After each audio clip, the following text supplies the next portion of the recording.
I'd like to call this Assembly meeting to order. This is our meeting February 14th, 2015. Madam Clerk, please do the roll call.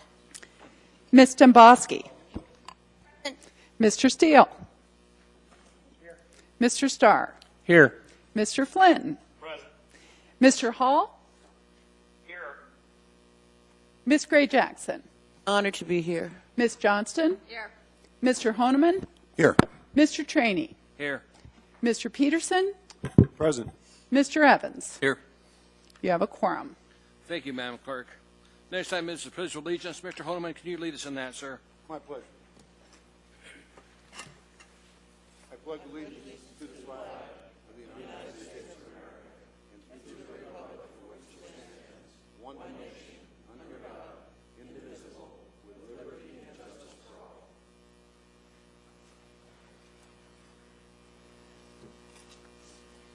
There are no minutes of previous meetings. Thanks to our efficient clerking staff. You've got us up to date. Thank you, ma'am. Mayor's report. Mr. Mayor, sir. Yes, thank you, Mr. Chairman. A couple of things. You just saw laid on the table the ordinances setting the rates of tax levy, et cetera, and revising the 2015 general government operating budget for introduction tonight, obviously, but we were, our staff working feverishly over the last several days to make sure that we properly captured IGCs and other things that go into this very complicated budget of ours. So we look forward to discussion with the Assembly, and we'll be taking it up in a couple of weeks for final approval. Also, just a couple of things. We're pleased to report that every year we do tax foreclosures, and the Assembly approves the list of tax foreclosures. And as is typical, half of them have been redeemed by the property owners. So we're glad about that they're able to maintain their property, retain their property. And then finally, the Centennial movie Anchorage Is played to its 11th sellout. It was scheduled for 3 showings at the Beartooth Theater. They kept adding showings based on popular demand. I know some Assembly members had a chance to go. They're actually looking at adding even additional shows. It is a significant piece of work for the Centennial, a true legacy for the Anchorage Centennial celebration. So thanks to everybody who's attended, and if you get a chance, I think they're going to take a week off and then show it again the following week. So thanks for everybody who's supported the Centennial. It's been, I know you saw it, Mr. Chairman, and I did, sir. yeah. So again, that's it for today. Thank you. I thought it's a good show, and thank you for your leadership in having that developed. Mr. Mayor, could you talk to us for a minute on this Anchorage Multi-Use Community Pavilion? Since some of the rumors are getting out about it, would you like to just go over what it is and what it's not? Yes, the Alliance for the Support of American Legion Baseball has come forward with a proposal to the school district to essentially just put a fabric roof over the 6 East High tennis courts, which will make them all of a sudden multi-use facility where you can throw and catch baseball, football. You can have school functions in there, whether it's outdoor debate or classroom function. You can have community functions of farmers markets, that sort of thing. So they saw a problem in the community, which we all dealt with over the last year or so, and they've been very successful in the past about working with the district and the municipality. They're the ones that successfully brought in turf fields to many of the schools and some of our public parks.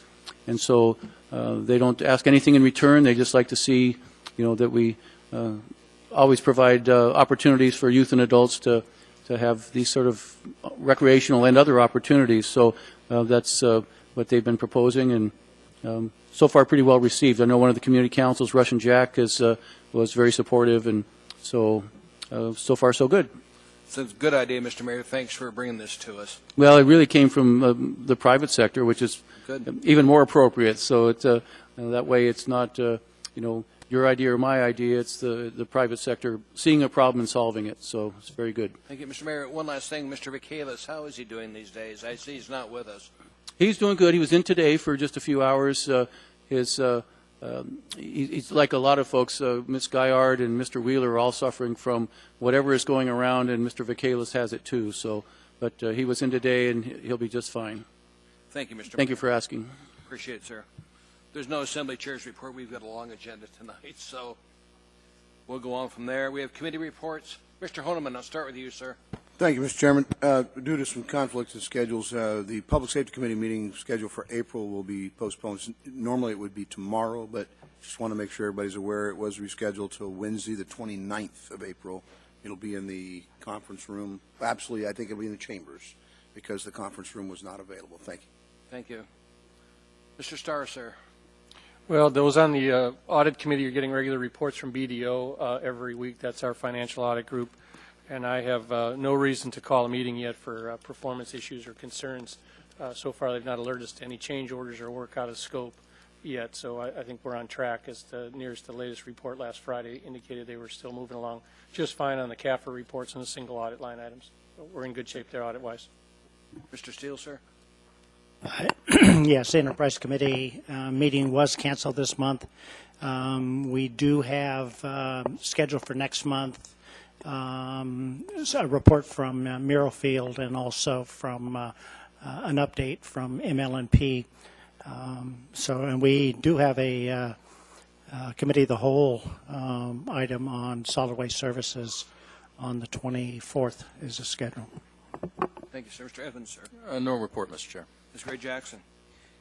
Thank you, Mr. Chairman. The Budget Finance Committee will be meeting on Thursday, 12 to 1 o'clock in the Mayor's Conference Room.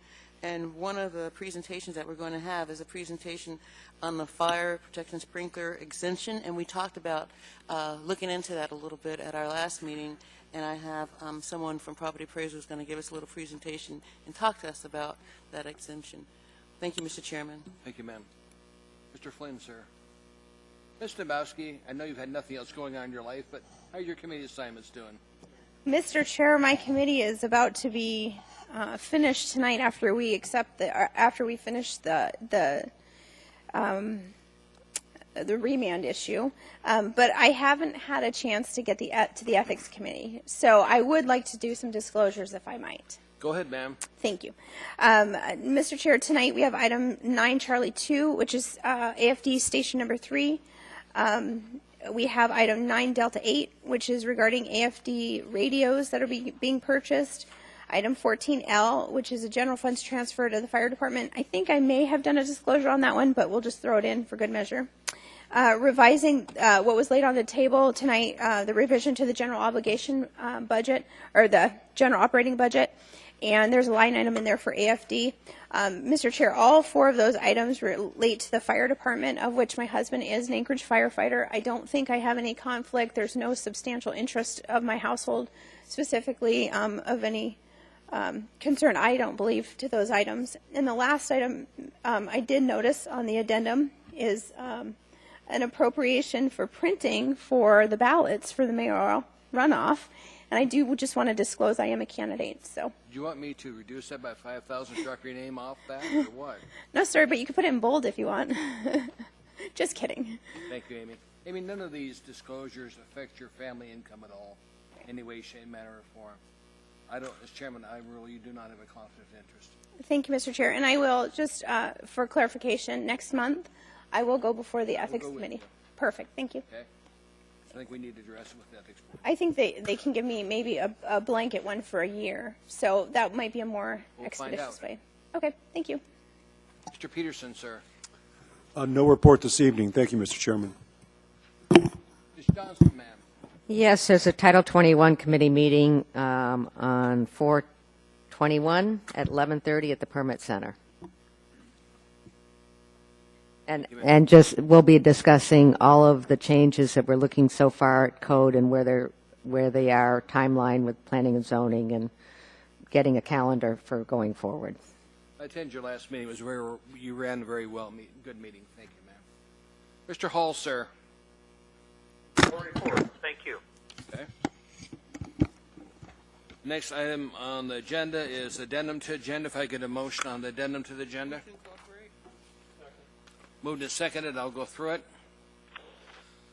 Item 9C3, bid awards, the same memorandum AM 237-2015 recognition award to Davis Construction and Engineers Incorporated for the 2015 Chester Creek Trail Improvements MP 1.0 to MP 1.5 for the Municipality of Anchorage Parks and Recreation Department. ITB 2015 C025, $1,364,470 from the Purchasing Department.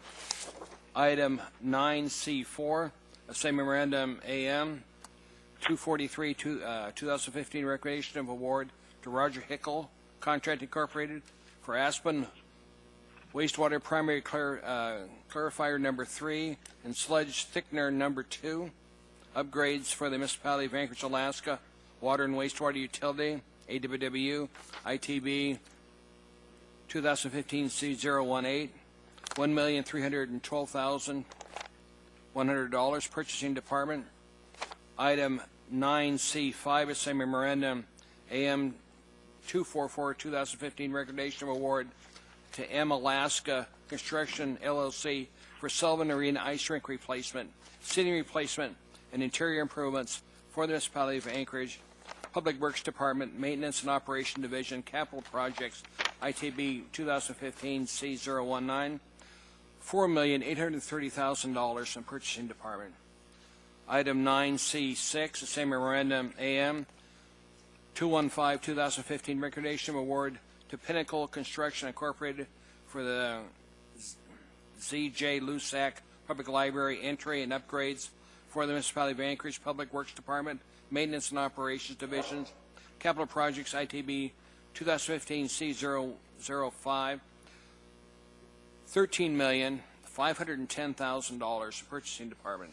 Under new business, item 9D16, a same memorandum AM 216 2015 approval for Anchorage Water and Wastewater Utility AWW to execute a permit with the Department of the Interior Bureau of Land Management BLM for an area crossing Joint Base Elmendorf Richardson J-Bear.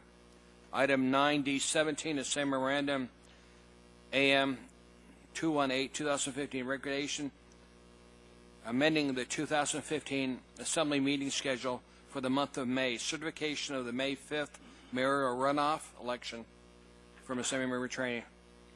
Item 9D18 is same memorandum AM 219 2015 print works for printing of the May 5th 2015 mayoral runoff election ballots, $62,000 from Assembly Member Training. Item 9D19 is same memorandum AM 246 2015 sole source purchase of professional services with Safeguard Marine LLC Safeguard to provide ship simulations and pilot evaluation services for the municipality of Anchorage, Port of Anchorage, Port, $127,325 from the Purchasing Department. Under Information Reports, item 9E5, Information Memorandum, AIM 42 2015 update to attachment to AM 553 2014 to AO 2014-118 S2 as amended, Office of Management and Budget. Item 9E6, Information Memorandum AIM 43 2015 December 2014 Monthly Expenditure Report, Office of Management and Budget. Item 9E7, Information Memorandum AIM 44 2015 2014 Fourth Quarter Reports for Utility and Enterprise Departments from Office of Management and Budget. Item 9E8, Information Memorandum AM 45 2015 Sole Source Procurement Report for the month of January 2015 from the Purchasing Department. Item 9F, under Ordinances and Resolutions for Introduction.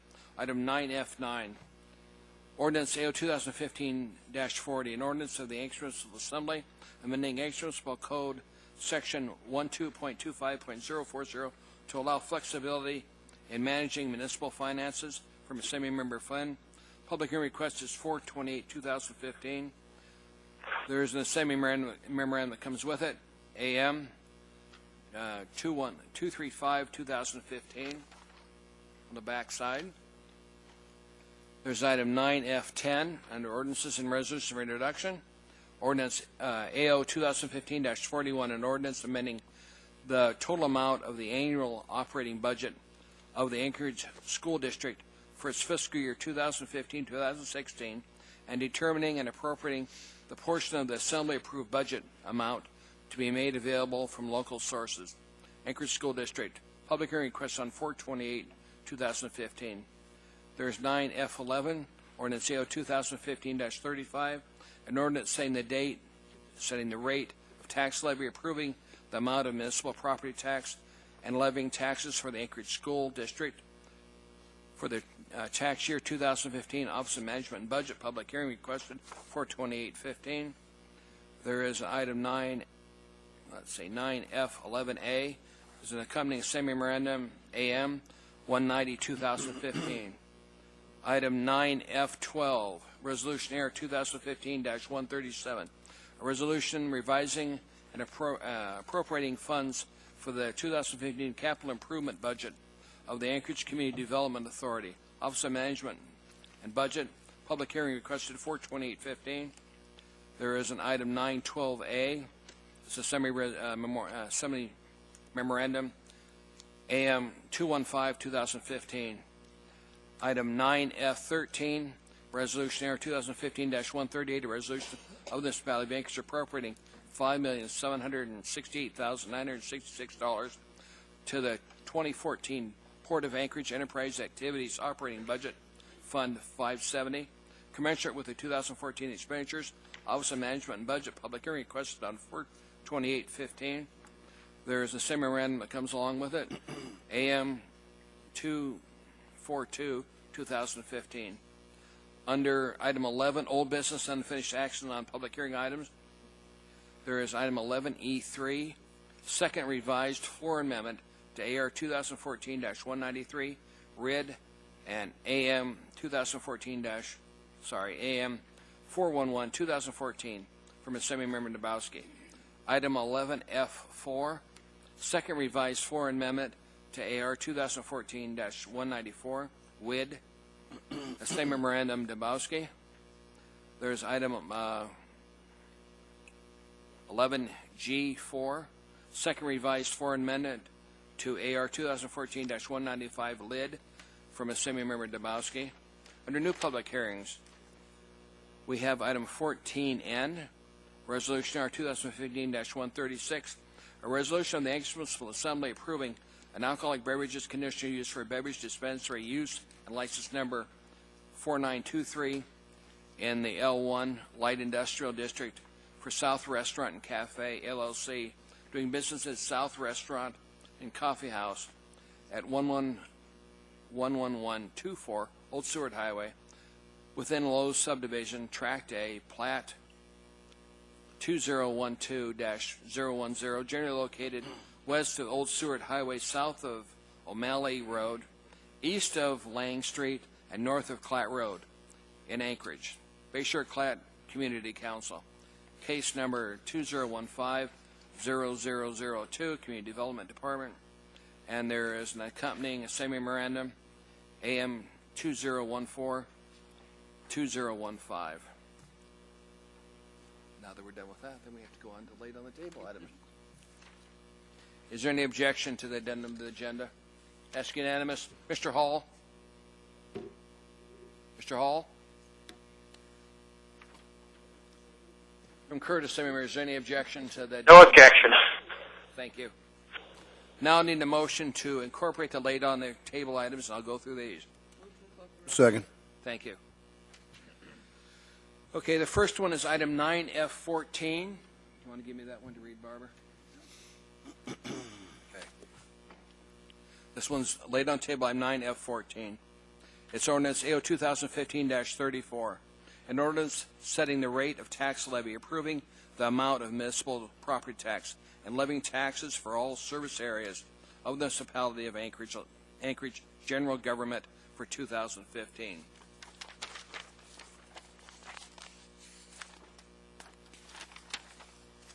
And there's an accompanying AM with it.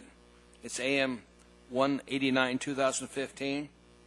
An ordinance setting the rates for the tax levy, approving the amount of municipal property tax, and levying taxes for all service areas of the municipality of Anchorage general government for 2015. That is 9F14. 9F15.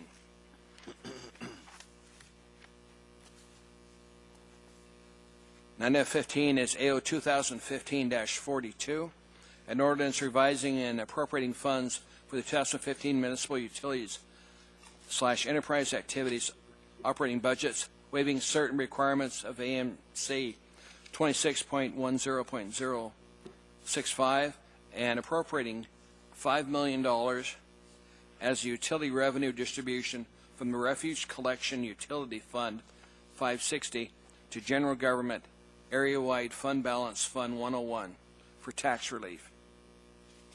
There's an accompanying AM with it, which is AM 188, 2015, an ordinance revising and appropriating funds for the 2015 municipal utilities such enterprise activities operating budget, waiving certain requirements of AMC 26.10.065, and appropriating $5 million as utility revenue distribution from the Refuge Collections Utility Fund 560 to General Government Area-Wide Fund Balance Fund 101 for tax relief.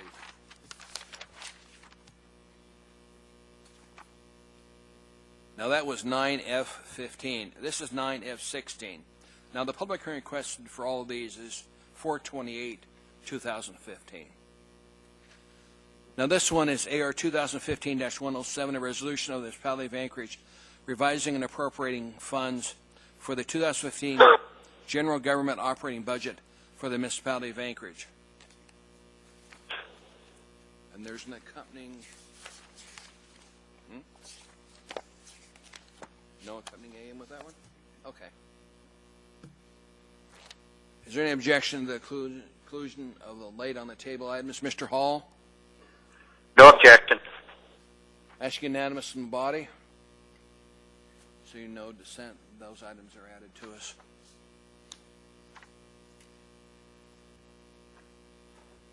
Now we got the amended document in front of us. I'm going to need a motion on the consent agenda as amended. Move to approve. Is there a second? Who's the second? Second. Okay. Mr. Honeman did it and then started the second. Jennifer, ma'am, I'm going to start with you for those items need pulled. Yes, on the addendum, I'd like to pull item E6 and E7.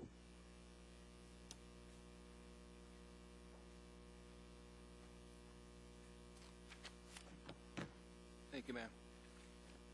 Mr. Peterson. Nothing to pull this evening. Thank you, Mr. Chairman. Ms. Nabowski, ma'am. Mr. Chair, did I hear that someone's going to pull or refer 9/9? That's the marijuana one. What we're going to do with that one is I'm going to go ahead and just pull that one and refer it to two committees. Okay. I'm going to refer I'll it to let. public safety. If you have somebody, do you want me to pull it, or do you have somebody else? Why don't you pull it? Okay. 9/9 and 9/5. Okay. Thank you. Thank you, ma'am. Mr. Flynn, sir.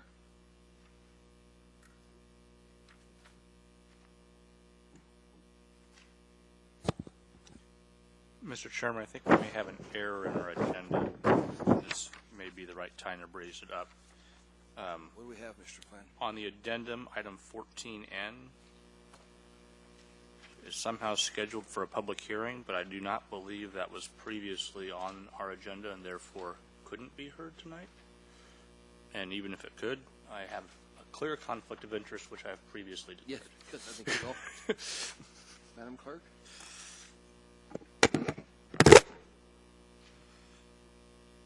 Is Erica McConnell here from Planning or Jerry Weaver? I think Mr. Weaver or Ms. McConnell might know the answer to that, Mr. Flynn.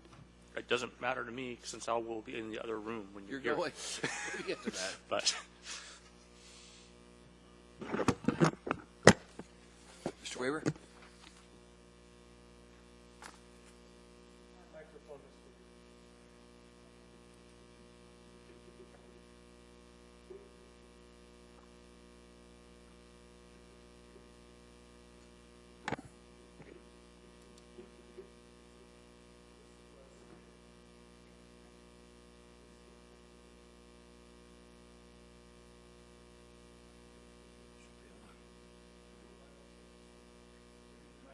Jerry, the mic's not working for some reason.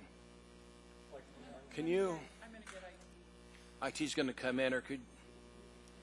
I wonder if you could go to Mr. Michaelis' seat. Jerry, could you go to Mr. Michaelis' seat so we can hear you? Thanks for catching that, Mr. Flynn. I just want to find out why. Yeah. No, not normally.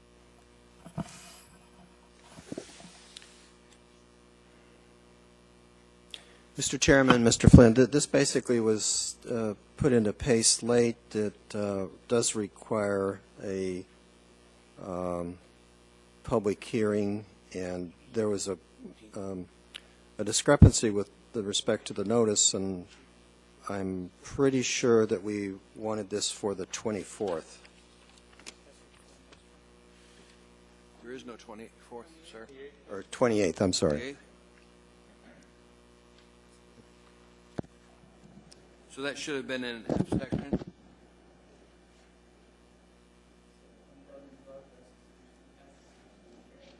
what we want to do? Yes, if you would, please pull. Mr. Chair, I'll pull item number 14N, and then when we come back, I'll introduce it. That's fine. Thank you, ma'am. Mr. Flynn, thank you, sir. Anything else you want to pull? Ms. Gray Jackson? Thank you, Mr. Chairman. I'd like to pull item 9, Apple 2. Thank you, Mr. Chairman.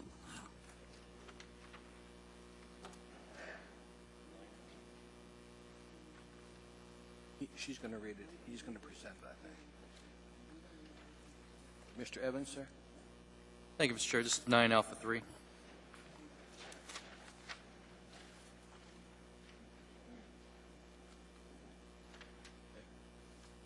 Mr. Steele, sir? Well, we've got about 8 items in here on Anchorage School District budgets, but I, at least to have the discussion, want to pull F10, F11, 9F, 10 and F11. 9F10, 9F11. It's on the addendum to the agenda. I know, but he still wants to pull them.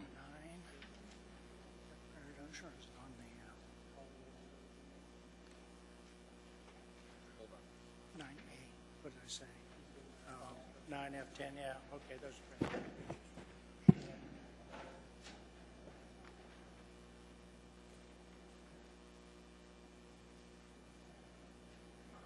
Do you still have a need to pull them, sir? No, we can, when we introduce, so we won't debate it. But, Anything else? That's it. Mr. Starr, sir? 9 Foxtrot 5 to set the public hearing date and declare conflict.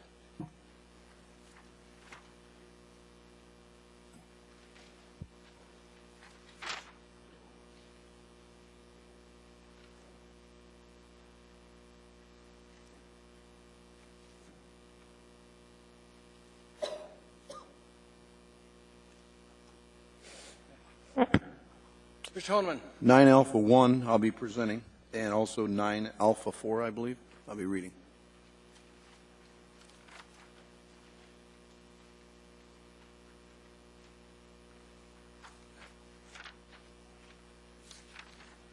On your agenda, if you look at item 9F4, I don't want to pull it, it's mine, but what I do want to do is set the public hearing for 5/12/15. I'm trying to clear up the agenda on the 28th. So if you just mark down, that'll show up on the 28th. Not 28th, but on the 12th. What was 9F4, Mr. Chairman? 9F4. It'll show up on 5/12/15. I'm trying to clear off the agenda at the recommendation of the clerk. We're threatening to cut our microphones off if we jammed the 28th. But something like that, wasn't it? Mr. Hall, sir.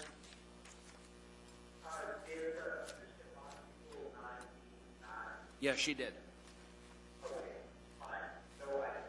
Okay.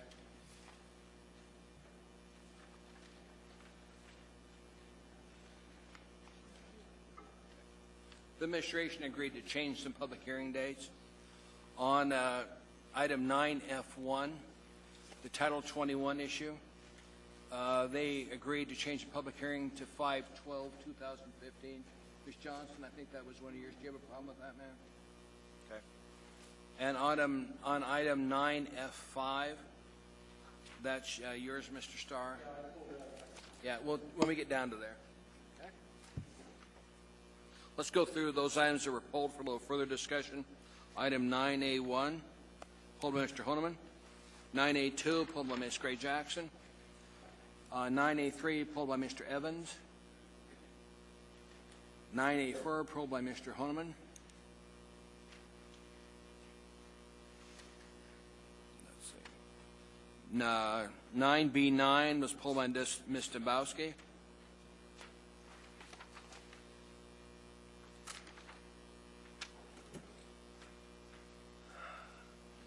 9F5, pulled by Mr. Starr. I changed the public hearing date on 9F4.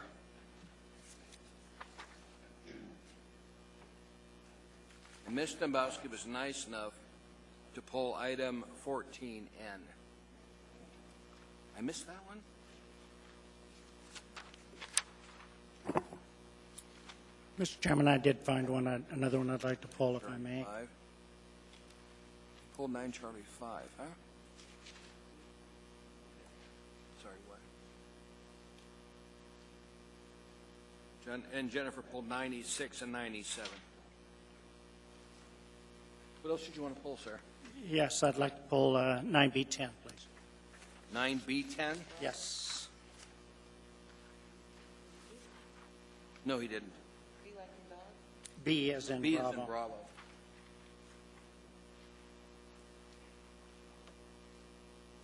Mr. Steele pulled that one. Okay. There's nothing else to pull. Let's vote on them. We're voting now on those that were not pulled for a little further discussion.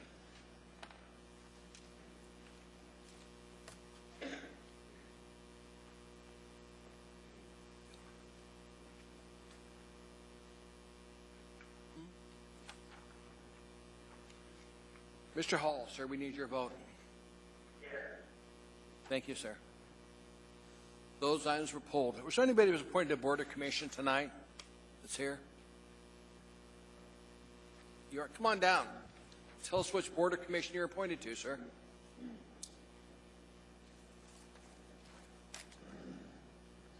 You keep coming to meetings, so we finally put you to work, didn't we? They did. They wanted to put me responsible for something, so they keep an eye on me. So thank you. My name's Kenneth Peterson. I'm listed under 9D2. And it's a privilege to be appointed to serve on the Housing and Neighborhood Development Commission Oversight Subcommittee on Homelessness. So I've been pursuing it for a long time, so hopefully I could contribute somehow to that. Are you still going down to Brother Francis at night down there? Are you? I do. I go down to Carlick and 3rd with a van that I bought a long time ago and call the Hope Mobile, so that if anyone's in need, that we can help clean up down there or just meet folks, and still go to the tables there and just meet with folks. Mr. Honeman and I were down there a while back at night. We found people camping out a litter in sleeping bags. Is that still going on down there? There is some of that still going on down there, but and we'll see what changes with the summer and the new weather. We did. I'm also on the coalition, and there's a subcommittee of us using a student from UAA who actually put together a report about a month ago, have interviews, and it's quite enlightening, which we'll share at a future time. But we found out that most of the folks down there would like to have a voice and would like to have choices of things, just like any of us. And so we'll hope to offer that to them as part of that effort as well. Well, Kenny, keep us posted on what you see down there, okay? How Very we well. can help. I know Ms. Jackson. I did you. I've just known Kenny for years. Ms. Gray Jackson, ma'am. Thank you, Mr. Chairman. I mean, I'm grateful and thankful to everybody who applies and gets appointed to boards and commissions, but I'm especially grateful to you because you are so involved and have been for so many years in this subject matter. So I'm glad to see you appointed to this commission, and thank you for your past service, and thank you for the service that you're about to give to this community. Thank you, Mr. Chairman. Thank you, Ms. Gray Jackson. Thank you, sir. There are no other questions. Thank you. Thank you. We happen to go to the same church. I see maybe something. The next, first item in front of us is item 9A1, Resolution R 2015-117, a resolution of the Anchorage Municipal Assembly honoring YWCA Alaska and recognizing April 24, 2015 as Stand Against Racism Day. Move to approve. Who's reading and who's presenting?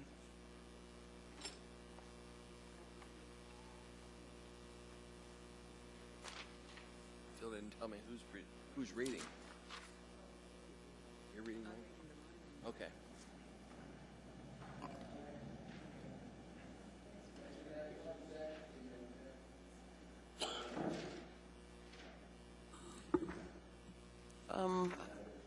I think Miss Morgan is here. Hillary Morgan? Oh, okay, great. Excellent. Okay. A resolution of the Anchorage Municipal Assembly honoring YWCA Alaska and recognizing April 24, 2015 as Stand Against Racism Day. Whereas YWCAs in America and around the world have a rich history of advocating for racial justice, guided by the one imperative to eliminate injustices in employment, education, health care, housing, human services, and other areas that affect the quality of an individual's life, and to eradicate the barriers that divide us and that perpetuate racism and other forms of oppression.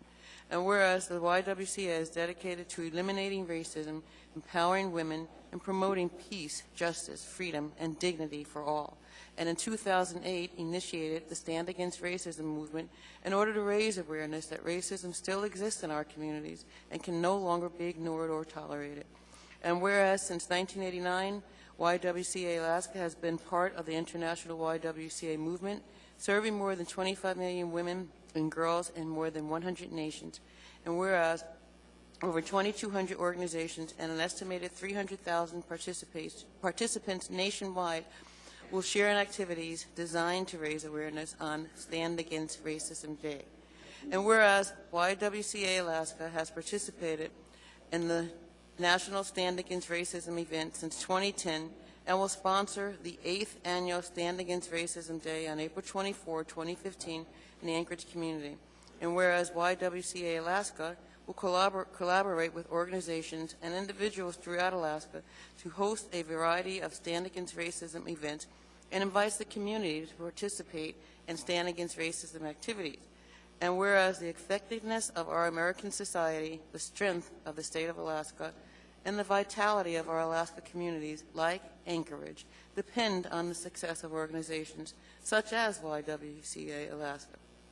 Now, therefore, the Anchorage Municipal Assembly honors YWCA Alaska for its dedication to eliminate racism in the Anchorage community and throughout the state of Alaska, and recognizes April 24, 2015 as Stand Against Racism Day, passed and approved by the Anchorage Assembly this 14th day of April 2015.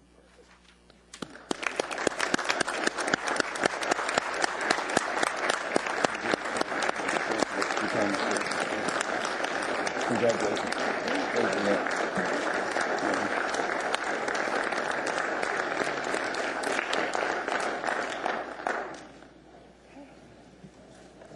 ahead, ma'am. What'd you say? Go ahead. You've got the microphone. Okay, awesome. Thank you. Thank you, LV, and thank you to the Assembly for passing the resolution. I won't say too much. All I want to say is one fact, and that's from a paper by the UAA Justice Department, and that's that at least 1/3 of Anchorage citizens of all races have experienced racism in at least one facet of their lives, whether that's work, school, or healthcare, or different aspects of their lives. So it still exists. This campaign is to raise awareness, but it's also to do more than that and to ignite change to end racism in our community. So if you want to get involved, you can sign up to Stand Against Racism with YWCA at standagainstracism.org, or you can come to our event next Friday, April 24th at noon at YWCA Alaska, and we're going to talk about what we can do to end racism in our community, state, and country. Thank you. Ma'am. Mr. Honeman has a question. Mr. Honeman? And just for the record, so you make sure you get your name, I know, so you can tell the name to the clerk so they can have that for our minutes, as well as, and could you remind everybody where the YWCA event will be located? Yes. Okay. My name is Liz Toby, and our event is Friday, April 24th at noon at YWCA Alaska. Which is? 324 East 5th Avenue. Thank you, ma'am. Thank you. Okay. Thank you, Mr. Honeman. Thank you. Okay, thanks. Next item in front is item 9A2, Resolution Air 2015-118, a resolution of the Anchorage Municipal Assembly celebrating the designation of April 13, 2015 as National Lineman Day. Second. Ask unanimous consent. Seeing no objection, that is approved by the body. I think Mr. Steele is going to present. He tells me he was a lineman or is a lineman. Oh, they're coming. Ms. Gray Jackson's going to read it. Okay. A resolution of the Anchorage Municipal Assembly celebrating the designation of April 13, 2015 as National Lineman Day and recognizing the vital public service of electric utility personnel. Whereas the vocation of line workers steeped in a personal, family, and professional tradition where service, safety, reliability, and sacrifice are fundamental. And whereas line workers are dedicated public servants who answer the call of duty 24 hours a day, 365 days of the year, performing their vital work in often the most harsh weather conditions. And whereas the essential services provided by municipal light and power line workers, together with other employees and utilities, play a vital role in our community. And whereas line workers stand ready to be first responders in keeping the power on and protecting public safety. And whereas national, state, and municipal governing bodies across the United States have joined the National Rural Electric Cooperative Association in designating April 13, 2015 as National Lineman Appreciation Day.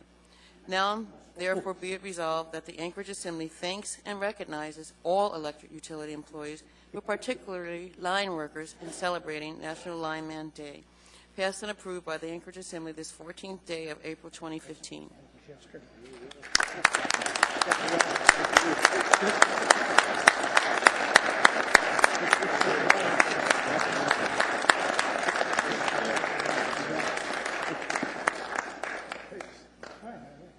Gentlemen, stay here. We do have a question for you. Don't disappear. Mr. Honeman. Not really a question, Mr. Chair, but more of a comment, and appreciate that the lineman, I know my son's self-disclosure is IBEW's, I guess you guys in trades call him a ding-a-ling. He's the lower down the pole than you guys are with the telecoms. Affectionately. Yeah, and it's affectionate, I'm sure. But I remember when he first started in the trade and how concerning and anxiety he had trying to climb those poles. I don't know how you guys do it. Honestly, I don't envy you. Leave the bad guys to me, and with bullets and stuff, I'll run towards those every day. But you know, in the best of conditions, it's difficult. So I appreciate all you do to keep us spoiled people with power and heat and all that sort of things we can do it. So thank you so much for all you do. Appreciate it. Thank you. Gentlemen, thanks for what you do. We all accept it. When we throw the switch, the power comes on. Chairman Trini, None of us. may I point out that the lights are on? Yes, they are. And we appreciate And that. that's always a good sign. But let me point out that these linemen, above all linemen across the United States, are head and shoulders above them. I work with these guys every day, and I know linemen from all of the 48 states. These are the best there is. We appreciate that. We think they're pretty remarkable. They're the first But line thank of you, defense. because you guys are the ones that go out when there's a storm and restore the power. And people get really worried when they're home, the power goes out. The first thing they do is start calling our utilities. And then you guys have to go respond, and we appreciate it. My job at MLMP is just to get the hell out of their way and let them do their work. Just don't stand in their way, because they will run over you. Thank you. Thank you. Thank you, guys.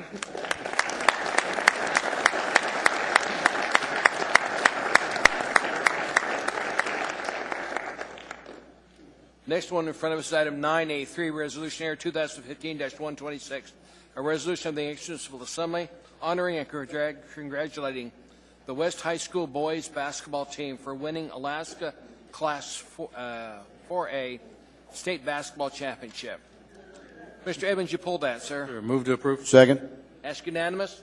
Say no objection. That is approved. I think Mr. Steele is presenting. Who's going to be reading? There's some West High players out there. Yeah, there's. Any folks from West High here? Come on up. There they are.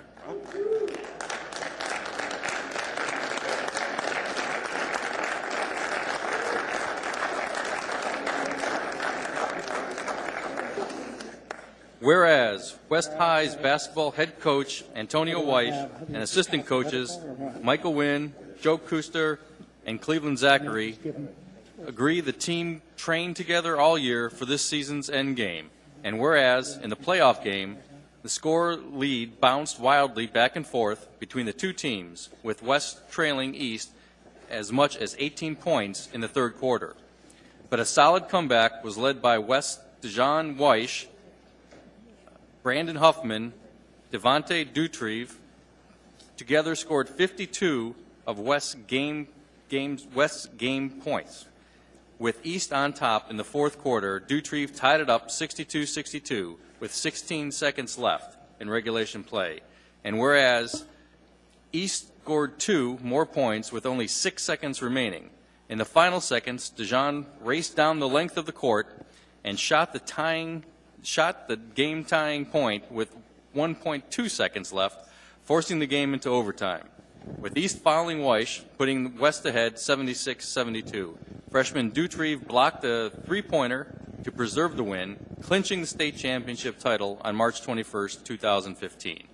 And whereas West's win was the 8th straight 4A title for teams from Alaska's largest city and the 13th in the past 14 seasons, it was the Eagles' 9th state title, giving them the 3rd most in Class 4A boys history. Now, therefore, the Anchorage Municipal Assembly resolves that the West High Eagles boys basketball team is honored and congratulated for their success in winning Alaska Class 4A state basketball championship, and join all local citizens in congratulating team players Dejan Weish, guard, Shania Leon, guard, Darian Lawson, guard, Xavier Brown, guard, Justin Toivoyo, forward, Penny Tatafu, forward, Devontae Dutrieve, guard, Leo Andreas, guard, Devanir Dutrieve, guard, DJ Harrison, forward, Noah Christie, forward, Brandon Huffman, center, Lyndon Prayer, guard, and Hawken Wanamaker, guard. Passed and approved by the Anchorage Assembly this 14th day of April, 2015.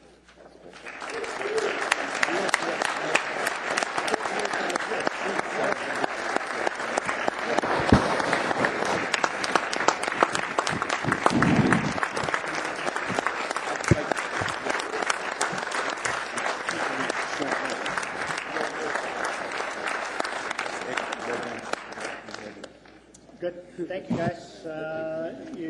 Wait, don't go away yet, team. Stay there. Mr. Chairman, if I could, Mr. Mayor. point of personal privilege. Absolutely, Mr. Mayor. In 1969, I was the captain of the West High Eagles when we also beat East in double overtime to get to the championship game. You guys won the championship with your win. So I have an extra special mayoral proclamation to add to the mix here. History repeats itself, and you guys did an awesome job. I think one of these team members was also maybe one of my wife's students at some point in time. So good to see you guys.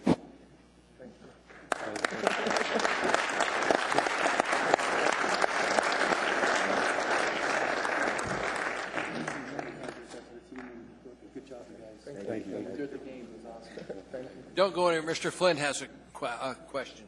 Mr. Flynn, sir. Do I see Coach Zach there in the back somewhere? Come on up. You called me out when I was a senior in high school. I'm calling you out right now. Congratulations to all of you for doing what we did not do in 1990.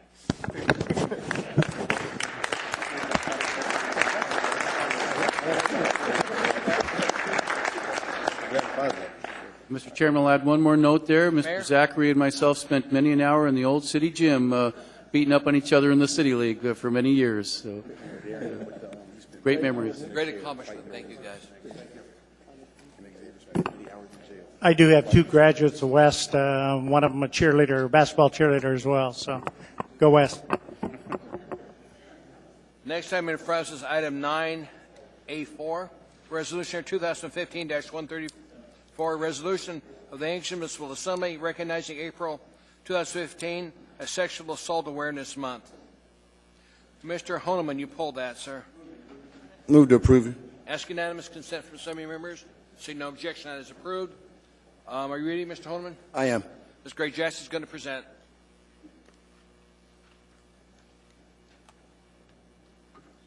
This is Assembly Resolution 2015-134, a resolution of the Anchorage Municipal Assembly recognizing April 2015 as Sexual Assault Awareness Month and encouraging the residents of Anchorage to support community efforts to raise awareness and work together to eliminate sexual assault crimes in our community.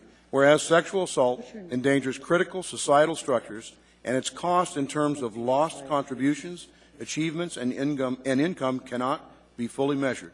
And whereas sexual assault is a public health issue, victims can experience debilitating immediate and long-term physical, psychological, social, and financial effects. And whereas sexual assault affects women, men, and children throughout their lives, and it can devastate individuals, families, and communities. And whereas 1 in 5 and 1 in 5 women and 1 in 16 men are sexually assaulted while in college, and the majority of the victims never report the assault. And whereas the 2015 National Sexual Violence Resource Center campaign focuses on developing a culture of prevention and effective trauma-informed response on campuses nationwide. And whereas the University of Alaska launched a campus climate survey in an effort to quantify the incidence of sexual assault and sexual harassment and to assess current sexual assault and harassment efforts on statewide campuses. And whereas the University of Alaska system and the Alaska Network on Domestic Violence and Sexual Assault are partnering to provide confidential and supportive services to victims of sexual assault and to prevent sexual assault, sexual harassment, dating violence, and stalking on all 16 University of Alaska campuses. Now, therefore, the Anchorage Municipal Assembly honors volunteers, staff, government officials, community members, and programs across the state who are networking to meet the challenges of sexual assault and domestic violence and recognizes April 2015 as Sexual Assault Awareness Month. Passed and approved by the Anchorage Assembly this 14th day of April 2015.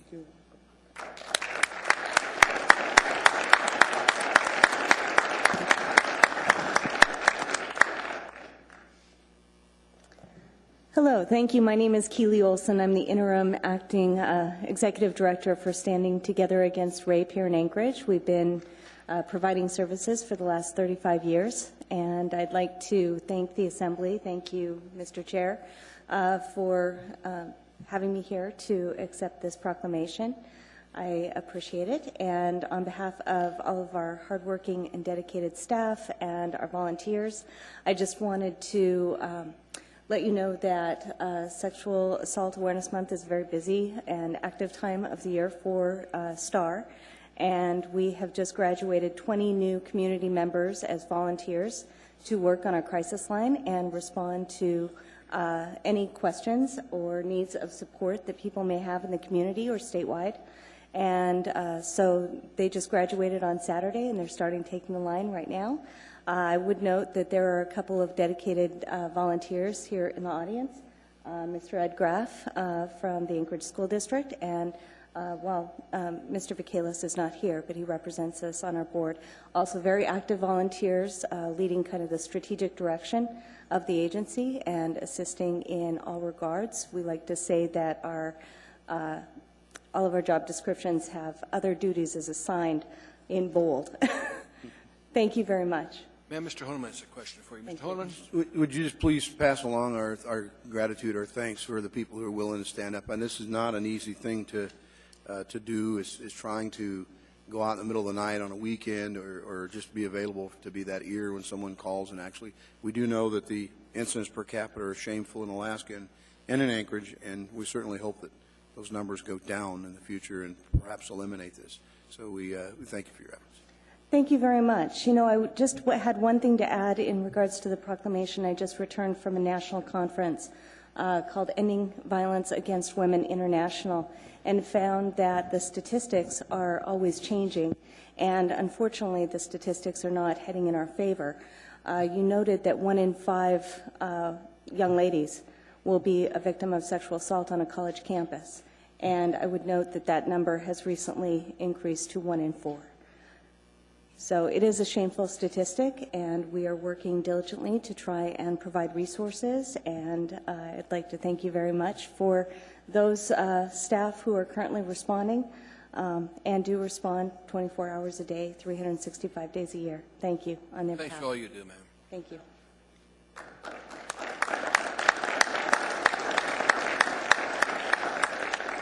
Next item that was pulled is on page 3. It's item 9B9, resolution, Air 2015-130, resolution of the Anchorage Municipal Assembly, supporting certain safeguards as supplemental contract conditions.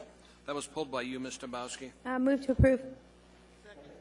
Mr. Chair, What we want to do is set that for public hearing on 5/26/15. 2015, and I want it to go to public safety and to the marijuana task force the Assembly has, headed by Assemblymember Hall.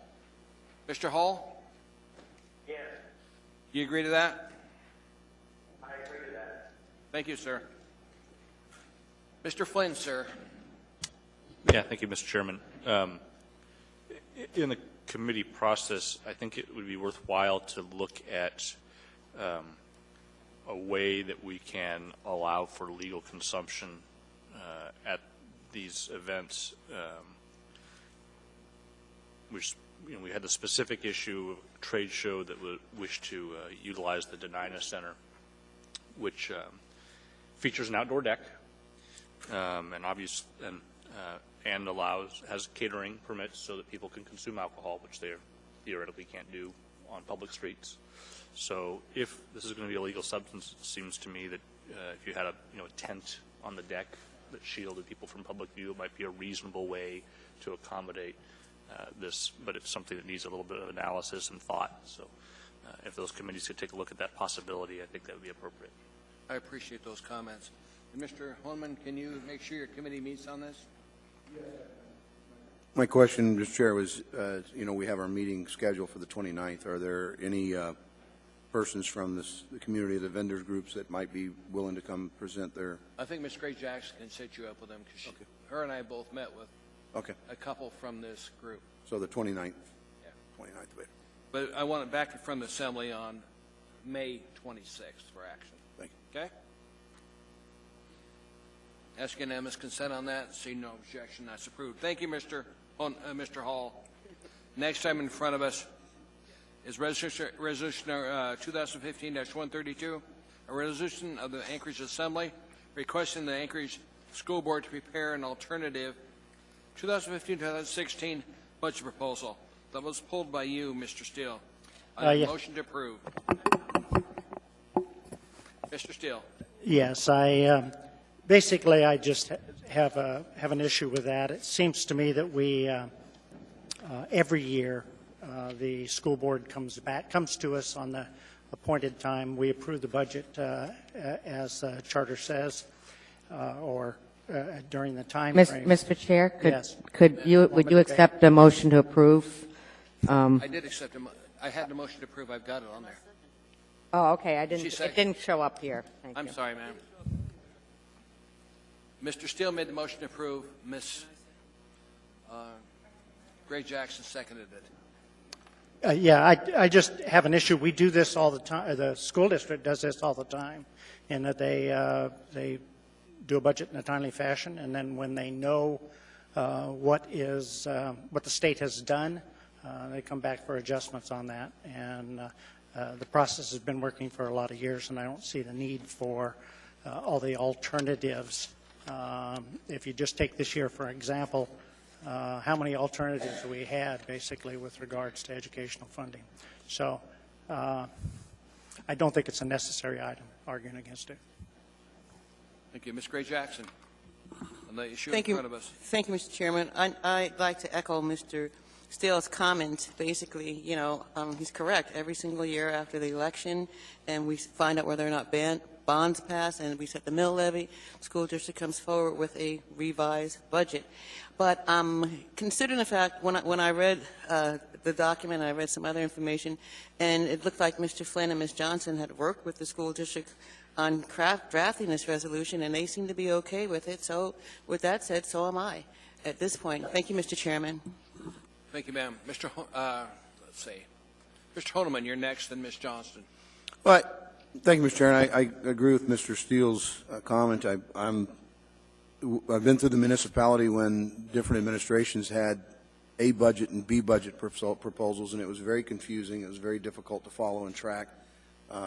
It's hard to get people committed behind the direction. We all know that large-scale budgeting is, at best, a good estimate, and I can tell you that I'm not envious of the school board having to deal with 3 different funding sources with 3 different calendar years. It's very difficult to track, and the target seems like it's always changed. It seems a bit unfair to have to place a bigger burden. I am interested and certainly can go along with the 5-year plans, but nobody's crystal ball is anywhere clear as to what funding levels we're going to be getting from the state or the federal government in any given year. So I think it's difficult to, I think it's asking duplicative. I certainly believe that we should be mindful of where we're going as a legislative body and our federal dollars is coming in or whether or not, but and I think that's something that the school board has to work with their administration to make sure that they get us the best they can budget estimates. So thank you. Thank you. Ms. Johnston, ma'am, on your resolution. Yes, I'm not sure if the body remembers, but when we were dealing with the school district's budget, Mr. Flynn made a commitment to me that he would help, we would work on this together, and we did. And we worked with the school district. And we did have 1 year, a 6-year fiscal plan from the school district. And this is as much for them as it is for us. In fact, it's more for them. When I'm looking at the municipal budget, I've used the 6-year fiscal plan as a tool to weigh what is working, what is not working, what has the biggest effect, and what has the greatest cost, but also the biggest effect, biggest buck for the dollar, basically. And with the school district, you have a lot of federal grants, you have one-time only money, and they have to weigh whether they're going to continue the programs that they got with one-time money and get rid of another program so that they can balance their budget, or they have to discontinue whatever they think is the federal program, or one-time money. The case in point is last year they got one-time money, and they really felt that pre-kindergarten is one place that you could put a lot of effort to raise the academics in this community. And a lot of the research material comes out that that is a very effective way. The question is, can the school district administer the pre-kindergarten at the best bang for your bucks, or is it something that we maybe have to do as a community? Is the cost of having the school district do it, where there's fewer kids that are then included in pre-K, or is it better to have a community approach where more kids get the benefits of pre-K? These are all discussions that need to be had. But the having a 5-year fiscal plan, to me, is an opportunity for the school district to not fund, and fall off the cliff, but look at their savings and feel how they can make this sustainable. And as I've said to you many times this spring, this is getting personal because the last time the school district was in this position was in the 80s, and it was my children, and now it's my grandchildren. And so I feel that having a sustainable education budget is about the kids. Mr. Flynn, sir, on your resolution. Yeah, thank you, Mr. Chairman. And Ms. Johnston is correct. I did make a commitment to her, and I try to keep my word. We're seeing a somewhat dynamic situation for the state funding for education. It's not yet clear whether there's going to be a change to the base student allocation. I believe the Senate cut it and the House left it intact. Both Senate and House operating budgets do eliminate the one-time funding that I believe was in House Bill 278 last year. So that clearly is going to be an effect that we did not account for when we approved the school district budget. And I think as our legislators deliberate on the final allocations for the coming year, our constituencies want to know what effect that's going to have. And my hope is that as the school district works through these different scenarios, they're giving a very clear picture. If you do X, here is the result. Why wouldn't we want that information? Why wouldn't we want our neighbors to know that? And why wouldn't we want them to allow them to contact their legislators and say, I don't like X or I do like X? Seems to me this is the information we want to make available to our constituencies, and that's why I was very comfortable with the way we put this forward. Thank you, Mr. Chairman. Thank you, Mr. Flynn. Mr. Starr, resolution in front of us. Yeah, perhaps Mr. Flynn can weigh in just a minute here on some of the historicals. When we had an issue relating to the local contribution, primarily of property taxes, several years ago, we put ourselves into a situation where we ended up overtaxing. What that caused was a ripple effect down at this body, in fact, of what do we do with the overcollection. We had all kinds of policy statements. We ended up keeping local dollars collected and using it. Dollars collected on behalf of the school district oftentimes came into the operating budget of the municipality. So I don't have any problem with the support of the resolution, but in essence, aren't we going to have to face the music one way or the other? I'd almost like a predetermination on if, in fact, we overcollect total taxes collected again this year, that we give them back, because, guys, it's serious, because it sets up the total taxes collected for next year. That's what our tax cap is based on, is total taxes collected. And I don't have a principle of having a rainy day fund, but I certainly don't want to put tax dollars in savings. Mr. Flynn, how do we reconcile the fact that other items introduced tonight will force that conversation to occur in conjunction with your resolution asking the school district to do it ahead of time?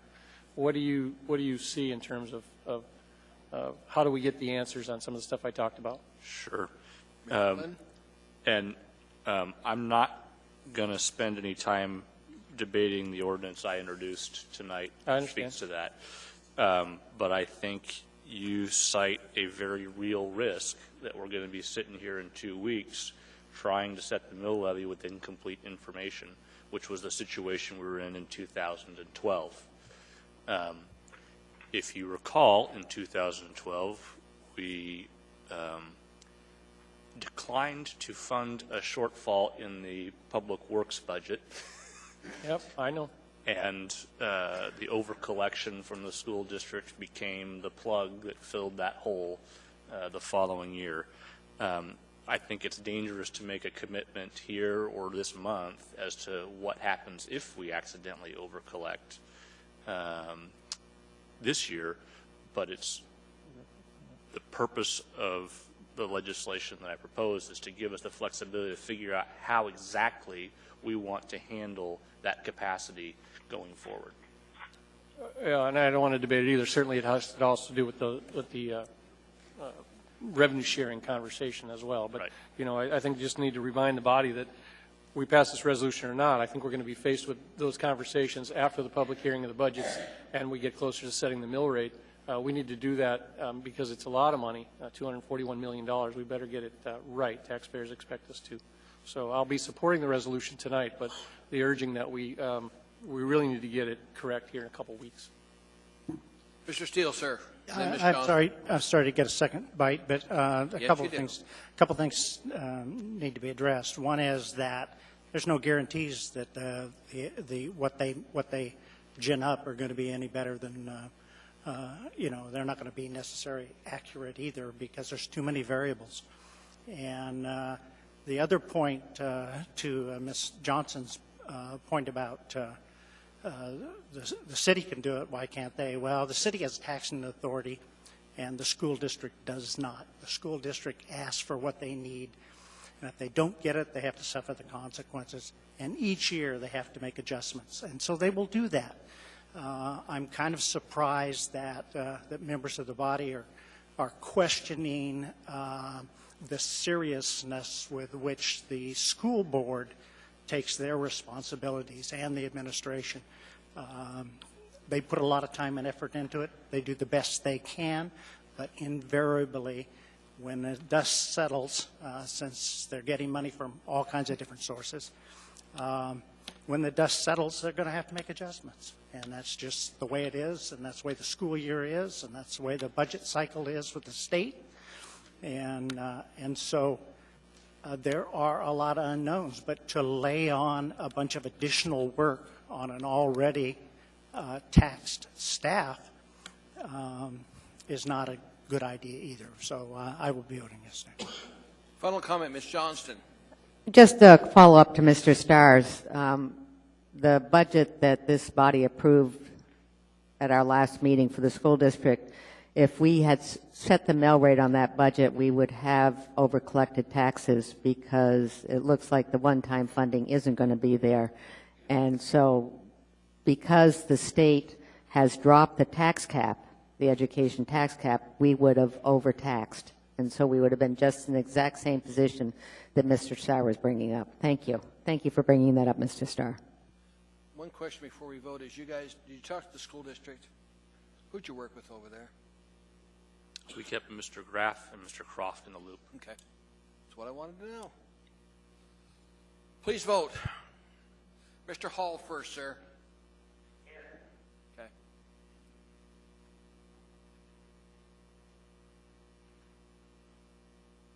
It's approved 9-2. We're now down on my count, Madam Clerk, to 9C5. A same memorandum, AM 244, 2015, recognition award to M. Alaska Construction, LLC for Sullivan Arena Ice Rink replacement seating and replacement. And that was pulled by Ms. Dombrowski, ma'am? Move to accept. Second. Be a move to approve, ma'am. It's a bid award. Okay, move to approve. Is there a second? Second. Moved and seconded. Mr. Chair, if I may, can I ask the mayor a question on this? Certainly. Thank you. Mr. Mayor, it's my understanding that you guys are taking a second look at this. Can you confirm that? We've had some inquiries about the portion replacing all of the seating in the entire arena. There's been some community comments about whether or not that's really necessary. Many of the seats are in good condition.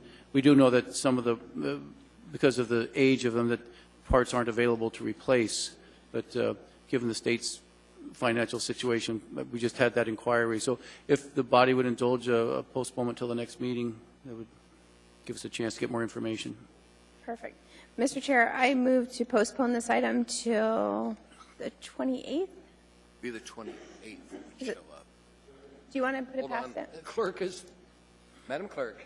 Do you want to do it in May?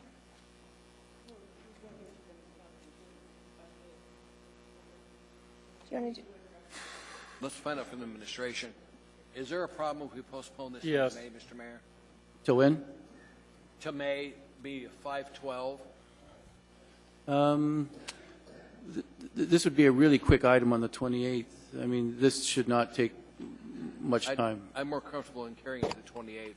I'm Bid too. award, it should just be a matter of fact, go through here. Yep, the 28th is better. Okay, then I move to postpone this item till April 28th.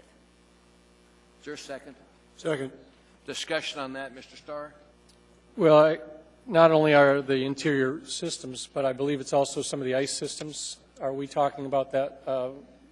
I guess Mr. Haddon and Mr. Rada. The ice system, we need to move on that. So even a couple weeks, I'd like to hear either from Mr. Rada or Mr. Haddon. Gentlemen? Well, Mr. Thompson. You don't look like head of Parks and Rec. Yeah, I can answer that question for you. The ice plant itself has already been purchased and is being built and constructed, so the ice plant itself should not be affected by this. So the folks that would be paying out of this $5 million appropriation then are the install and the demo groups that are going to start the I believe so, yeah, painting, demoing, all of the extra work besides the ice plant. So we're okay then with a 2-week delay? Everything is time critical to get it done and be able to be open by the fall, but I think the 2 weeks is no problem. All right, thank you. Let me ask purchasing. From your perspective, purchasing, is there a problem delaying this for 2 weeks? Mr. Chairman, from the purchasing perspective, we can't postpone it. But I would encourage the body not to postpone it, to let us go ahead and to award this contract so we can get the work started, so the contractor can order materials and do the things that he needs to do to move the project along. Anything else, Mr. Starr? I'll move to Ms. Dombrowski in a minute. Ms. Dombrowski, ma'am? Thank you. I feel like I'm getting conflicting comments from the administration. So my understanding was we have a bunch of seats that are being replaced in the Sullivan Arena, and there has been community concern expressed to the administration that, in fact, some of these seats don't need to be replaced. So my understanding was the administration wanted to take just a double check on it through the purchasing department to make sure that, in fact, we should be spending this money in this manner. But I feel like I'm getting a different comment from the mayor than I am the purchasing department. So I just like a little guidance from the administration. Administration? The administration's position is the postponement until the 28th is okay. Thank you, sir. Okay. Mr. Honeman, anything else, sir? Well, this happens, seems like it happens all the time. I know this sounds like there's some issue over whether or not we need to replace seats or not. I mean, you bid a job, and if some of the materials can be reused, that means there's a savings. You don't spend the money you've bonded or you've appropriated. I mean, there's a savings usually done, I'd like to think, at most of the projects and not cost overruns. We see amendments both ways. So I see the value of getting the construction moving. Construction seasons are short, and particularly when it comes to this facility when we're using it for ice. So I don't know that I'm in favor of postponement on this. Okay, then that's the issue in front of us, is to postpone this item to 4/28/15, be back in front of us. Mr. Hall, comments, sir? You're going to vote yes? Okay. Please vote.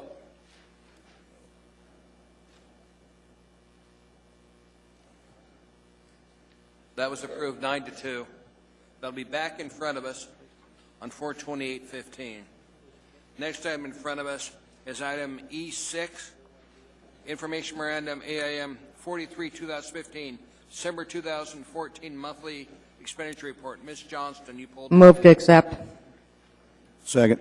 And I apologize both for this item and the next one. I usually write my questions, and I had to do some research on some of this, and so I didn't get the questions in time. But I would just, and this could be for the administration to answer this at a later date as we're getting close to doing first quarter budget, but I wanted to make sure that public transportation, there was a pretty large overrun as far as overtime budget. And I think I remember Mr. Welber saying that they had got a handle on it, but I just would like to have that confirmed at some point from the administration.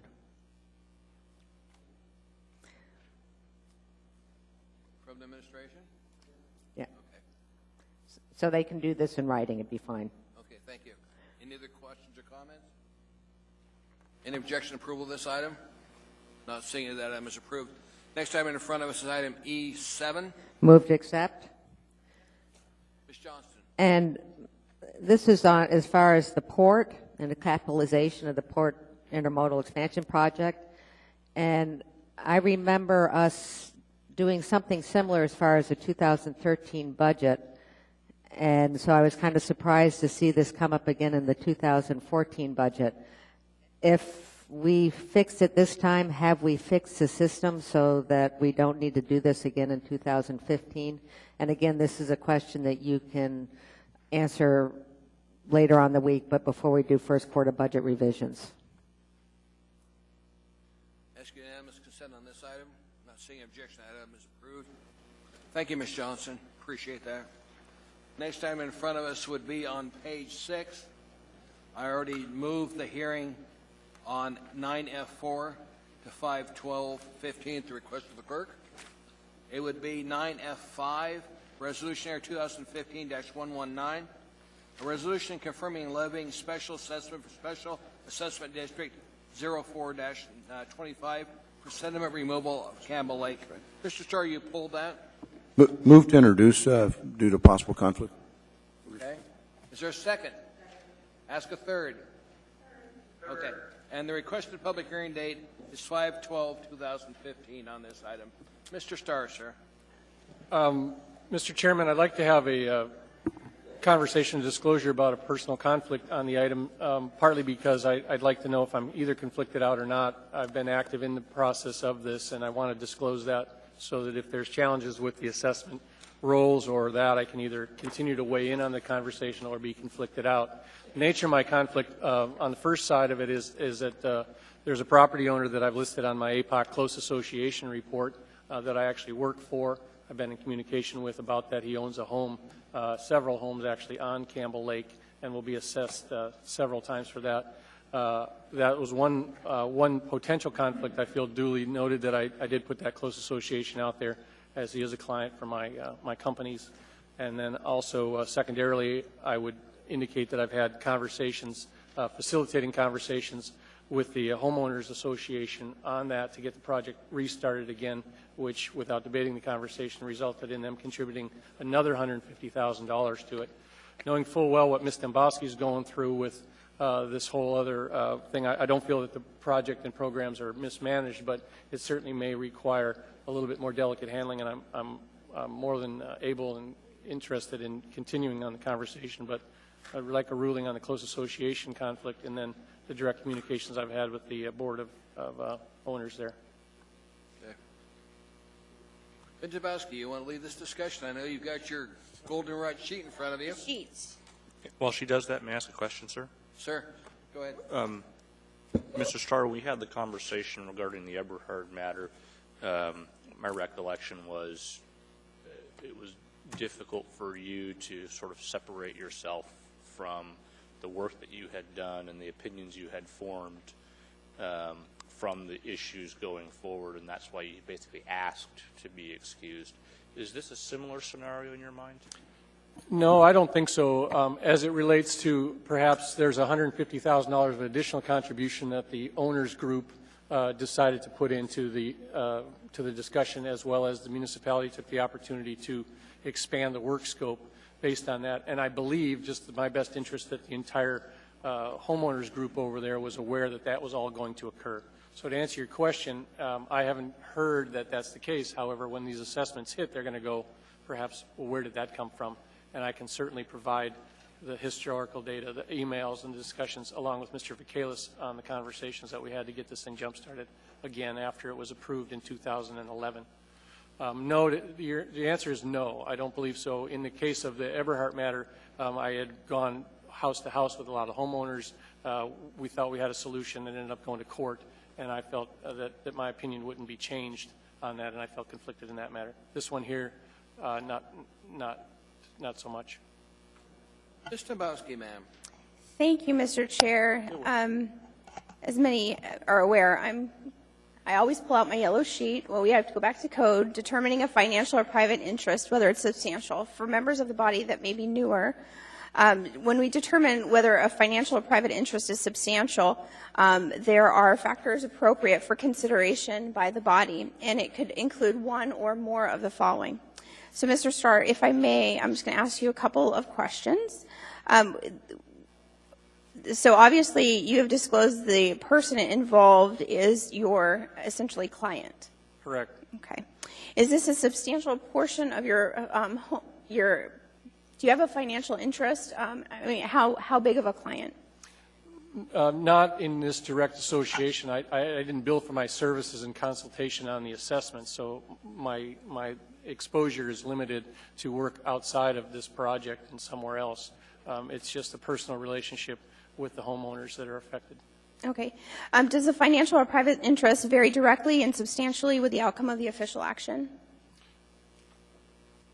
Well, again, with other further disclosures, which we probably all have up here, is that homeowners group has a propensity to donate to political campaigns. So I doubt that's the case. Obviously, if they're upset with their assessments, they could take it out on their assembly members, all of us. So to answer that, no. Okay. But I also fully disclose the fact that several of those homeowners around that homeowners association on the lake, per se, at Campbell Lake, have donated to my election campaigns. Okay, so you've covered number 3, which is whether it's the private interest is immediate or known.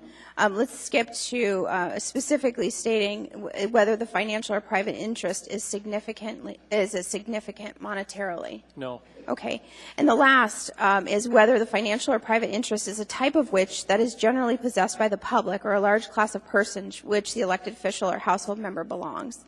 I would say this is not a general, this is more specific.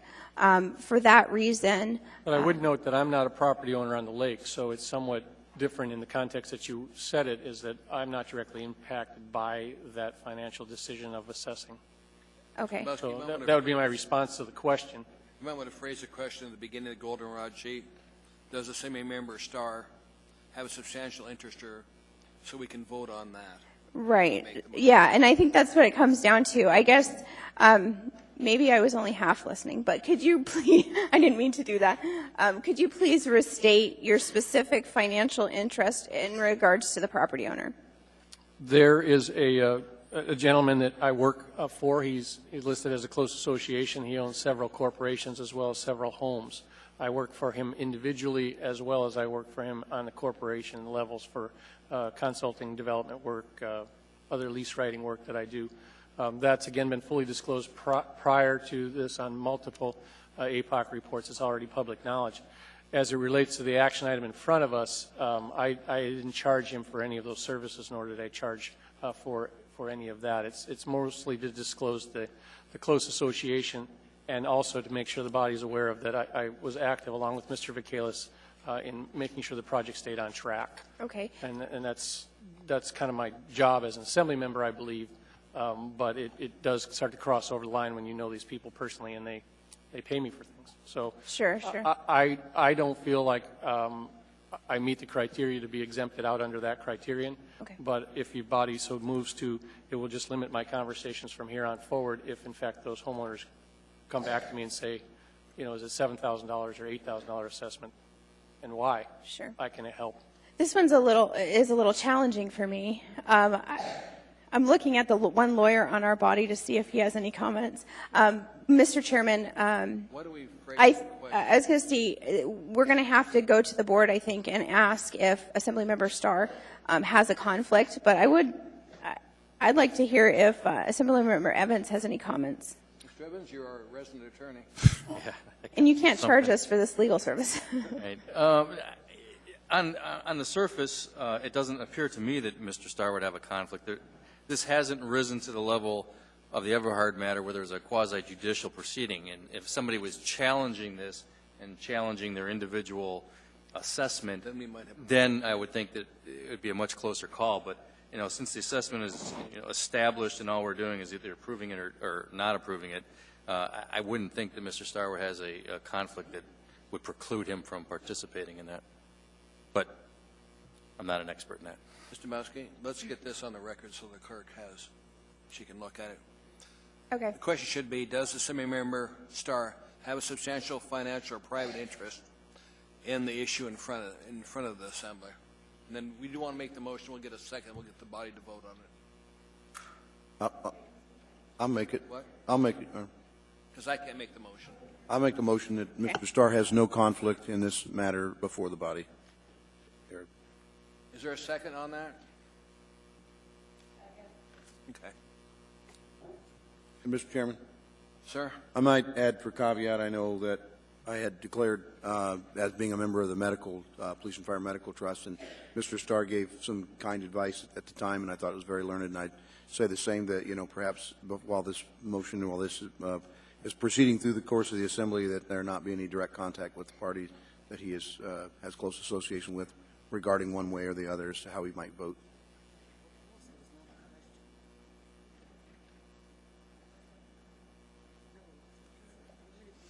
Do it, Elvie. We're going to just go back for a few seconds. Elvie makes the motion. Thank you, Mr. Chairman.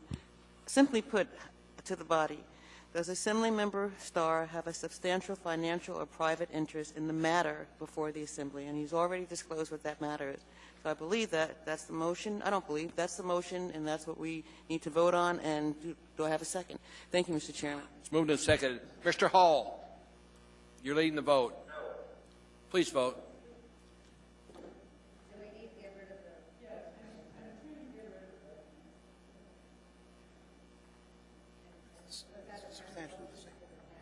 It was a friendly motion. We're always friendly here. I think Ms. Johnson wants a second.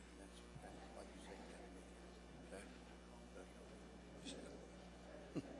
Please vote if you haven't already.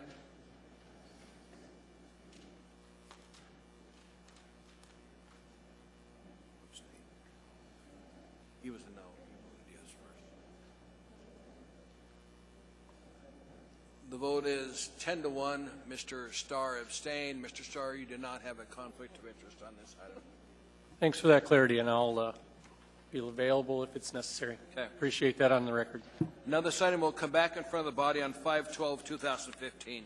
Good job. The other item in front of us comes off of our backside of this agenda, and it is Originally, it was item 14N versus Resolution R 2015-136. What we need is just a motion to introduce this. It's Resolution R 2015-136, a resolution of the Anchorage Municipal Assembly approving alcoholic beverage conditional use for beverage dispensary license use and license number 434923 in I-1 Light Industrial District for South Restaurant and Cafe LLC, doing business South Restaurant and Coffee Shop. Waive reading. Thank you. Can you waive reading on introduction? Clerk says we can. Can we do it? Yes or no? I keep going. Yes, I have. I've got the license number on it. Move to introduce. Second. Moved to second and third. And did we have a specific public hearing date we wanted to set on this? 4/28/15.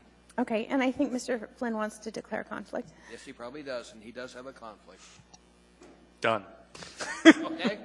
I'm an Well, Mr. Flynn, you own part of it. You've got a conflict. Now that completes the items that were pulled. We're going to take our dinner break. When we come back, we'll get this meeting started again. The Boy Scouts. Are the Boy Scouts here? Come on down. It's the worst part of getting your citizenship merit badge. You've got to come and talk to us. We need your name, the troop you belong to, and what rank you are. I'm Chris Brandenberry. I'm Life Scout, and we're in Troop 82. Who sponsors that troop? TMC, Turnagain United Methodist. Congratulations on being here. Thanks. Sir. Okay. You can bring the microphone down. We won't bite, I promise. I am Logan Bleckel, and I am second class, almost first class. I go to Troop 82 and TUC, I guess. I don't know. Thank you. I don't know. I could be friends. I'm James Starling, and I'm a Star Scout at Troop 82. I'm John Morell, and I'm a first class scout at Troop 82. My name is Wesley Eastham. I am a first class scout at Troop 82. Well, thank you guys for coming and working your merit badge. We appreciate you being here. We'll now take our dinner break.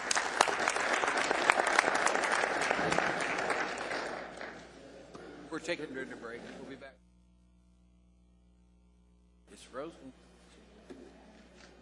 Good. Please vote to reconsider it.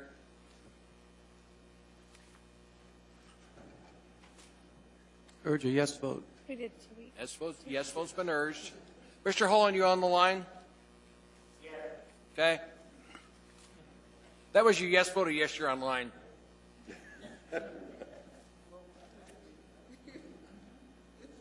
Who are we missing?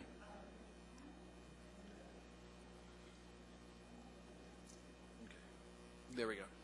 That reconsideration is approved. Ms. Dombrowski, ma'am. Thank you, Mr. Chair. Mr. Chair, after speaking with the administration, they believe that the analysis needed to be made regarding the seats can be made, and if, in fact, we don't need to spend that money, they can just lower the amount. So I think the administration is comfortable. I don't mean to speak for you, Mr. Mayor, but my understanding is that you're comfortable with going ahead and approving this tonight, and then you guys will do what needs to be done to evaluate the seat issue. That's correct, Ms. Dombrowski. Thank you, Mr. Chair. Thank you. Any other discussion from Assembly members? If not, please vote. Mr. Hall?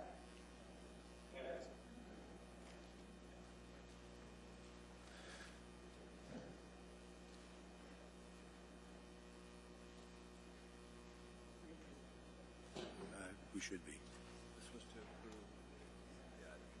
approve. Yeah. Okay. Yes. We got Mr. Hall on it. So that was unanimous.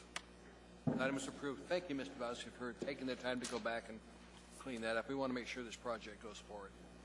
Thank you, ma'am. Mr. Chairman?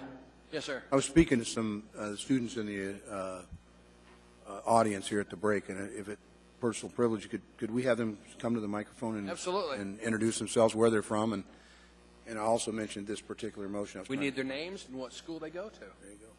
You got some students here in the audience, please. Come to the microphone. Don't be bashful. I know I signed about a half a dozen forms, it seems. You do know he's not on the assembly. He's just a guest. The signature's no good.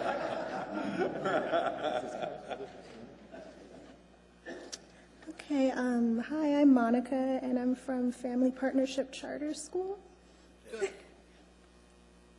Hi, I'm Brendan Nells. I'm from Chugiak High School. What?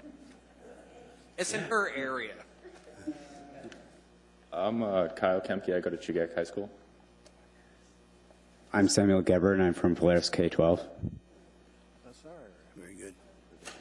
Thanks for being here at the assembly meeting. Thank you very much. Thank you.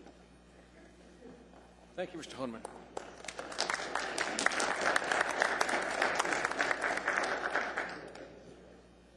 Next item in front is item 11A, Assembly Memorandum AM 200-2015, Anchorage Community Development Authority Board of Directors appointment. Matthew Henry. Public hearing on this item is now open. Anybody wish to testify, please come forward. Hearing saying no, public testimony is closed. Will address the body. Move to approve. Please vote, Mr. Hall.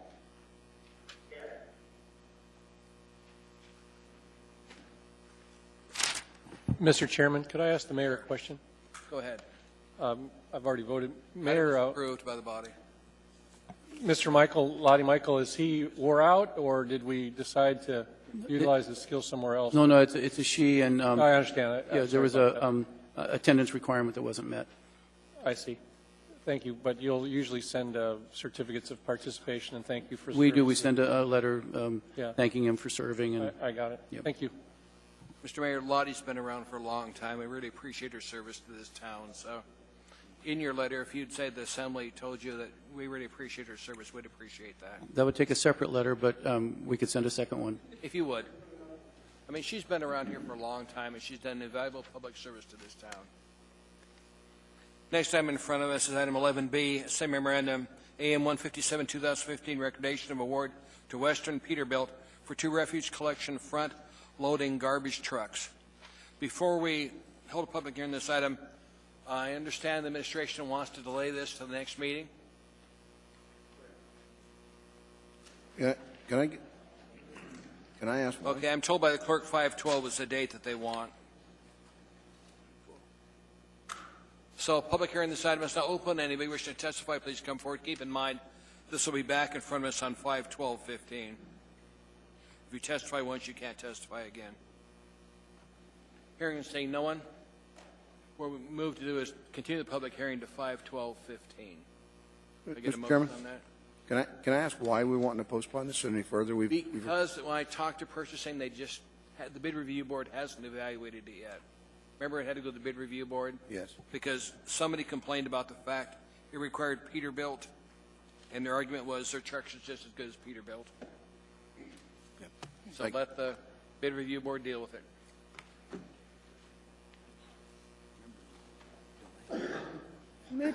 Move to continue public hearing to 5/12/15. Is there a second?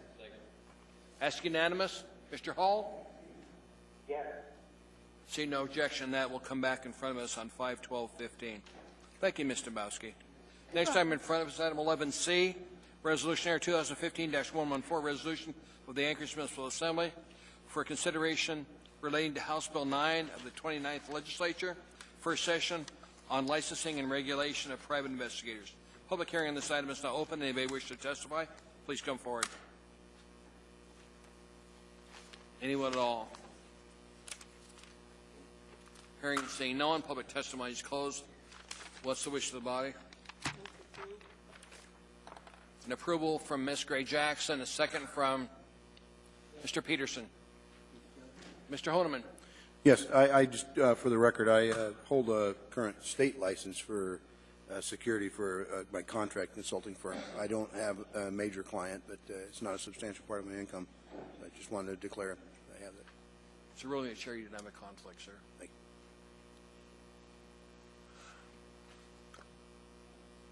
No discussion from assembly members before we vote. Mr. Flynn, sir, I knew you'd be there.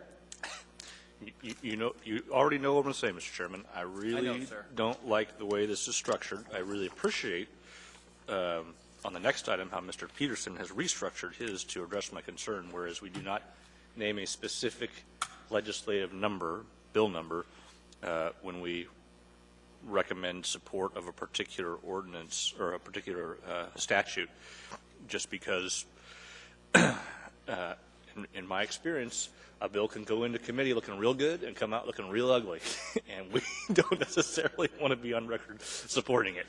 But I'll let it go. I understand this is important to the clerk's office. So for future reference, I would appreciate Future reference is so noted, sir. omit bill numbers, please.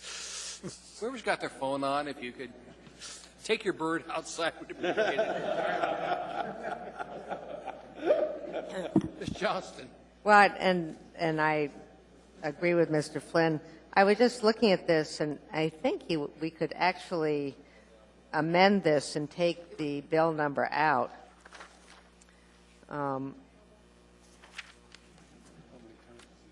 It's not in the title. It isn't the title. But Isn't the title? You could pull out a line 30 and it'd be better. But. Yeah. Well, I guess we'll let it. But I do agree with Mr. Flynn, and we've had these instances. We live by experience on this. The hard way. Please vote. Mr. Hall? Yes. Please vote. That's approved by the body.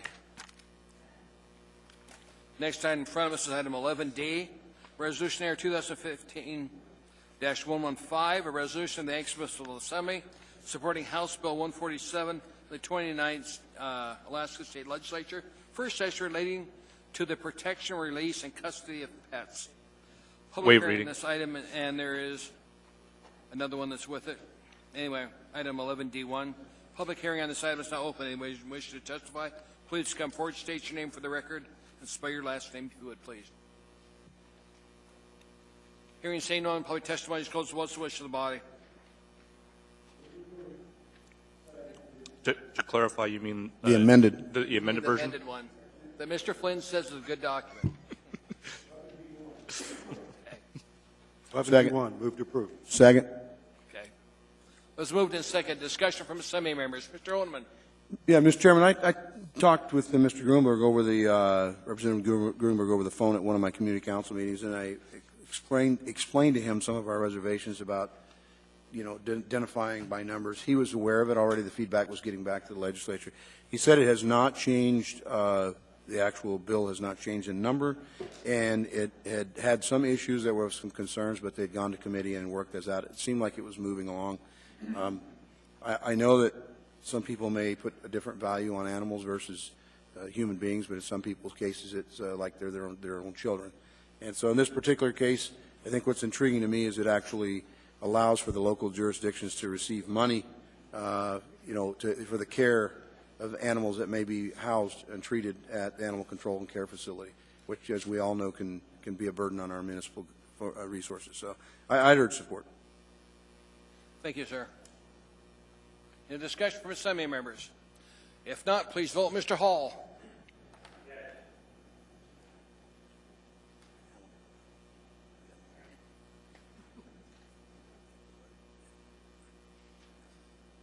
That item is approved by the body. Mr. Peterson, thanks for your work on this.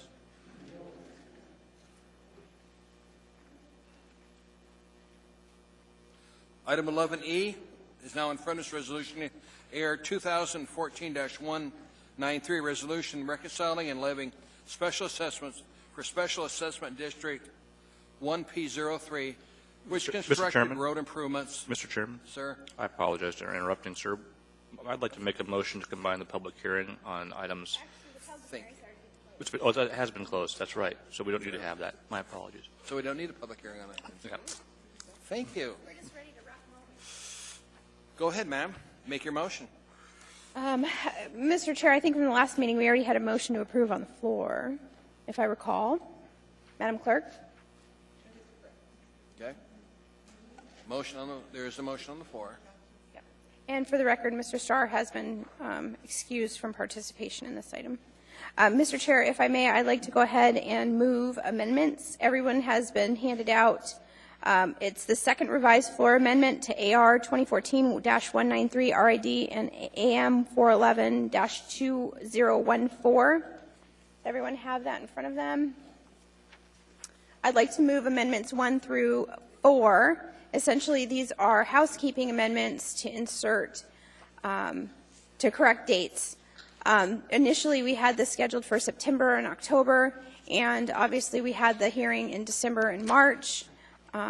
Additionally, it is correcting exhibits or references to. Do you want me to read them into the record, or? You would, please. Okay. Amendment number 1, amend section 2 to correct the hearing dates as follows. Page 1, line 38, delete September 10th through 12th, 2014, and insert December 1st through 3rd, 2014. Amendment number 2, amend section 2 to correct the public hearing date before the Assembly as follows. Page 2, line 1, delete October 21st, 2014, and insert March 3rd, 2015. Amendment number 3, amend section 2 to incorporate the correct exhibit as follows.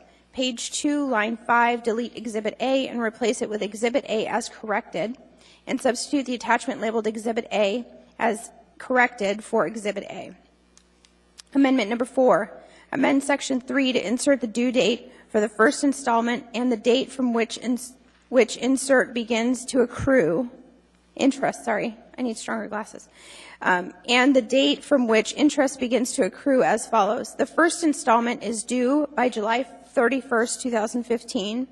Interest on unpaid installments starts to accrue on July 1st, 2015. And that's it? Yes, sir, on this one. It was moved and seconded by Ms. Johnston. Mr. Chairman, Go ahead.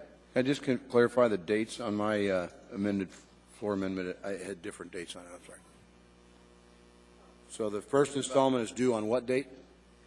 The first installment is due by July 31st, 2015. And yet interest on unpaid starts to accrue on July 1st? It should be August 1st. I think that should be, yeah.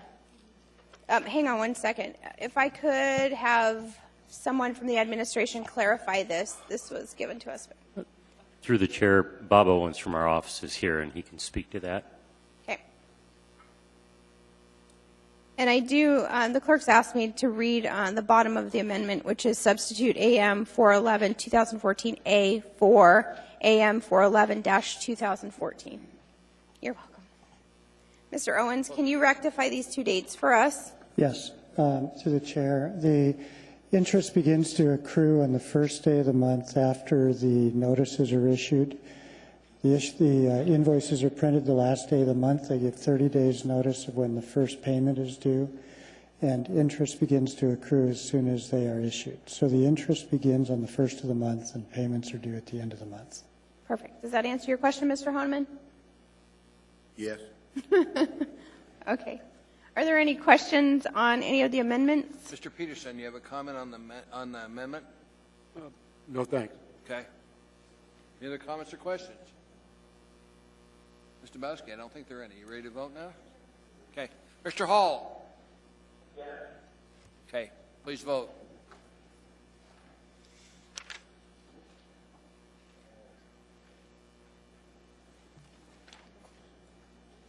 That was approved by the body. We're almost there.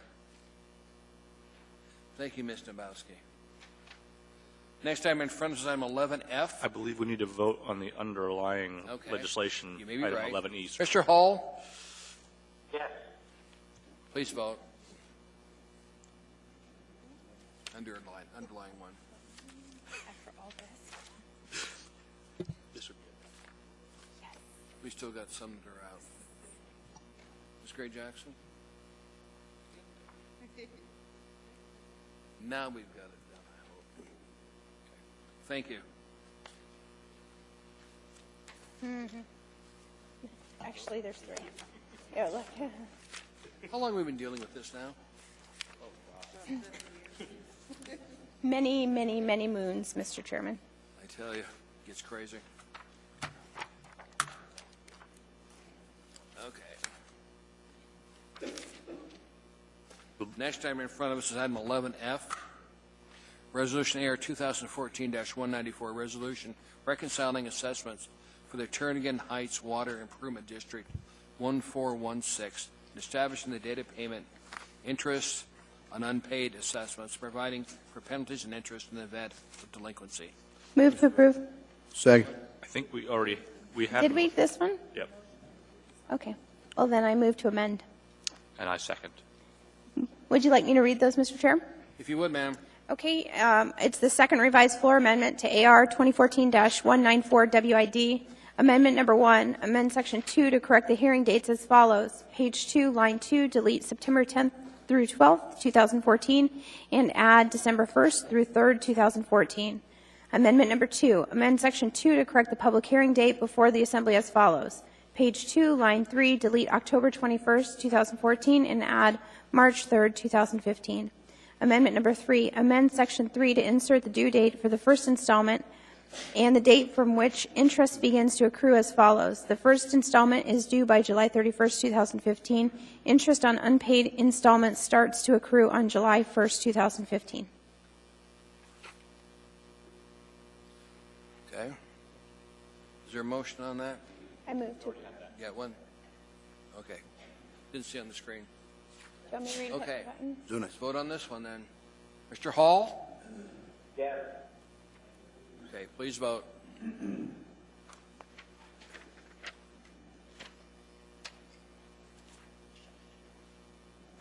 Item is approved. Now we probably need to vote on the underlying one. Mr. Hall, the underlying motion? I'm sorry, Mr. Tracy. A vote on the underlying motion on this? Yes. Okay. Please vote.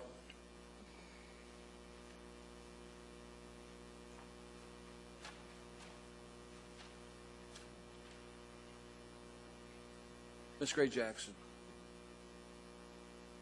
That was approved by the body. Yeah, we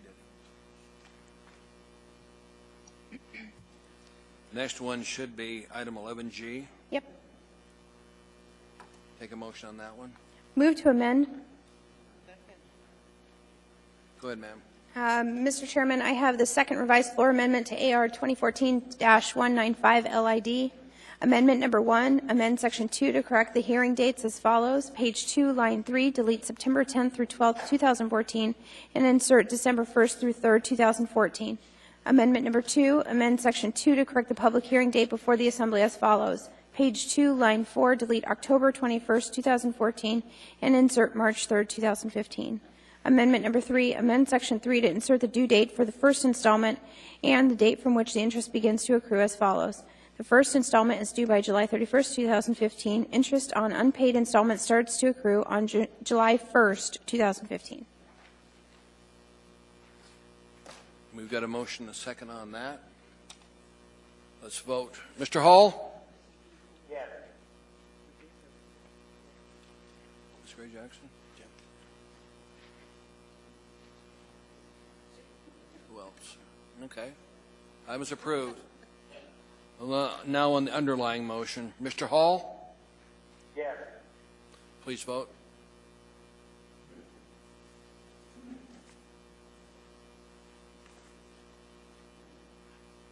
We still got one out.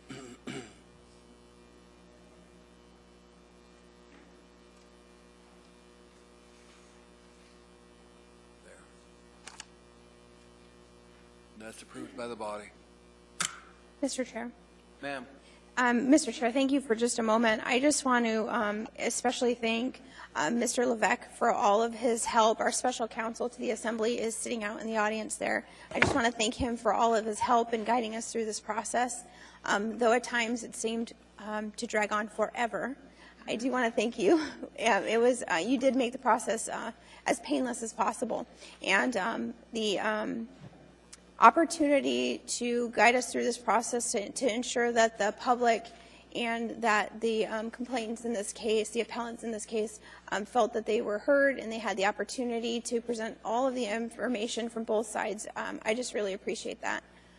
Additionally, I'd like to thank Ms. Tucker and the clerk and her staff. Lisa did an incredible job. She's sitting right over there.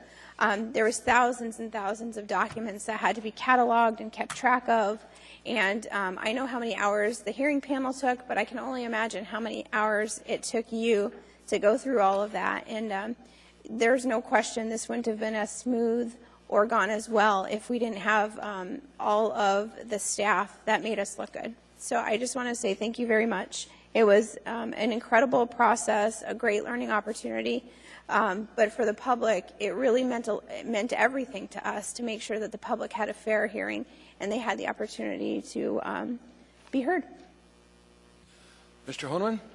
I pretty much was going to echo that. I know sometimes when you're the chair of a committee, you oftentimes will leave people out. So I would say thank you to Ms. Dombrowski and Mr. Evans and yourself, Mr. Chair, for setting aside your time, as they say, sometimes better thee than me. I didn't look forward to having to commit that much time commitment. I didn't really have that much time. So I thank you for doing that. And for the members of some of the people who may not understand, this was a quasi-judicial hearing that you've been on the body a number of years, Mr. Trainee. How many times did it ever happen here? This is the second one. It doesn't happen often. Thank you. Good job. Mr. Flynn, sir, since you started us on this mission. I started you and Mr. Evans and Ms. Dombrowski on this mission. Somebody else started us on this mission, but I'll be very brief.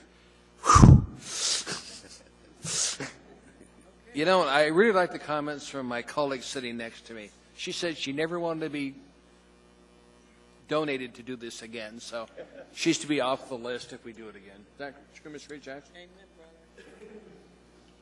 Anything else, Ms. Dombrowski? Just one last thing. See, I can never stop. Just a reminder to members of the Assembly, this item is still on appeal with the court. Therefore, we don't know if there will be a further litigation or further items, so you still must refrain from discussing this topic. There should be no ex parte communication, and hopefully this will be behind us, but we will see. Good. Well, it's closed for now. And please don't come and reconsider it tomorrow. I'm told Ms. Dombrowski will take you out. Next item, my friends, is item 13A. 13A. Mr. Chairman, does the sponsor have an announcement before we take? I will make the announcement for him if you'd like. What we're going to do is postpone this item to 5/12/15 because we're going to be jammed on the 28th, and the legal department needs time to finish their work. And I appreciate Mr. Evans trying to come up with an S version on this. So if you're testifying tonight, you might want to wait until we've got the full document in front of us before you testify. Mr. Evans, anything? No, Mr. Chair. That covers it. And I want to open the public hearing on this item. This is on ordinance AO 2014-135, an ordinance of the Municipal Assembly amending Municipal Code Title 11 to accommodate technological innovation. Waive reading. Thank you. Public hearing on this item is now open. Anybody wishing to testify, please come forward. But keep in mind, you can't testify twice. Unless the S version is going to be significantly different, then you can. Welcome, sir. Thank you. Billy Ray Powers, P-O-W-E-R-S. Again, this Title 11, well intended when it was worked on, back when it was worked on, Pat Abney and the folks that established it at a time when we didn't have cell phones and we didn't police, we didn't have a way to review services like we do today. So we may have needed a little more government oversight. But nowadays, it's the wrong thing. I think it has to be totally redone. Anyway, that's just my opinion. Thank you for listening. Thank you, Mr. Powers. There are no questions. Anybody else wish to testify, please come forward.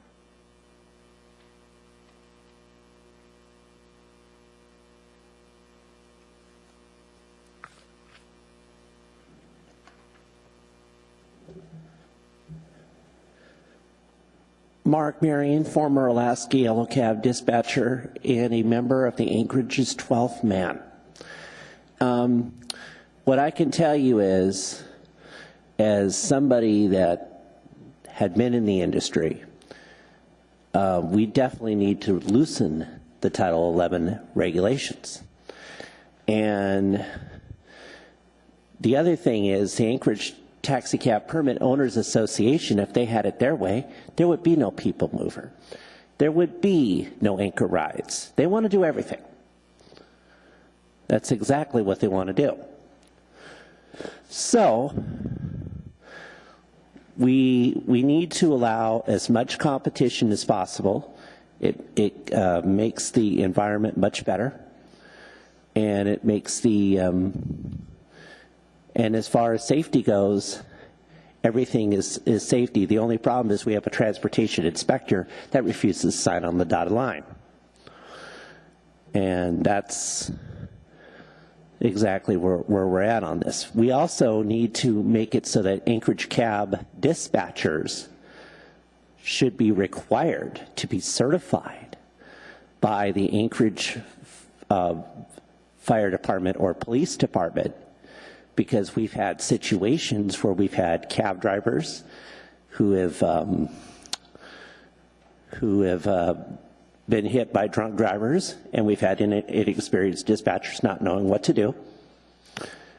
And we've had, in fact, I'll give you a case 5 years ago where I called a cab driver into dispatch to get arrested. And, of course, he's now sitting in the Anchorage jail for a long, long time. His name is Rafael Martinez. So we need to keep the cab industry safe, but more competition is what will do that, because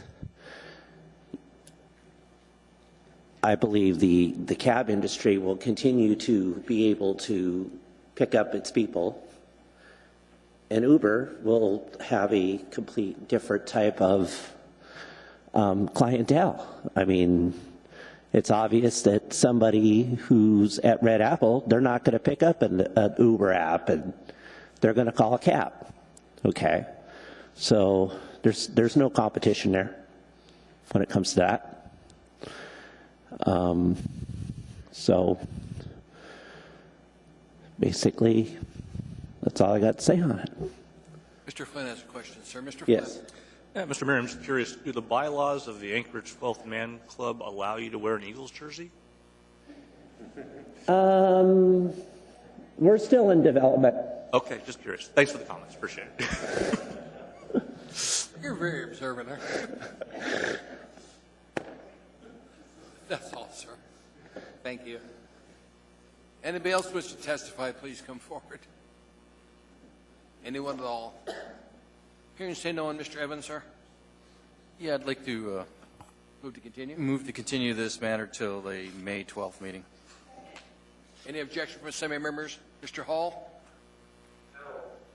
Any objection? Seeing none, this will come back in front of us on 512.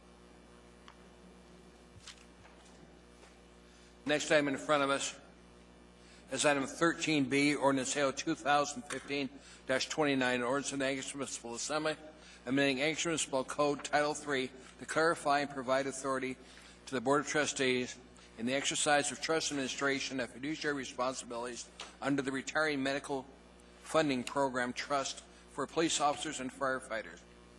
Public hearing on this item is now open. Anybody wish to testify, please come forward. Chase J. Curry for the record. And spell your last name. Anyone at all? Hearing and saying no, public testimony is closed. Was switched body. Move to approve. But moved and approved. Ms. Domowski. Thank you, Mr. Chair. I just want to thank Ms. Tucker and the board. Ms. Tucker and I had the opportunity to go and sit down with the board and discuss the ordinance and taking into account the audit report, the administration's concerns, and the concerns of the board. The board did pass a resolution and unanimously accepting the ordinance that's before us. But with that said, the administration did have one issue they wanted addressed, so I just passed out an amendment that has been agreed to by the board, and I would just like to go ahead and move amendment number 1. Do you want us to read where you want to read where your amendment goes, Amy, if you would? I'll second it for her. Thank you. The board shall enter into an agreement with the municipality to provide for full payroll and employee benefit services for the trust program staff. The trust program staff administrator shall be considered an exempt executive employee of the municipality at a range to be determined by the Board of Trustees in consultation with the Employment and Classification Division. And that was seconded by you, Mr. Flynn. That amendment? Okay. In discussion, Mr. Starr, sir. Well, I would ask Mr. Wheeler that he's not here, but Ms. Tucker, did you read the trust agreement that was put into effect that talks about this topic? Does the trust agreement conflict with this, or do we need to modify the trust agreement in conjunction with this proposed amendment? Through the chair, Mr. Starr, I don't believe that there's a conflict, and yes, I did read the trust agreement. Does it specify that it would be sort of a non-exempt employee, or did we not use terms like that back in the 90s when the trust agreement was put into play?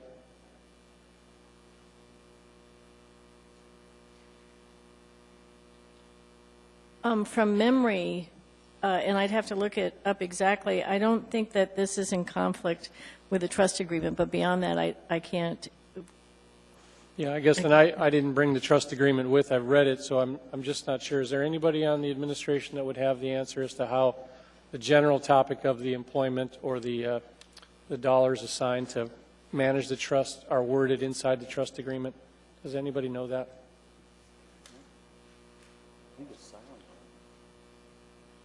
Mr. Chair, the chairman of the board is here. He might be able to answer it. Mr. Starr? I'm just asking what the trust agreement says in that. I didn't bring a copy of it. I've read it. So if there was an answer from the administration, Ms. Usera. I think actually it's silent on just what type of employee it is in terms of putting them into a classification like exempt or executive. It doesn't speak to it. So what this does would clarify, actually. But it does talk about our obligation to fund the position, though, correct? Okay, thank you. That's all I had. Thank you. Please vote on the amendment. Mr. Hall? Okay. Please vote.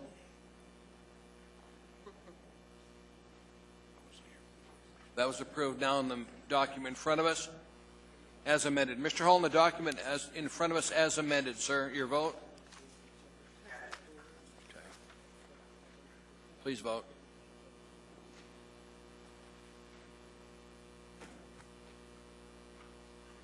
That item is approved by the body as amended. Thank you for your work on it, Ms. Dombrowski.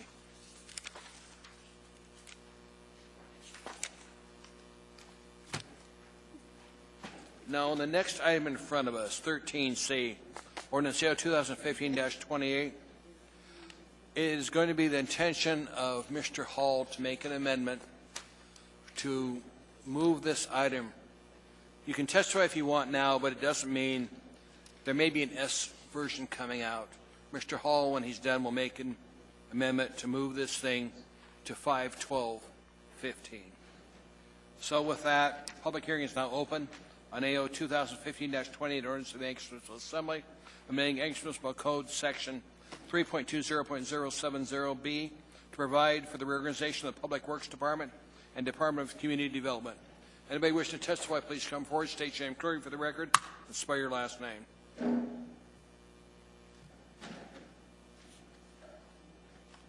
I think we still have your chair in here somewhere. Adam Trombley, Trombley. About 8 months ago, I had the honor and privilege of being elected to the board of Aquila. Some of those of you who know what Aquila is, and there's some of you I'm sure who probably don't. So I'm just going to rattle off a couple things that Aquila does. One of them is they have an assessment center, and that continues to offer substance abuse, mental health, and integrated assessments. There's the Aquila Women and Families Program.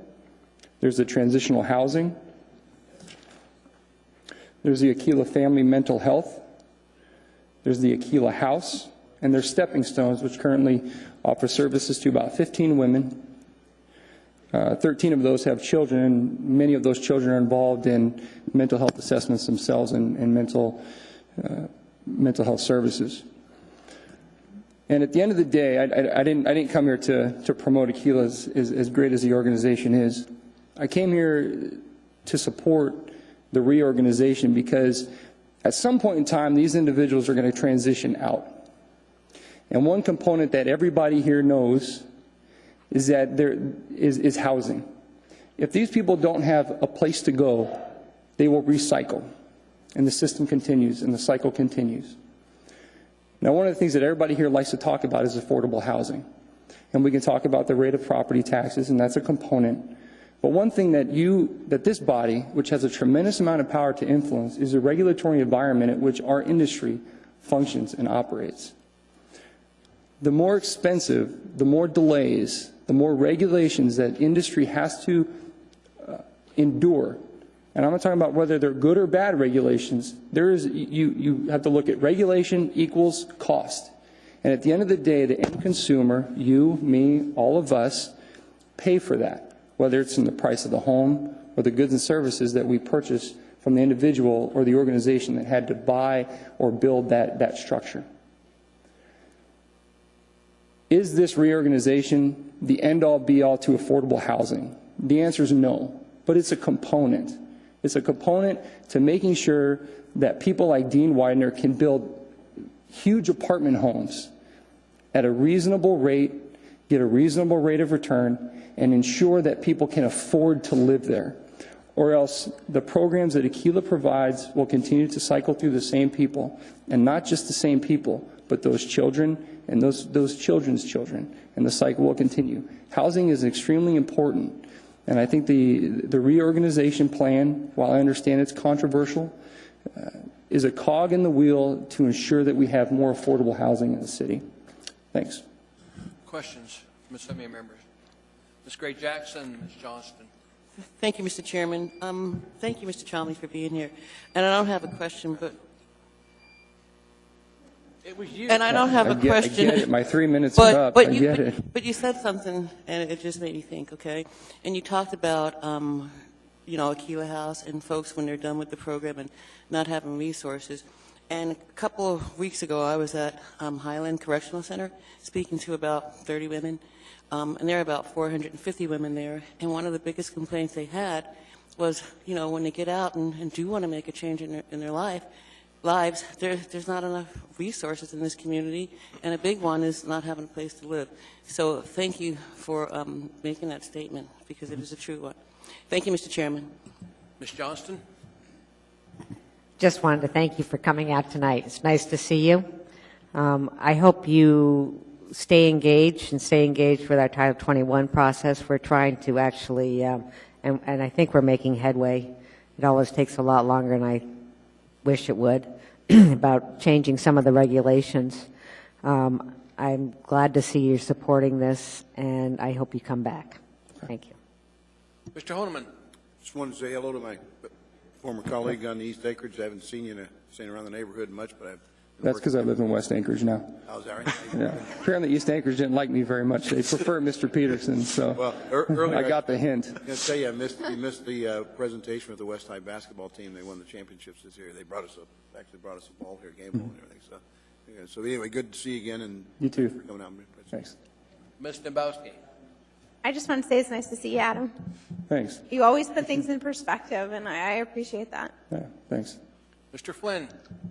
Mr. Holman, I think it was kind of cruel to point out to a former East High basketball player that West beat them for the championship. But I wasn't going to mention anything there. But, the same coach at one point. At one point. Adam, good to see you. We're due for a PB&J, I think. Anytime. All right. Looking forward to it. Bye-bye. Mr. Starr.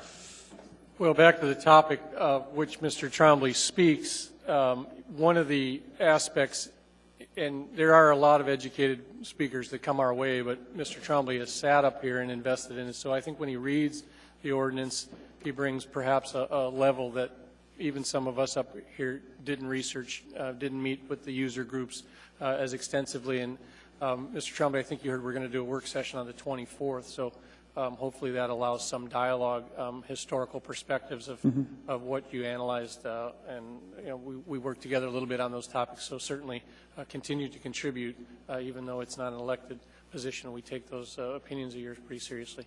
Thank you. We do have a work session set up. It's April 24th from 2:30 to 4 o'clock. Okay. And come to the meeting if you want. Thank you, Mr. Training. Thank you. Anybody else wish to testify on this item? Please come forward. Hearing and seeing no one, Mr. Hall, I need a motion to continue the public hearing. Mr. Chairman, I'll continue the public hearing to the meeting of May 12 on behalf of Mr. Hall. Second. Moved and seconded. Mr. Hall, you still there? I think we lost him. Any objection? Seeing none, this item will be back in front of us on May 12th. Don't forget there is a public hearing, there's a work session on April 24th from 2:30 to 4 o'clock on this item. Mr. Chairman, for clarity, those who are watching on television, the work session format, I know that there was 3 assigned presenters, perhaps. However, there was some industry folks that had some dialogue. How would you see that conversation occurring? We've got specific times set apart for the 3 different groups, and I'm concerned because I've heard from Wilder Construction they may not be coming here to build in my district one they want to build, which I want to see done. So Widener Homes, I believe you meant to say. Yes, that could very well be. So I just want to have clarity that will there be time perhaps to have other residential home builders, apartment builders? I think there will be time. I'll let them know. Thank you. Thank you. We're now down to new public hearings. Item 14A, Ordinance 2015-30, an ordinance authorizing a revocable land use permit to Little Bears Playhouse Incorporated, a nonprofit corporation of the premises located at 124 Eagleoff Drive in Girdwood for a daycare center, at less than fair market value. Public hearing on this item is now open. If you wish to testify, please come forward, state your name and courtesy for the record. Anyone at all? Hearing and saying no, and public testimony is closed. What's the wish of the body? Moved in second. Discussion from assembly members. What, ma'am? Urge a vote yes. Okay. Mr. Hall.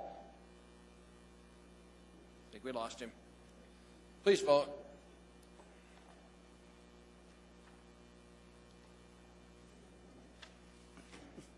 The item is approved.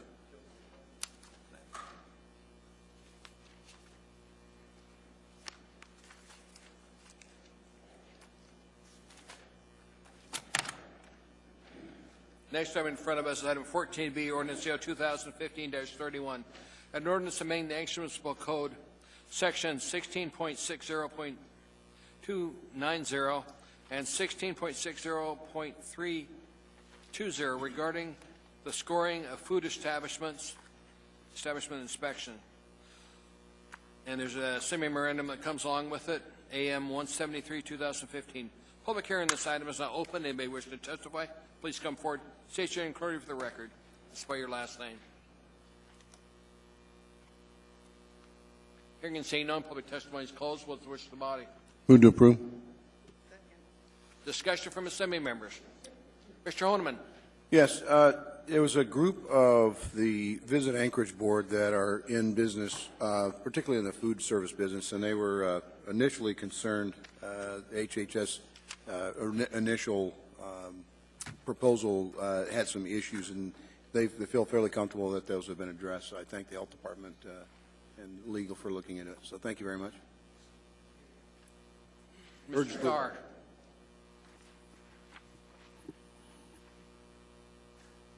You're just on my list of people to discuss this item, sir. You just looked at me, or did I miss that? You're on here.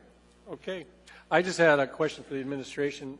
Mayor, perhaps, even though it says effective immediately, is there sort of a ramp-up you envision on advising the industry of the new scoring system or the new forms? I wouldn't want to, ding somebody for a score below 71 today. Could you just briefly explain, because I know restaurant owners and restaurateurs Yeah, Melinda Freeman, I think one of your staff is prepared to answer that. Implementation and sort of education of the users that you'll be bringing this to. Following Mr. Tromley, it's a little. I'm Tony Barrett. I'm the program manager for environmental health for the health department. To the chair, or through the chair, Mr. Starr, we're ready to implement this and roll it out. We've had meetings with the industry. We've had public hearings and several public meetings with folks. We're ready to do. We've trained our staff to do the inspections and the scoring, and there's no reason on our part to delay beyond next Monday. It'll take us a couple of days to get the internet system set up and the scoring reporting set up, but other than that, we're ready to implement. And as other data has been available to the public, will it be online? Is that what you intend to do ultimately? Yes, sir. It will be online, and of course, the scoring won't start until we start doing inspections with scoring. So if you looked on Monday for your favorite restaurant, it probably hasn't been inspected with a score yet. But as part of our plan is to publish each week the facilities that have been inspected, so that people can go and look them up and see their score if they wish to do that. Until we have a history or a bank, if you will, of facilities that have been inspected. So will you have a opportunity to re-inspect then, and so the latest score is the one that will be online, or will there be a historical perspective? What will we actually see?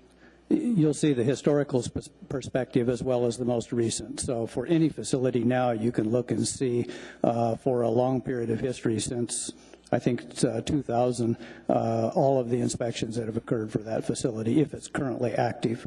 Great. Well, thank you. Keep up the good work. Appreciate it. Thank you, sir. Thank you, Mr. Starr. Mr. Honeman. Just wanted to give a shout out to Melinda Freeman and the Health Department. You know, we do the Public Safety Committee, Mr. Chairman. You know that it's more than just police and fire. The Health Department comes out, emergency management, and one of the things, from a personal perspective, I eat out a lot, probably more than I should, but I do appreciate the fine work that the Health Department does in many facets, not just in food inspection. So thank you for listening to the industry. Just kind of a snippet as to one of the concerns that we're hearing was at one point the initial scoring sheet was if an employee didn't know where to take the inspector to see a posted document, it would have demerited them 10 points. But if there were, unsafe food droppings on the floor, it would have been like 2 points. So they didn't seem that it was very fair. They were listened to, and they felt like the Health Department responded accordingly. So, thank you. No other comments from Assembly members. Mr. Hall? Okay. Please vote on this item. I've got to keep going to response. That was approved by the body. Next item in front of us is item 14C. Resolution Air 2015-133, a resolution of the Anchorage Municipal Assembly approving alcoholic beverage conditional use for a beverage dispensary use. Waive reading. And license number 217.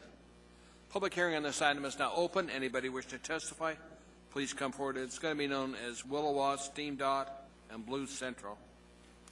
And there's a notice from the clerk. The chair will entertain a motion to continue the public hearing on AR 2015-133 to the regular Assembly meeting of April 28, 2015. So basically, I'm going to entertain a motion when we're done with the public hearing. So you don't have to testify now if you don't want to. Public hearing is now open. Anybody wish to testify, please come forward. State your name clearly for the record. Hearing and saying no one. May I get a motion from the body? Move to continue this item to continue public hearing to April 28th. Is there a second? Second. Ask unanimous consent. Mr. Hall? Okay. Seeing no objection, this item will come back in front of us on 28th.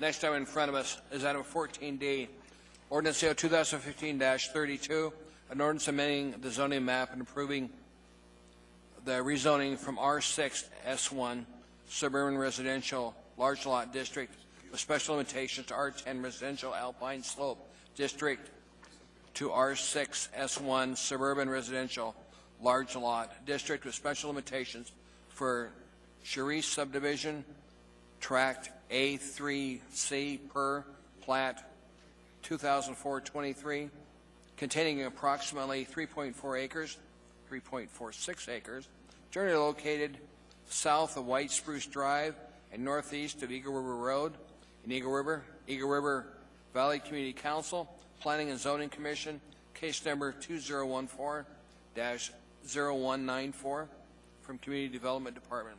And there's an accompanying AM with it, 174-2015.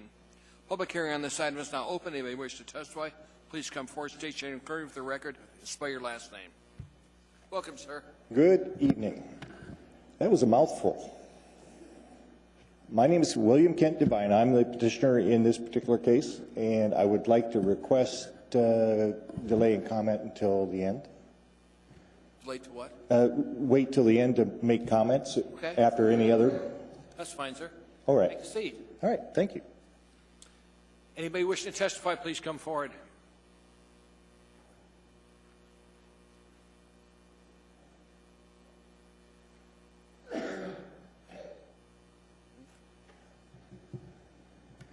Mr. Chair, members of the Assembly, my name is Therese Lessman-Vohl, V-O-E-H-L.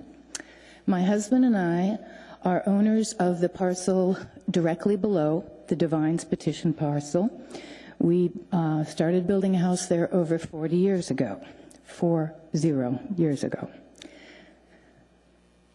And I would like to speak to this petition, or this Assembly action today.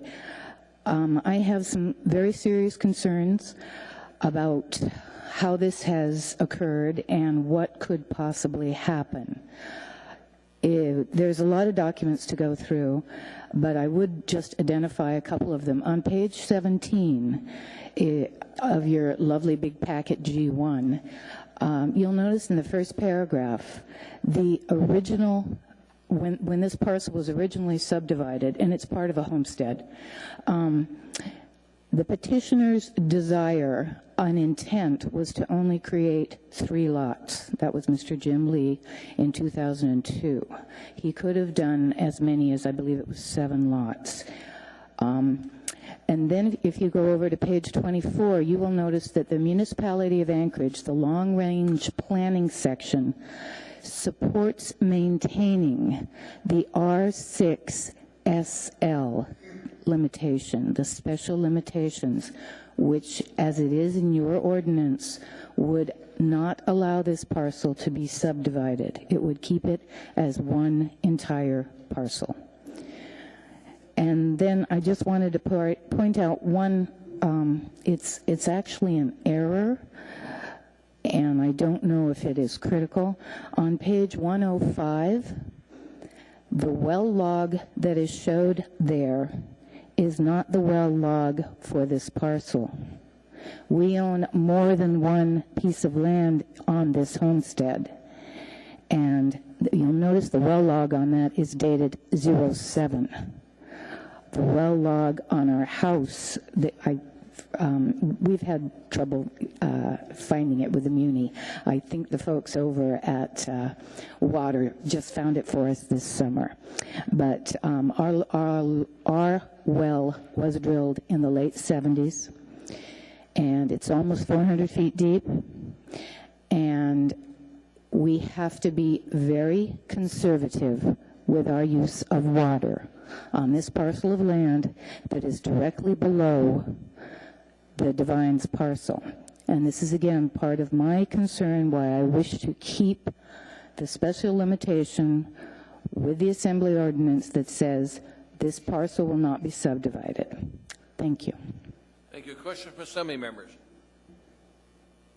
There don't appear to be any. So you drilled that in the 70s? Was that running Yes, sir. about $20 a foot at the time? Well, my husband was on the slope when they were drilling. I wasn't around, and I think maybe they went deeper than they should have because there was nobody to stop them and they could get more money. But it was around $30 a foot.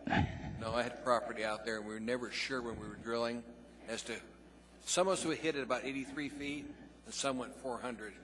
Yeah. It's always a concern. And as I said, the other piece of property we have, it's almost 1,000 feet uphill, and we went less than 100 feet.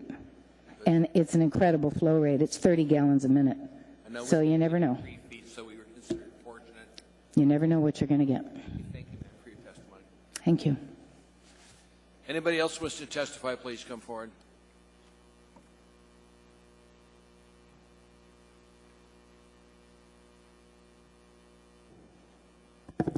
Hello, Chair and Assembly. Thank you for giving us the opportunity to discuss this zoning ordinance. My name is Arlene Rasick, R-A-S-I-C. Thank you. And my husband and I are property owners for the lot that is directly above the one that is getting petitioned for rezoning. And the original subdivision was set up with all the adjacent property owners knowing that the area would not be subdivided. And this tract that is having the request, there's two parts. The R10 section on the property, the usable portion would have been adequate for leach fields or driveways, et cetera. So the existing subdivision is fine the way it is set up. Charlotte subdivision, am I echoing? What, ma'am? I just didn't know if I was echoing. Charlotte subdivision is a small and unique subdivision. It provides a transition from the smaller, larger density tracts that are 1 to 1.5 acres to a larger, and between the large parcel of undeveloped R10 land. This subdivision is in great compliance with the Chugiak Eagle River Comprehensive Plan, which preserves and enhances the identity of the established community. The subdivision is separated by natural terrains of gullies, steep slopes, and areas near avalanche zones. It provides adequate septic and well setback requirements and utilizes the natural buffers for privacy and separation. The density restriction in this subdivision is what has appealed to us and all of the existing neighbor property owners. Changing the zoning after the subdivision is established isn't fair to any of the existing neighbors. Homeowners buy your property because of the quality and attributes that are in the subdivision, and to have a vacant lot all of a sudden change the zoning isn't fair and only diminishes the value and character of our neighborhood. I can support the Assembly ordinance to limit any subdividing. Thank you. Thank you, ma'am. Mr. Starr has a question. Mr. Starr? Nice to see you. Hi. Hi, Bill. How big is your lot? Our property is 2.5 acres, and I've got an avalanche zone and Chugiak National Forest. So my portion of the lot was from the earlier subdivision, and then he utilized natural buffers, because on the other side there's a road access and up to another avalanche chute. And when you built your home, did you improve White Spruce Road, or who actually did the improvements after this? No, White Spruce Road actually was a dirt road to our place, but we did install N-Star and the utilities all the way up there. Yeah, and then it got strip paved up to your house. Did they pave it? Close to it, Close to it. near the end of the White Spruce right-of-way that's developed. And the ownership of the next parcel up valley or east of yours is a larger tract. It's 50 Yeah, it's some R10, acres. and it's... Does Mr. Lee own that one as well? Yes, So yeah. he's- Yeah, and Lee's the one who established this subdivision. Yeah, has he talked about subdividing the 55 yet? No, and I don't think he will from talking to him, so it'll be after he's gone. Great, thank you for your time. All right, thank you. There are no other questions. Thank you, ma'am. Anybody else wish to testify on this matter, please come forward.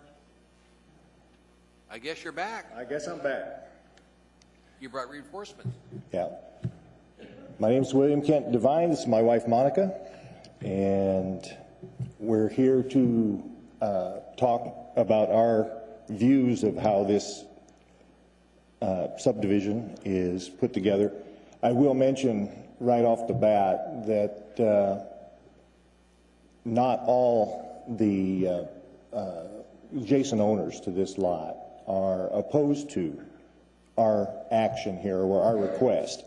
As a matter of fact, Mr. Lee is also not opposed to our subdividing a piece of property if we choose to do so. Our whole plan was to get a piece of property here which we were able to acquire and potentially subdivide it so that our son could have a place right close to where we're at. We just live up White Spruce Drive, about a half mile from this property.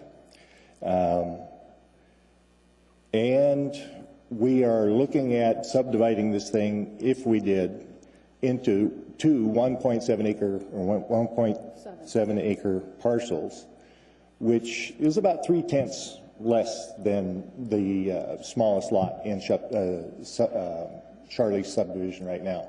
So the argument that it changes the actual density and the actual character of this subdivision is something we disagree with. And we believe that we could develop this as single-family resident, just one resident on each lot in the future, very equitably with the rest of the subdivision. And we're happy to answer any questions that people may have. Mr. Honeman. So, and apparently, and thanks for coming and explaining that. So apparently, there's some concern about the size of the lots and how, I don't know how, maybe perhaps where you would access the lots. The access is actually quite good. It's White Spruce Drive on the plat for Charlie subdivision has, when Jim Lee made the division, or the plat, goes across the top of our lot there, and is basically goes between where Jim Lee's new home is and our lot, and on into his 55 acres. So if you intend to put two structures perhaps on the two different lots there, is there any concerns or merits to the concerns of perhaps that you know of on either from platting or from the perspective of like wells or septic? The issue or the whole concept of well and septic is the septic is in the past has been tested, and the soils were fine for septic systems throughout the entire lot that we own. The well situation, as was pointed out before, is we have to kind of look around the property and kind of get a feel for where we might try to strike water. It's hard to say how far you'll have to go. I know up at our existing home, about a half mile up the road, we're at 320 feet, and the next door neighbors across the way from us are at 600 feet. So it's like, it's hard to say. And then as far as platting it out, you know, how you might. Well, that would have to be engineered, I'm sure. But there's a simple, the way the lot is shaped, a simple line down pretty much the middle of it would actually do quite well. But I mean, I guess my point is even if we were to approve this request to rezone, the planning board may not. Oh, exactly, yes. Exactly. Kind of we still have to go through that process after we're finished with this. So you're rolling the dice on that. Okay. Yep. Is that all, Mr. Holman? That's it. Other questions from assembly members? Sir, there doesn't appear to be any other questions. Thank you. Can I speak? Go ahead, ma'am. Quickly. Okay. My name's Monica Devine, D-E-V-I-N-E, and I'm just here to say that number 3 is where it says incompatible density is simply untrue in this ordinance. The basic lot is 2.3 acres. Another lot in this same subdivision is 2 acres. We are proposing a 1.7 acre lot. That is 0.3 of an acre difference, and I think that is a negligible difference. So what I'm saying is that this does not in any way add to population density, as is claimed, or taking away from the beauty and character of the area. Thank you. Thank you, ma'am. Anybody else wish to testify on this item, please come forward. Welcome, sir. Hi, my name's Steve Rassick, and I live at 26637 White Spruce on the same property.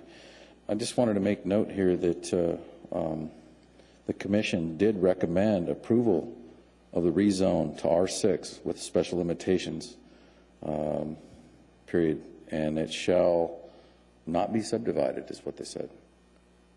That was several months ago. Thank you, sir. Anybody else wish to testify, please come forward. Anyone at all?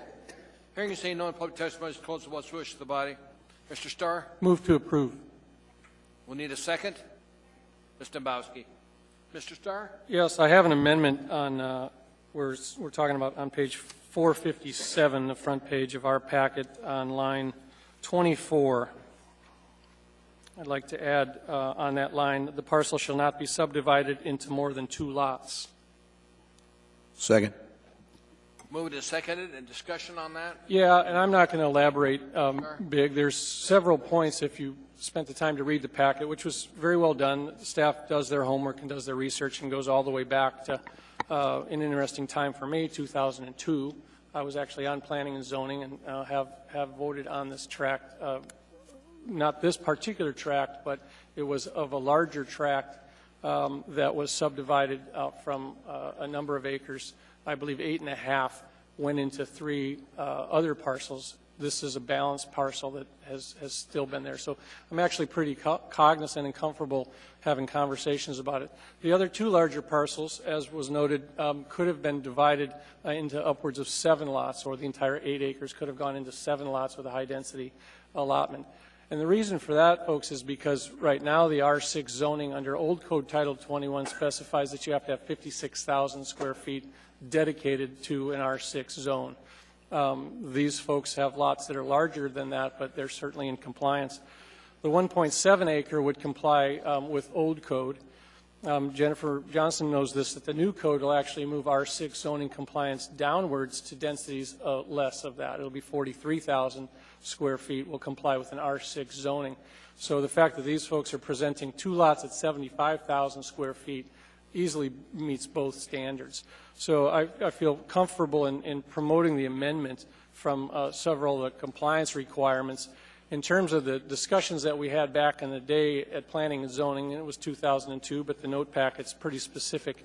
I think it touched to that. I believe Mr. Lee seemed to be cognizant that he had buyers. He had folks such as these that were ready to buy the properties and more desirable and easier, more developed. So the amendment to produce a 2-lot option here also predicates, remember, I guess not, but it's not a lecture, is that these folks aren't allowed to bring preliminary plats or go to the platting board until the zoning of the area allows that. So that was ruled on several times in the staff package, as they can't start paying architects or land planners to go in preliminary plat or even present that as an option. What will happen is if this amendment passes and the action item presents itself, they'll have to go back through that platting process and go through the platting board. Staff will weigh in, public testimony will occur, and I believe that that's the best due process to determine whether or not the land can be used. Platting board weighs in on all of those land designs, and so I've looked at it both in 2002. I've looked at it again now with the new and more current developments around there. Some people will look down on the property, some will look up to the property. Again, with the 75,000 square foot flexibility on where you place perhaps 2 homes, I think it's a safe conversation to present to planning board. Other discussion before we vote on the amendment? Okay, please vote on the amendment.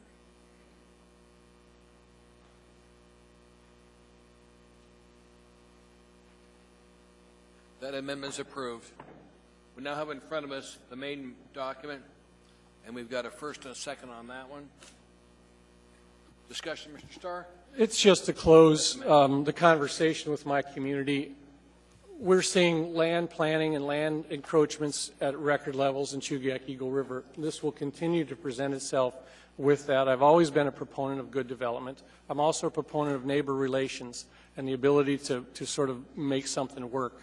And working this particular issue in my community as late as today, I feel there's reasonable people that will present conversations that will make it happen around the structure that the planning board compliance. After that becomes a land use permit on proven up on well placements, on septic placements, and some of the bureaucratic controls that will be in play here. So I'm comfortable with the conversations, and I'd love to see 2 homes owned by your sons out on that property. And if it can't be developed, then it can't be developed. That's, I believe, up to the property owners to decide. I'd like to give the authority through approval of this action tonight, so I urge approval. In discussion from assembly members? Seeing none. Mr. Hall, are you here? Yes. Okay. Please vote on this item, Mr. Hall. Yes. Okay. Please vote.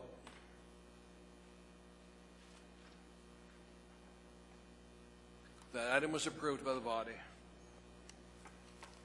If it doesn't work. Next item in front of us is item 14E, ordinance CO 2015-33, an ordinance of the municipality of Anchorage, Alaska, authorizing and providing for the issuance of not to exceed $110 million in aggregate principal amount of tax anticipation notes, fixing certain details of said notes, providing for the form and manner of sale of said notes, pledging the receipts from ad valorem property taxes to be collected during the year 2015, and the full faith and credit to the payment thereof, and delegating certain matters to the Chief Fiscal Officer in connection with the sale or placement of the notes.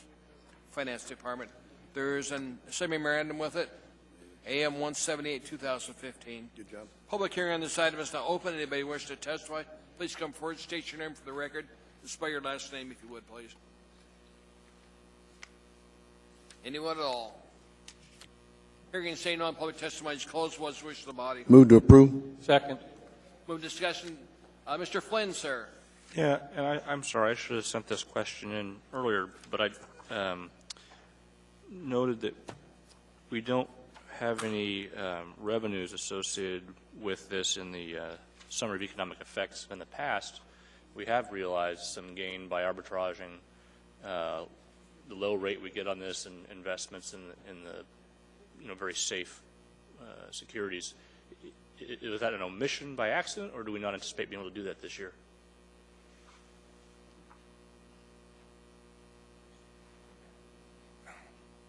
Through the chair, unfortunately, Ms. Guide couldn't be here, and I'm not sure, but I can find that out for you. Okay. Mr. Flynn, I did ask that question. If you'll take the liberty of my answer, I asked it to Ms. Guyard, and she doesn't anticipate that we're going to make any money on the operation this year. Oh. But she didn't anticipate that it would cost us a tremendous amount for the float of the money until we were able to pay it off. Okay. Well, if we get a written response from Ms. Guyard, I'd appreciate it. I just want to know the scenario. I may have one in email, but certainly Yeah. she can. But I did cover that, and in years past, Mr. Flynn's been correct. We've made substantial, actually, money on the float. Yeah. All right. Thank you. That's all, Mr. Chairman. Thank you. Ms. Gray Jackson. Thank you, Mr. Chairman. If I can respond to Mr. Flynn, I asked the question today of Treasury because I wanted to know, and it's a wash in the 2015 budget. $300,000 for revenues is budgeted, and $300,000 for expenditures is budgeted for this transaction. Thank you, Mr. Chairman. Thank you, ma'am. Mr. Starr?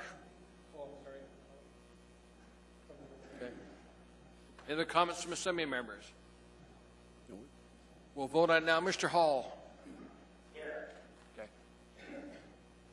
Please vote.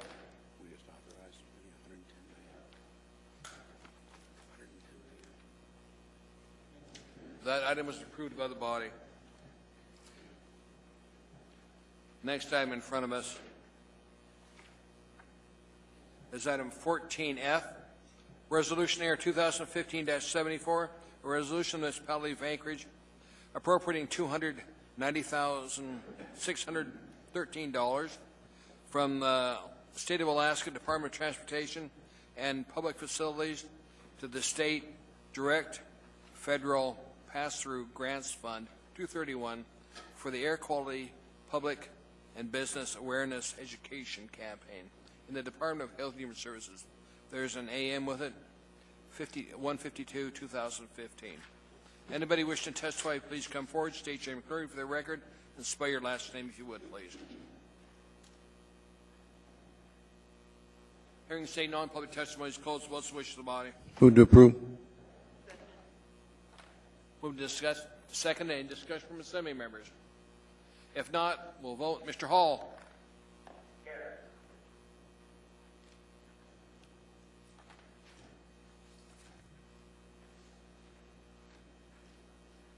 That was approved by the body.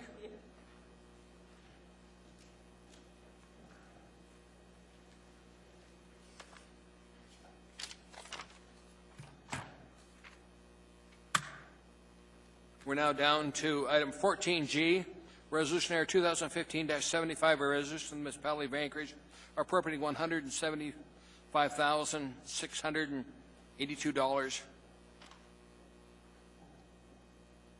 as a transfer of responsibilities agreement, TORA, from the State of Alaska Department of Transportation and Public Facilities and appropriating $18,060. Thank you. This is Area Roadway Dust Control 2015 program. Public hearing on this item is now open. Anybody wish to testify, please come forward. State your name and clearly for the record. Spell your last name, if you would, please. Hearing and saying on public testimony is closed. What's the wish of the body? Move to approve. Second.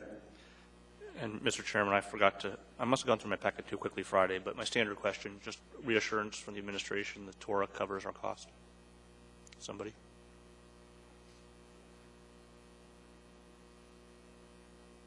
Just don't want to get bilked by DOT. Through the chair, Mr. Flynn. Yes, it is. Thank you. Mr. Thompson. Thank you, Mr. Flynn. You always ask that, and it's important to ask that because sometimes we never really know if it's going to cover our full cost or not. Mr. Starr, sir. Mr. Thompson, can you check and provide an answer to the Assembly on how the artillery roads out in Eagle River are covered?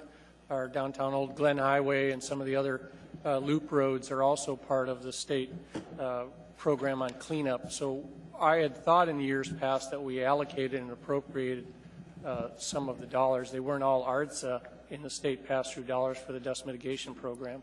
Can you see if we're doing it any differently this year and make sure Eagle River and Chugiak don't get shorted? Sure, I'll look into that tomorrow and get you an answer. Thanks, because I know Subursa oftentimes doesn't match appropriation as well, and I have not seen one yet this year. So if there's additional dollars or this one needs to be revisited, let me know, would you please? Sure will. Thank you. Thank you, Mr. Thompson. Any other comments from Assembly members? If not, Mr. Hall, your vote, sir? Please vote. That item is approved by the body. Next item in front is item 14H, Resolution Air 2015-76, a resolution appropriating $300,000 of revenue from United States Fish and Wildlife Service, USFWS, to the area-wide general CIP Fund 401 in the Public Works Department, Project Management and Engineering Division, PM&E, for the Ship Creek Water Quality Improvements, PME project number 13-62, Public Works Department. There's an AM with it, 154-2015. Public hearing on this item is now open. Anybody wish to testify, please come forward. State your name clearly for the record and spell your last name. Hearing and saying no on public testimony is closed. What's the wish of the body? Move to approve. Moved and approved in a second. And discussion from Assembly members. If not, we're going to vote. Mr. Hall, your vote, sir. Okay? Please vote.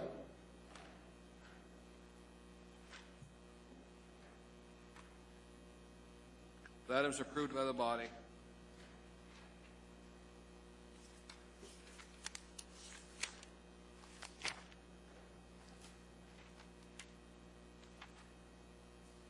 Next item in front of us is on page 11. 14I, Resolution Air 2015-78, a resolution of the Municipality of Anchorage appropriating $274,848 to the Public Transportation Capital Improvement Project Fund 485 from the Federal Grants Fund 241, a Federal Transit Administration grant for transit capital maintenance within the Public Transportation Department. There's an AM with it, 156-2015. Public hearing on this item is now open. Anybody wishing to testify, please come forward, state your name clearly for the record, and spell your last name. Hearing and saying none, public testimony is closed. What's the wish of the body? Move to approve. We'll move to the second discussion from Assembly members. If not, we're going to vote. Mr. Hall? Here. Please vote.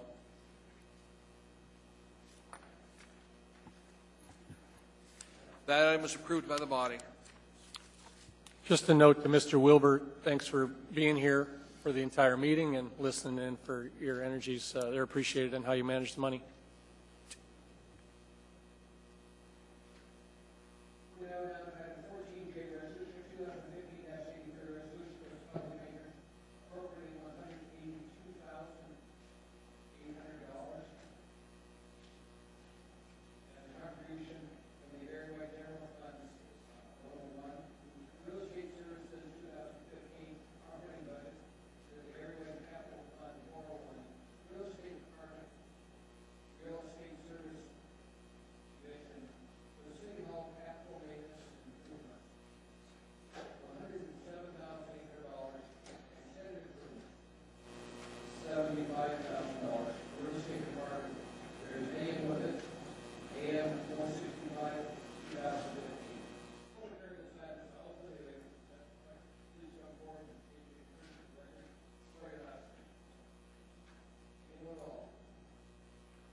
Move to approve.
CIV ICV Ventures, Municipal Manager's Office. There's an AM with it, AM 184, 2015. Public hearing on this item is now open. Anybody wish to testify, please come forward, state your name clearly for the record, and spell your last name, if you would, please. Hearing and saying no, public testimony is closed. What's the wish of the body? Second. Moved and second. Discussion from assembly members. Mr. Hall, we're going to vote now. Mr. Hall? Okay. Please vote. Yes. Vote yes. That was approved unanimously by the body. Next item in front is item 14L, Resolution Error 2015-110, Resolution appropriating Area-wide General Government Fund 101 fund balance in the amount not to exceed $8,000 to the Health and Human Services Department and in the amount not to exceed $400,000 to the Anchorage Fire Department, all within the Area-wide General Government Fund 101. Commensurate with 2014 expenditures, Office of Management and Budget. There's an AM with it, 192, 2015. Public hearing on this item is now open. Anybody wish to testify, please come forward, state your name clearly for the record, and spell your last name if you would, please. Hearing and saying no, public testimony is closed. What's the wish of the body? Move to approve. But moved and seconded. Discussion from assembly members. Not seeing any, we'll vote now. Mr. Hall. Mr. Hall. Please vote. Got it. Mr. Holman. Sorry. That was approved unanimously by the body. Next item in front of us is 14M, Resolution Error 2015-112, a resolution of the Municipality of Anchorage accepting and appropriating $175,000 of a federal USGS 3D Elevation Program grant to the Anchorage Water and Wastewater Utility. An AM with it, AM 201-2015. Public hearing on this item is now open. Anybody wish to testify, please come forward, state your name clearly for the record, and spell your last name. Hearing and saying no, public testimony is closed. What's the wish of the body? Been moved and seconded. Discussion from assembly members. Being none, we're going to vote now. Mr. Hall. Yes.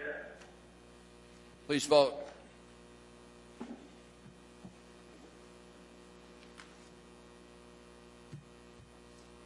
That was approved unanimously by the body.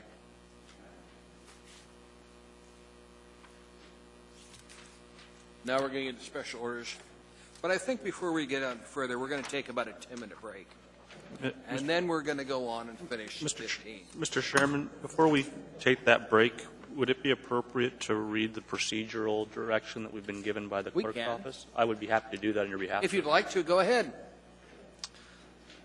Folks, this is something we don't do real often, so just to familiarize yourself with what we're going to do after our brief break here, clerk's office has worked with our council and the municipal legal department to prepare this liquor license protest for tonight. The process we're going to follow is as follows.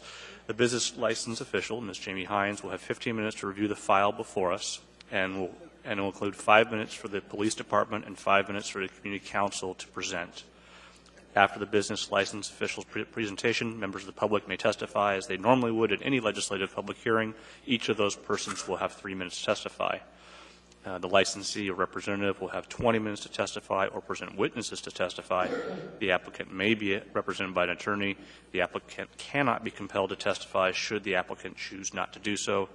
The business license official will close the presentation by reviewing the assembly resolutions and explaining the options before the assembly. At any time in the process, assembly members may ask questions through the chair of any of the presenters.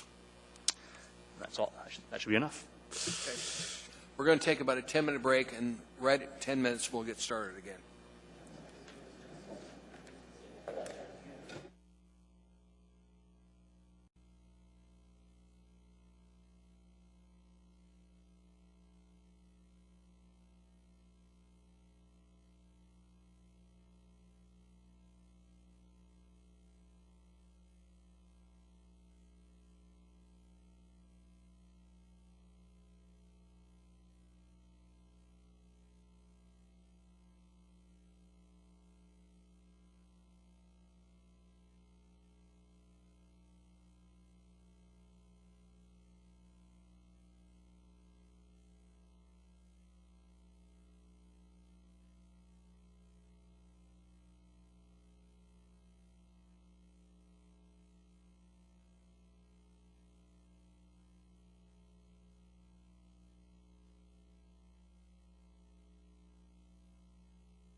To your seats, please. We'll get started. Mr. Hall, come on.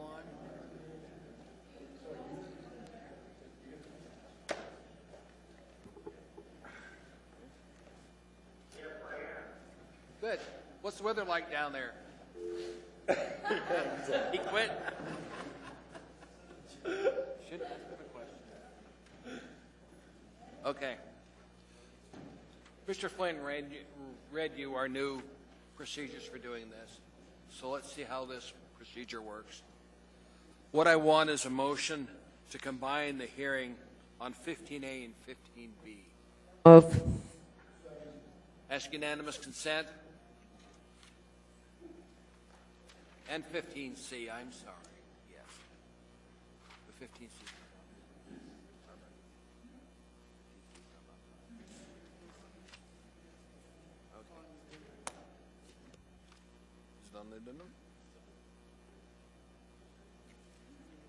Okay, so we're just 15A and 15B.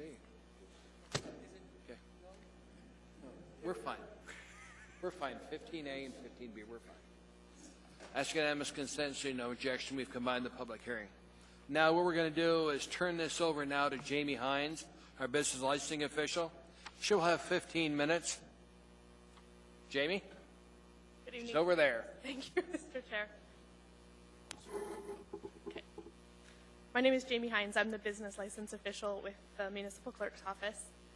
The next item before you this evening is 15A, 15B, and 15C regarding the protest of the renewal of a packaged liquor store license for T&M Enterprises doing business as Spirits of Alaska No. 1 and an associated public hearing.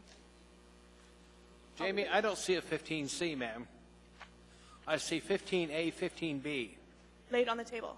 Okay. Let's make sure all the Assembly members have a copy of it. Okay. I mean, some people say they don't have a C, ma'am. I don't see C.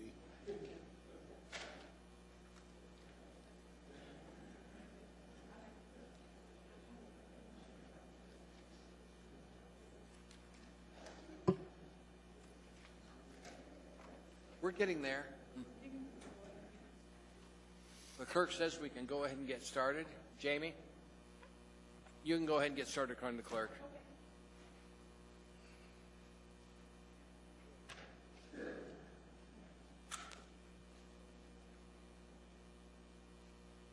Okay, so I'll quickly explain the process.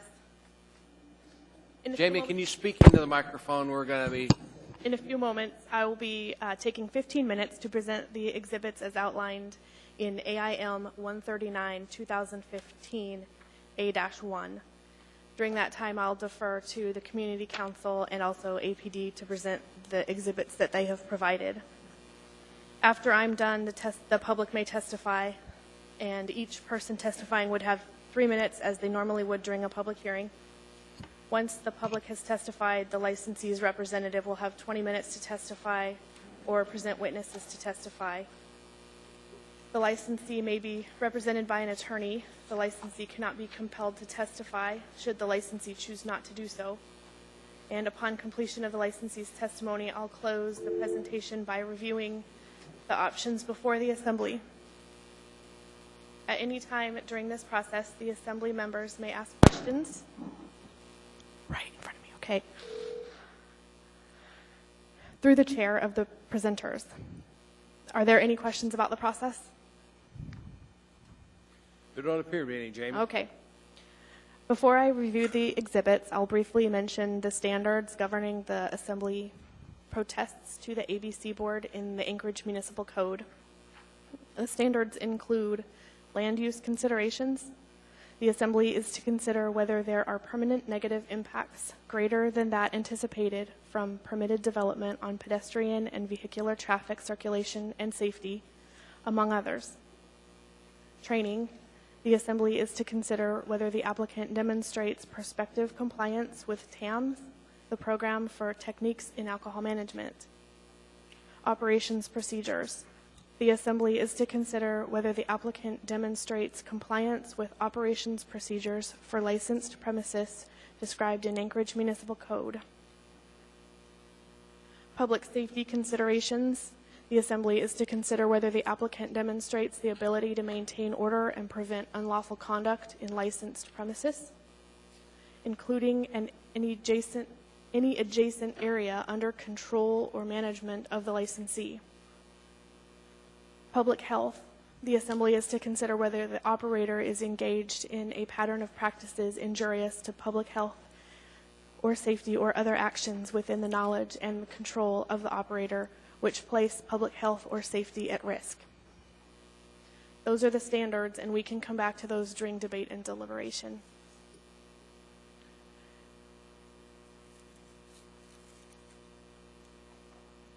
Keep going ahead, Jamie. Okay. If you guys have problems or questions, push your button and I'll call on you. Go ahead, Jamie. Okay, now we'll begin reviewing the exhibits in AM 139 2015 A-1 located on page 685 in your packet.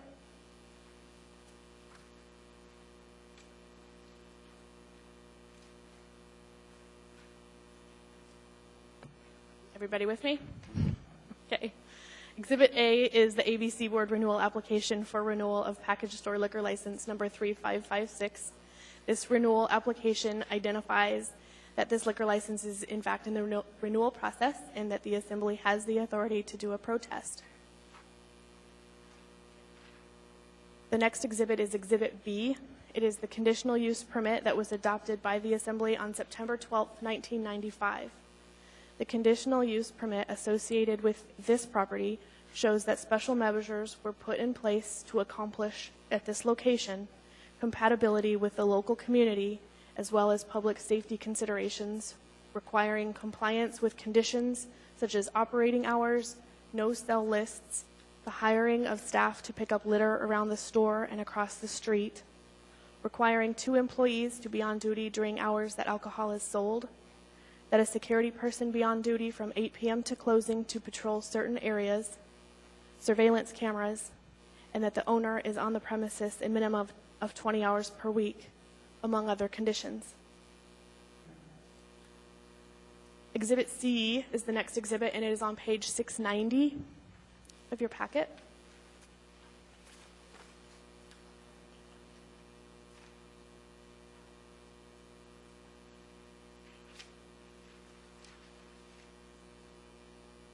This exhibit includes all notices of violations provided to the municipality that the licensee has received from the ABC Board and was provided for the Assembly to consider whether the licensee is following the law.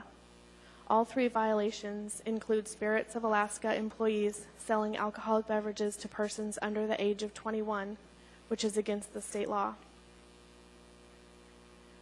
For Exhibit D, I will turn it over to President of Fairview Community Council to present a report that was provided to show that the Fairview Community Council has attempted to work with the licensee and opposes continued operation and requests that the renewal of the license be protested. Mr. Constant, you can do your presentation. You have 5 minutes.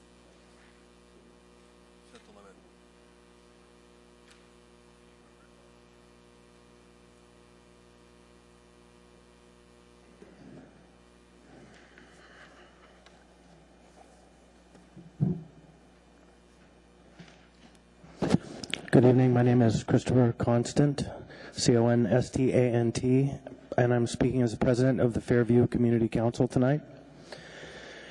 It's really regrettable in a way that we're here. This conversation started in November of 2013 when a mob of people showed up at the Fairview Community Council. As you know, sometimes in public meetings happens, people show up with pitchforks and torches. Essentially, we had people screaming, "Shut all the liquor stores down in this neighborhood."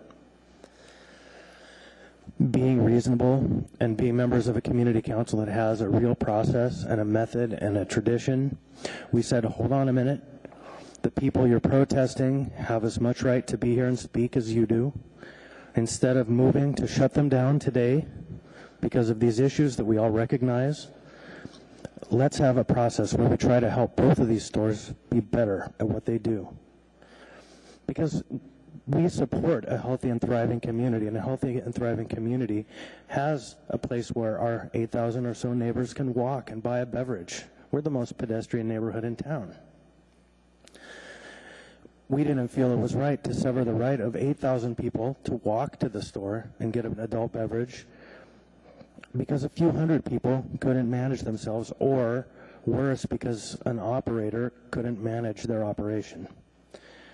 Rather than penalize everybody, we decided to try to find the most effective and limited way to fix this problem. So in February of 2014, the council passed a resolution that said we're going to work with both package stores to create a work plan, an action plan that will help to eliminate some of these negative impacts that we're experiencing in our neighborhood. Now, I'm no stranger to any of you here, I think, and you've probably heard me give my talk about how tremendously terrible things can be in the Fairview neighborhood. And the epicenter of that trouble, a couple, we've spoken about the issues off the bluff, where, sidebar, I love to hear people struggling with 3 residents per acre or something, when we have like 1,000 homeless people on 10 acres down in the heart of our neighborhood. That's a sidebar. We're trying to tackle that, trying to make it better. But back to the point, we have a couple of liquor stores that need to do a better job. And so we started working with them, and we met for hours and hours and hours, and we walked with that mob who were calling me a quid pro quo politician who's working for the liquor industry because I didn't move immediately to cease the license of these package stores. Well, we said, that's not going to work. That's crazy. Let's do this the right way. So we set out to work, and we worked really hard. We spent hours and hours coming up with a plan for how we were going to improve the operation. These meetings went on for months and months. They started in February and concluded in August of 2014. Collectively, we probably spent 150 hours. A lot of time. And over that process and establishing of a work plan, the Oak and Keg, the other package store, started to clean up their shop. They had enough security. I started getting reports from people that they were actually seeing people turned away who were drunk and not legally eligible to be served. Well, what started to happen at the other store is we didn't see any improvement. And in fact, it seemed to get worse. Now, the owner of that store made an effort at the beginning of the process to be engaged. But as you see in the packet, there's kind of a table of meetings with attendance or not. And really there's a majority of the meetings where the owner of the store just didn't attend because life happens and there are other priorities. And I get that. And so it came time to vote on a resolution to support this action plan in August, and it became crystal clear that we couldn't actually support working the same plan with both stores because one store was making real improvement and one store wasn't. So the council actually voted to divide that resolution, solidified the action plan with the operator at 13th and Gamble, and said we need more work to figure out what we're going to do. And this conversation kind of stewed until November or December when the decision came that we had to really finalize this process. And there wasn't an improvement that we had seen that would make it feasible for us to say we can actually continue working with you.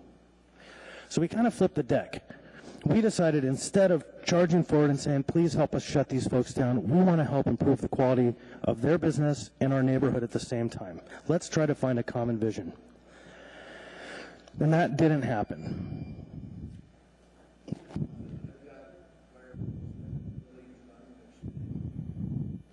Wow, that was 5 minutes? Wow, okay. Well, sidebars. What's that? You get for sidebars. Yeah, I know. Next time I'll keep it a little bit tighter. I'll just conclude and just say,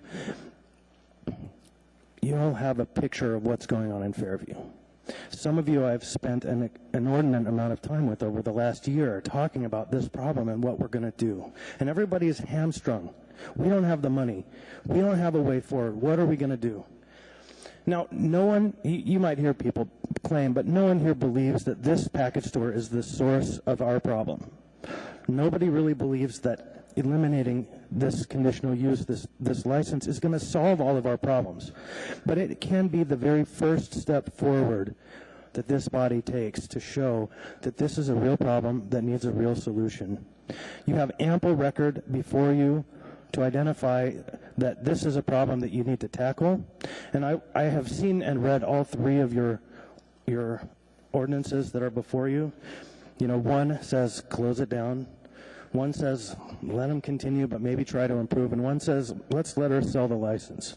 If this body settles on that path, the council is going to be really concerned if you authorize a transfer to that same location, because the location is as much a problem as the operation.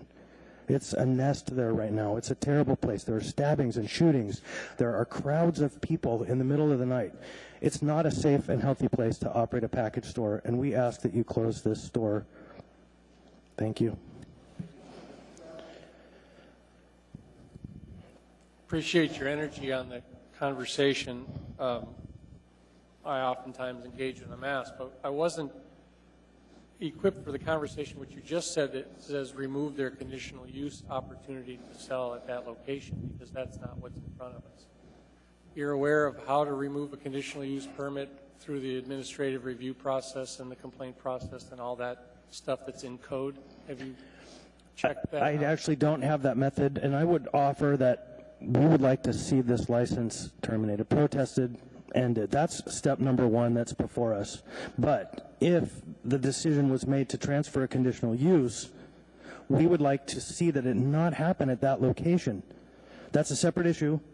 Issue number two, sidebar. Not necessarily. I'm hoping that you're clear, and I don't want to try to educate you in the wrong way, but I could certainly have the lawyer do it. There's two factors that affect your ability to vendor alcohol. The specific address has to be approved with the conditions of that, and then you obviously have to have a permit from the ABC to vendor alcohol. Right. So what's in front of us is the ability to vendor alcohol in front of us, and so I wouldn't want you to send the expectation that we didn't address the other way, because we're by language of our laws, we're restricted in our ability to remove their ability through that conditional use. We cannot just go and grab that and take it away as much as you would like us to. I understand that, but what I'm responding to is your ordinance 2015-135 that states under, or maybe I have the backwards. You mean 139, sir? Okay, 139 that states on the final page. No, it's not the final page. Maybe I have a different version in front of me.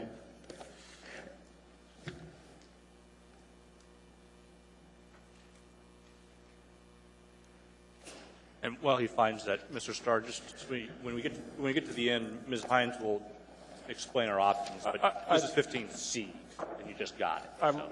I didn't study that because it just appeared at our table, but it was mostly to outline your expectations of what we're able to do, right? So that we can, I'm as frustrated as you are that the conditional use modification to the conditional use of that, I voiced that many times up here on the bench, isn't easier to change hours of operation and management controls and all the other things that go with the actual location.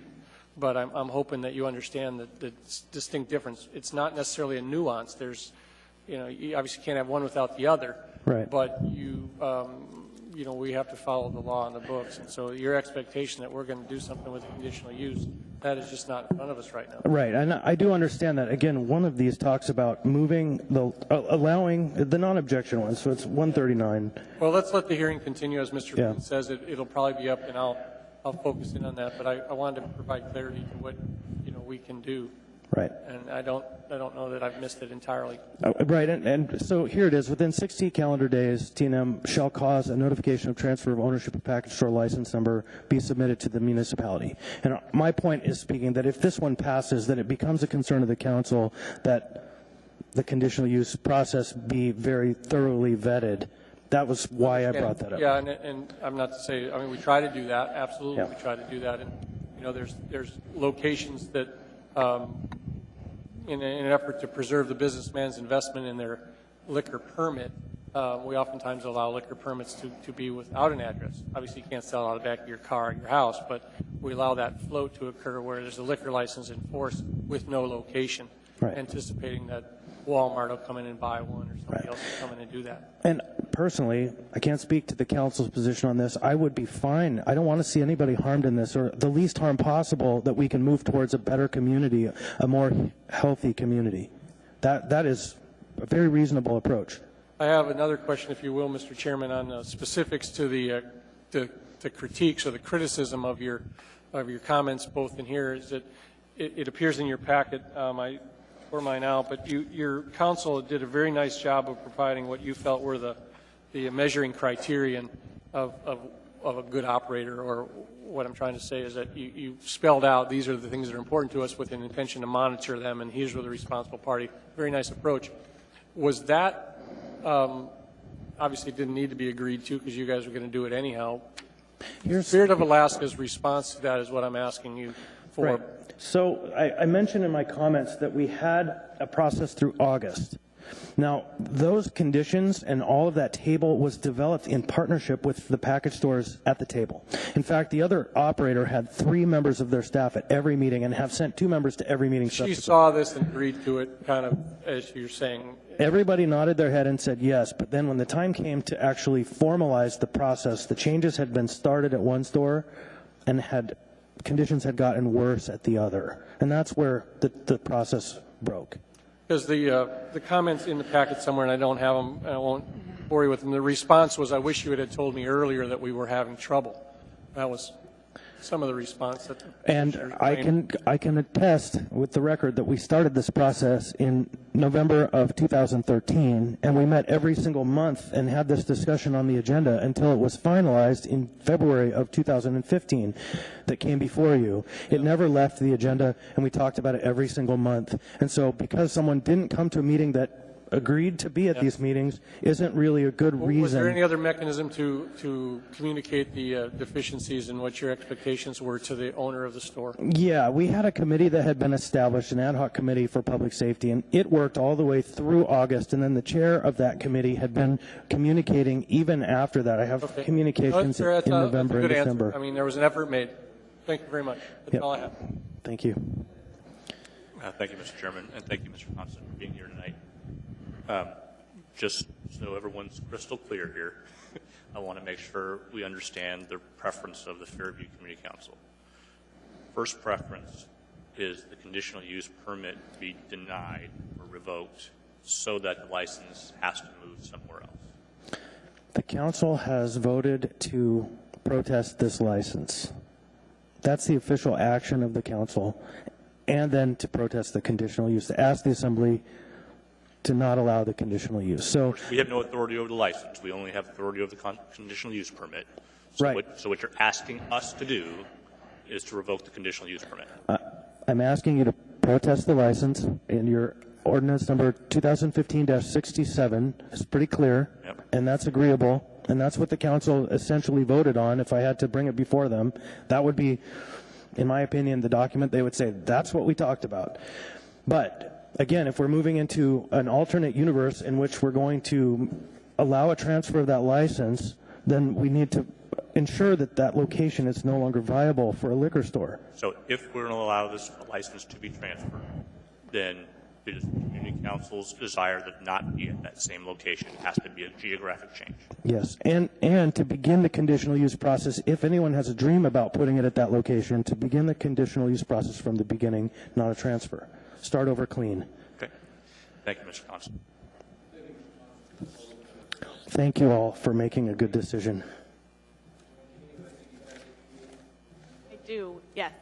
Our 5th exhibit before we get to APD is it's on page 726. It's Exhibit E.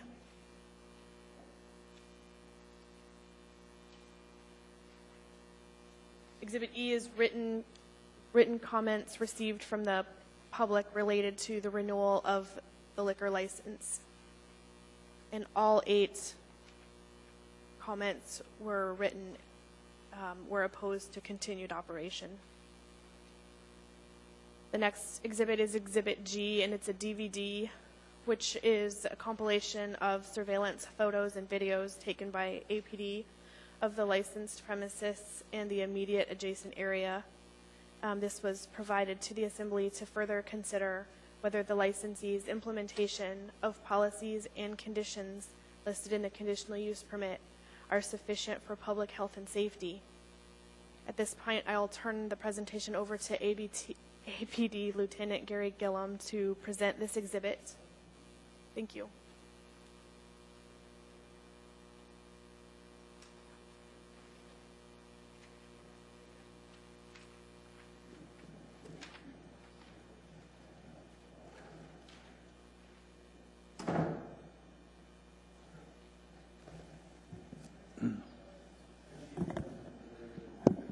Good evening, Chairman Trainee and Assembly members. I want to introduce Acting Captain Gary Gillum. He's oversees the division that operates or that oversees the CAP team. So he's been dialed into this particular project for some months now. He's got all the nuts and bolts and the tactical information for you tonight. I'm going to just make the introduction, clear out of the way, and allow Gary to illustrate or narrate the surveillance video for you. Feel free to ask him any questions you want, and if you need to talk about budgets or something like that, I'll be standing by. Thank you, Chief. Good evening, ladies and gentlemen of the chair. Thank you for the opportunity to speak to you tonight. I think Jamie is going to cue up the DVD.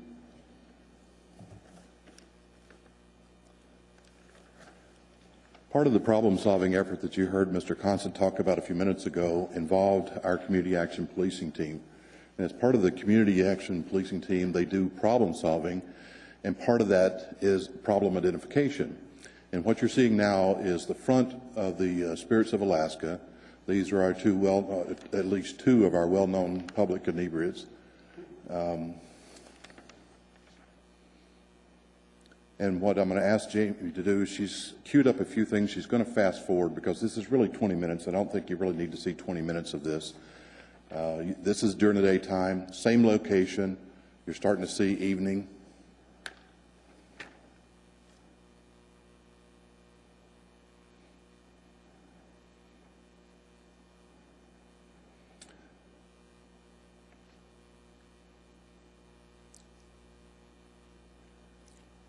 Again, this is a different season. This occurred over the period of 2013 and 2014, so it's not just a problem that was centered around a few months or days. This is actually over the course of a one-year period. We've also had officers do inspections inside. We had a comment by one recent officer that a clerk had told him that the owner of the business caters to the chronic inebriates in streets. The liquor provided in that store actually targets those individuals.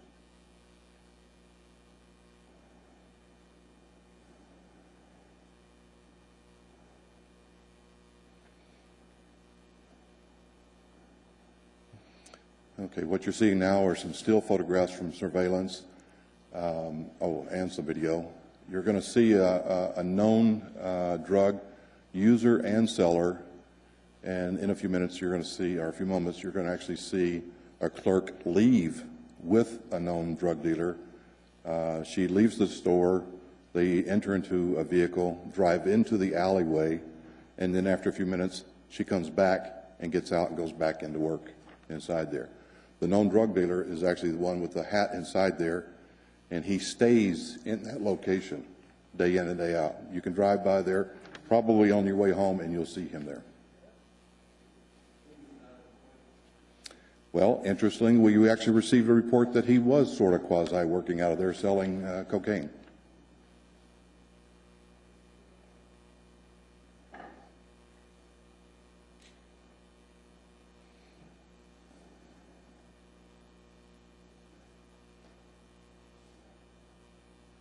This is the known drug leader.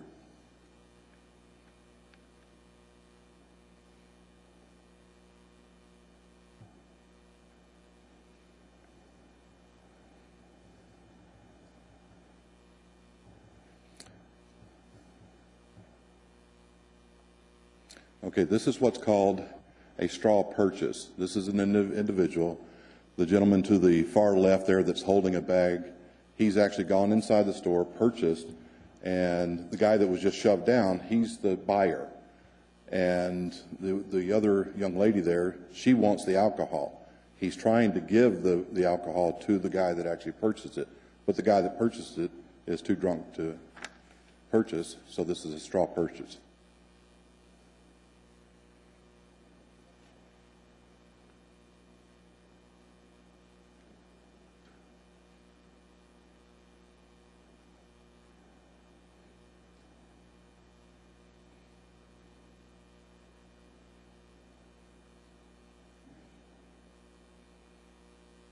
Okay, he's passed off the alcohol now.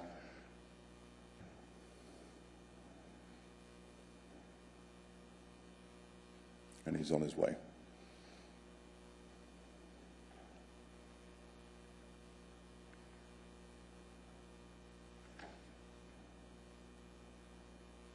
The next one you'll see is a straw purchase for the gentleman that's in the wheelchair.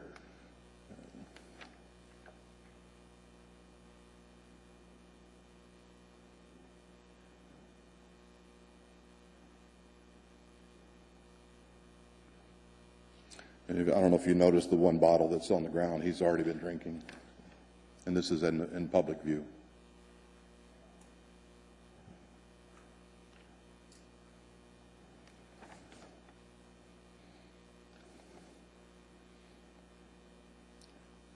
I think you can fast forward to 1446 now. And what you're going to see next is a type of physical disturbance that is quite often one of the problems that APD has to respond to. To give you a little bit of information, in 2013 and 2014, the Anchorage Police Department has responded to that location, and that's not just to the actual store inside, but the surrounding area over 500 times.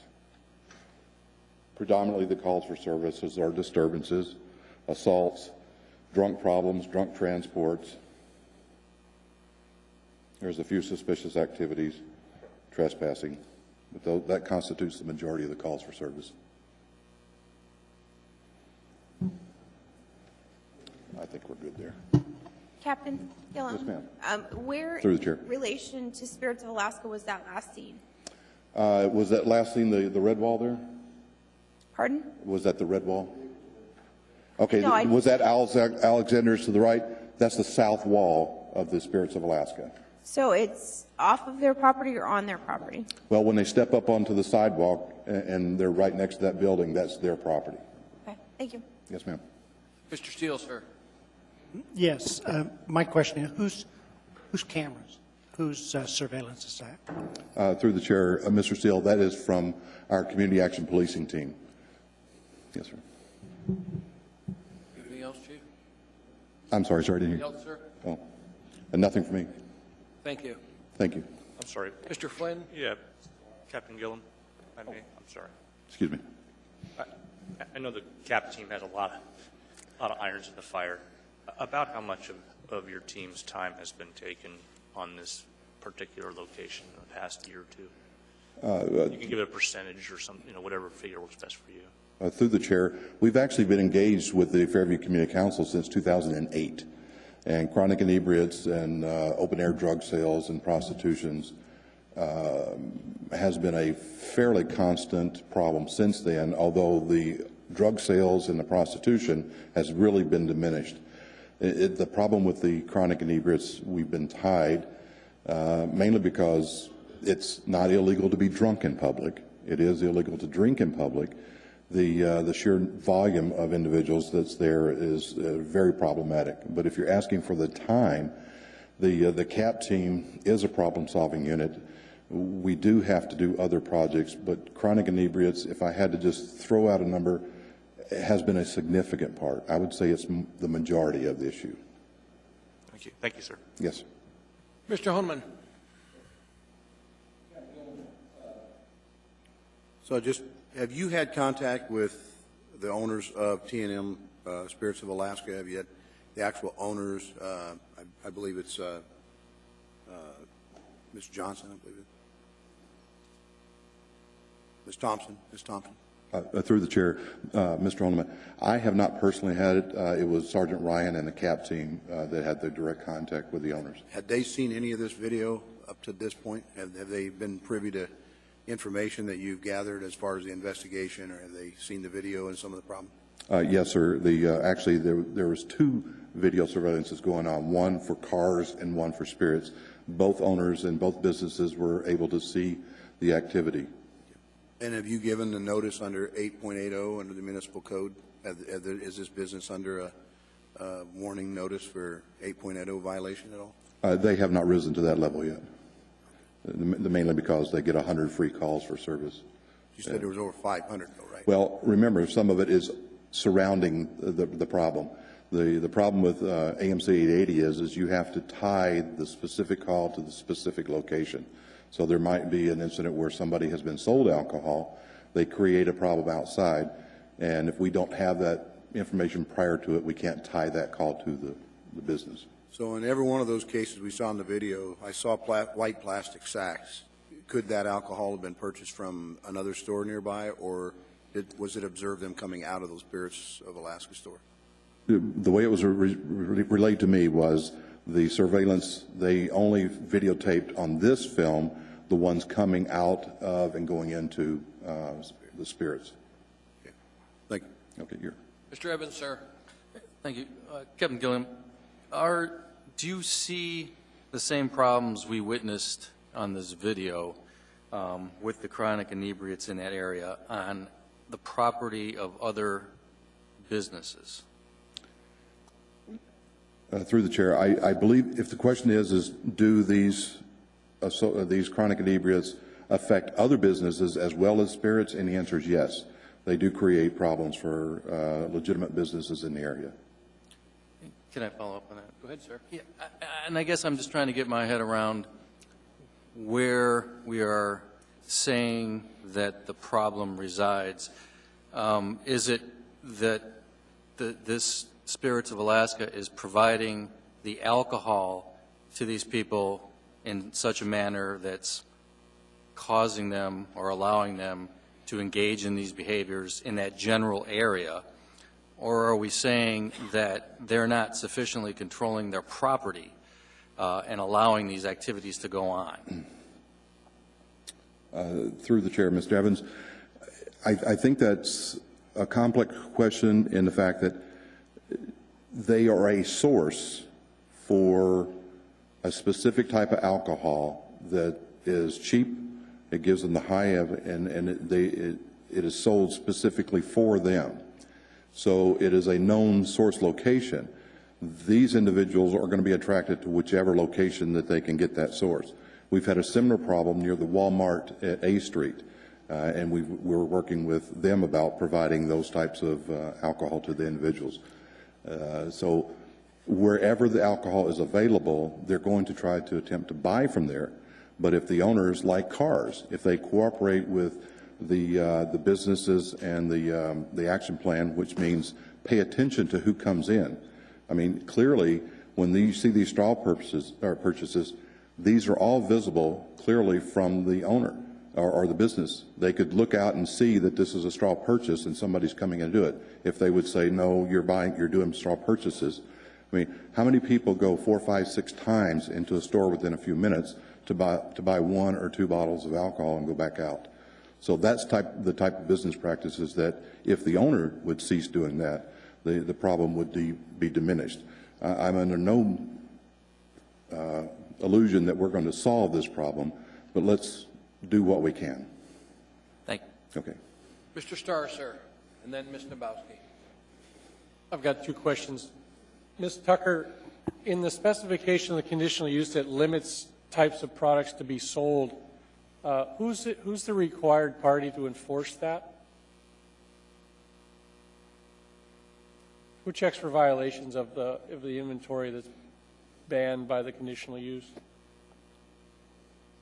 Mr. Starr, I'm not sure that I understand your question. Is your question if the assembly has, in the context of either a conditional use permit or the conditions of a non-objection, limited the content, or are you talking about under Title 10 where there are some products in package stores and some conditional use guidance that is read into all conditional use permits? I'm talking about the specific conditional use for this location. I thought somewhere in my reading it had a listing of items that were prohibited for sale. I believe that looking at page 688 Okay, in our so packet. page 688 on the conditional use says that this store cannot have an inventory of these items. And I'm a little unorganized up here because I'm jumping back and forth, but 688 is 15B, page 2. okay, so let's say there's 375 milliliters of Canadian Hunter on their shelf. Who's the enforcing agency that says, you got that on your shelf, you're not allowed to? Is that the police function? Well, I think that there is a shared function there, a shared jurisdictional function in the clerk's office has funded in the code enforcement section a position to assist in with the regulation of conditional use related to alcohol. Okay. So that's one position. The ABC board is allowed to look at, my understanding is the ABC board is allowed to look at these types of violations because the ABC, in a license, the licensee has to be compliant with local law. And the conditional use is part of that local law, and the conditions on the conditional use are part of that local law. Segue to laws now. And then thirdly, I believe that the police do have shared jurisdiction and can note those things also. Okay, which I was trying to get to. Your comments about the undesirable alcohols that are sold or the low budget stuff, I assume are some of these on this list. Do you enforce that when you see that product coming out of there? Have you ever had that tactic to enforce against a seller? Do you know this exists? Through the chair, Mr. Starr, yes. There's a common item called shooters. It's individual things, and I believe that was on the prohibited list of that. The CAP team noticed those things being sold, and we were working with the community council and I believe someone from the municipal attorney's office as to how best to address those concerns. Whether we were going to ask for a revision of the conditional use permit, because it was reported back to me at one meeting, the owner supposedly asked or supposedly stated to the CAP team that she believed those conditional use permits were basically ineffective because they were over like 30 years old or something. And we had requested from the municipal attorney's office if indeed that was a fact or were they still in effect, and we'd gotten back the message that yes, they're still in effect. Yeah, and they have to be posted in the store. Every liquor vendor that has a conditional use permit, which the two go together, has it posted on the store or in the store in a visible place. So I hate to burden you with that, but it's another enforcement tool. I'm looking for violations of that conditional use agreement that we have as well. Short of me going in the store with this list saying, oops, I don't have any enforcement action, but there is enforcement action on local law. But I need a resource tool. Ms. Tucker named some of them, but that's helpful. I appreciate your feedback and your work. Thank you, sir. Thank you, Captain Gillum. What are the differences? You said you did surveillance on this store and on cars. Can you describe for me, if there are any, what differences you saw between the two establishments? Through the chair, Ms. Dalbowski, yes. Early on in this problem-solving process, it was reported back to me that they had seen similar behaviors at both locations. The report that I received back from the CAP team was that both owners were working on an effort to try to deal with it. The management and senior management of cars reportedly stepped up to the plate and said, yes, we recognize the problem, we will address those, and they complied with what was asked of them. And specifically, they were saying to pay attention to the numbers of people that would be standing around prior to the straw purchases. So the cars management team actually did a very good job about saying, no, we're not selling to you because we know what you're about to do. So, yes. So it would, your assessment would be then, you have noticed, the cab team has noticed a difference since these videos were both shot. One establishment truly has improved and one has not. Would that be accurate? Through the chair, yes, absolutely. Okay, thank you. Mm-hmm. That's all the questions we have for you, Carl. Thank you. Thank you. Have a good evening. Jamie? Okay, Exhibit H is the next exhibit. It is the ABC Board's licensing file. This document is provided because an Assembly member asked me to obtain this information for the Assembly's review. And that is the last exhibit. At I this think time, that was me, Jamie, that asked you to get that, but thank you for getting it for us.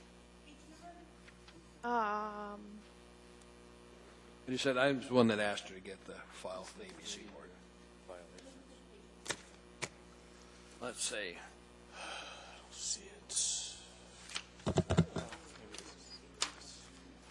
Page number would have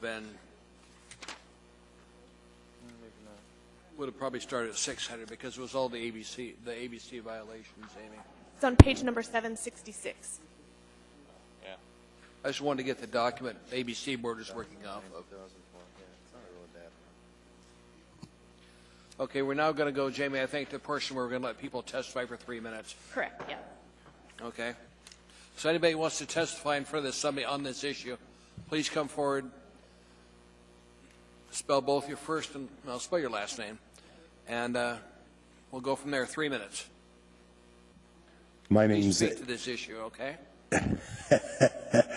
My name's Ed Larrivee, Larriv as a victory, E-2.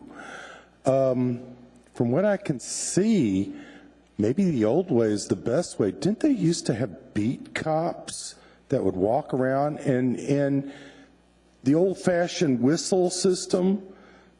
And but now they have radios and maybe a camcorder or a personal camera so they can record. So there's no violation there. But yeah, this is an enforcement problem. You need to step up on your enforcement, obviously. And if this Spirits of Alaska, if it's private property, they should be responsible for the enforcement. In other words, like they have elsewhere, private guards, where and I want them to have cameras on them too. But yeah, I mean, this is kind of a simple thing. These people that do this obviously know they're violating the law, but they don't care. They're all intoxicated. And the ones that aren't intoxicated, they're making money off of this. So obviously, it needs to be enforced. I mean, this is simple. More enforcement in that area. And if Spirits of Alaska, if they don't comply, when they go to renew their license, don't do it. I mean, it's pretty simple. I mean, this isn't very hard. But yeah, I would suggest if they're on private property, Spirits of Alaska has to come through with the right security. And if they're on the public sidewalk, it's up to APD to come through with some enforcement. But this is an enforcement problem. And if the Spirits of Alaska does violate their terms and their agreements with the Muni, close them down. It's that simple. I mean, how simple is that? Why make it so complicated? That's all I have to say. Thank you, sir. There are no questions. Thank you. Appreciate it. Welcome, sir. Good evening. My name is Dan Loring, L-O-R-I-N-G. Chairman Trainee, members of the Assembly, Mayor Sullivan, thank you for letting me speak tonight about Spirits of Alaska. The standards I think that we're here tonight to discuss are in state statute. You know, if you protest the liquor license, you must meet 3 standards. 1, is it unreasonable? 2, is it capricious? And 3, is it arbitrary? And I think the evidence before you will show that it is not unreasonable, it is not capricious, and it's not arbitrary. Okay, this is not new. I mean, these violations have been going on, I think, since 1996, when the license was transferred from 15th Avenue over to 12th in Gamble. There's in one of the conditions of the operator's conditional use permit is to monitor the area between Gamble and Hyder Street on 12th Avenue. That is probably, I'm just giving my opinion, probably the most dangerous street in Anchorage, and we permit it. And so I don't believe there has been compliance since that operator started operating at 12th and Gamble. And there's other violations. And it's unfortunate that it's got to this point because the owner, a very nice lady, and when I've been involved in conversations with her concerning the liquor license and conditions on the license, she's very nice to work with. But then after we agree and the lights are gone and no more meetings, she goes back to what she's always done. And it's a violation of the regulations, the conditions, and the state license regulations. You know, our neighborhood has 5 places to buy alcohol within the 3-block area. It's too many. You know, we're reaching out to you as our elected officials to help enforce our regulations and liquor laws. And I would encourage you to not grant the renewal of the conditional use and to protest this liquor license for cause to the ABC board. Around the country, neighborhoods like ours are reaching out to their elected officials and saying, please help us. We need your help. My neighborhood, Fairview, needs your help. Please help us. It is not arbitrary, capricious, or unreasonable to help the 8,000 people that live in Fairview. Thank you. Thank you, sir. Mr. Peterson has a question. Mr. Peterson? Thank you, Mr. Chairman. You mentioned that there are 5 locations where people can buy alcohol. Are these all packaged liquor stores, or some of them bars or restaurants? No, they're right across the street. You have a bar. On 13th, you have a liquor store at Cars. You have another bar a block away on 14th, and then you have a motel with a bar on 15th. Okay, thank you. No other questions. Thank you, sir. Welcome, ma'am. Hi, my name is Mary Funner, F as in Frank, UNNER. I'm in support of the renewal of the liquor license, mainly because I don't think you should hold the Spirits of Alaska license hostage for the sins of the city.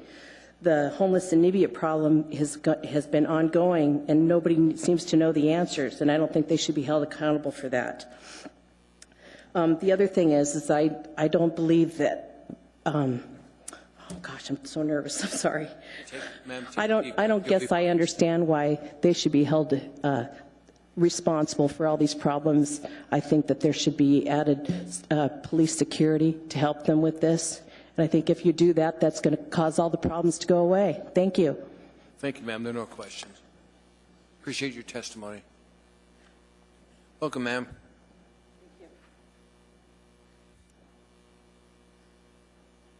You can bring it down there. I'm a little shorter. My name is Bobby Bianchi, B-I-A-N-C-H-I, and I've been friends with the Thompsons for many years. My family has been associated with the Spirits. I have a granddaughter and a daughter who have both worked there over the last few years. I myself have been in there several times when somebody will walk through the door and they'll say, no, you're not allowed in here. When I hear them say that they serve people that are inebriated, no, I've seen them throw them out. I've seen them walk outside when someone has come in to buy liquor, and they go out to the car and they see that it's somebody in there that they've already told no, they can't have anything, and they turn them down and they send them away. I think they do everything they can, but they are not the problem with what's going on in Fairview. If the people that come to Spirits can't get their liquor there, I guarantee you they're going to go get it somewhere else. I live on Government Hill. I have personally seen two people basically stagger off a city bus in front of our little shopping center where there's a liquor store. They went in there, they got 2 bottles of liquor, and then as I went over to the Tesoro station, they were getting on the bus that was going off the hill. I suspect they had been 86'd from wherever they usually got their liquor. These people will find liquor. When I was watching the video, I have seen groups like that right across the street from cars. They throw them out of cars, but they're not gone. They're just right across the street. And I'm just curious if they are taking videos of drug deals and people buying for inebriates, how many arrests were made during the making of this film? Thank you very much. Thank you, ma'am. There are no questions. Anybody else wishing to testify, please come forward. Welcome.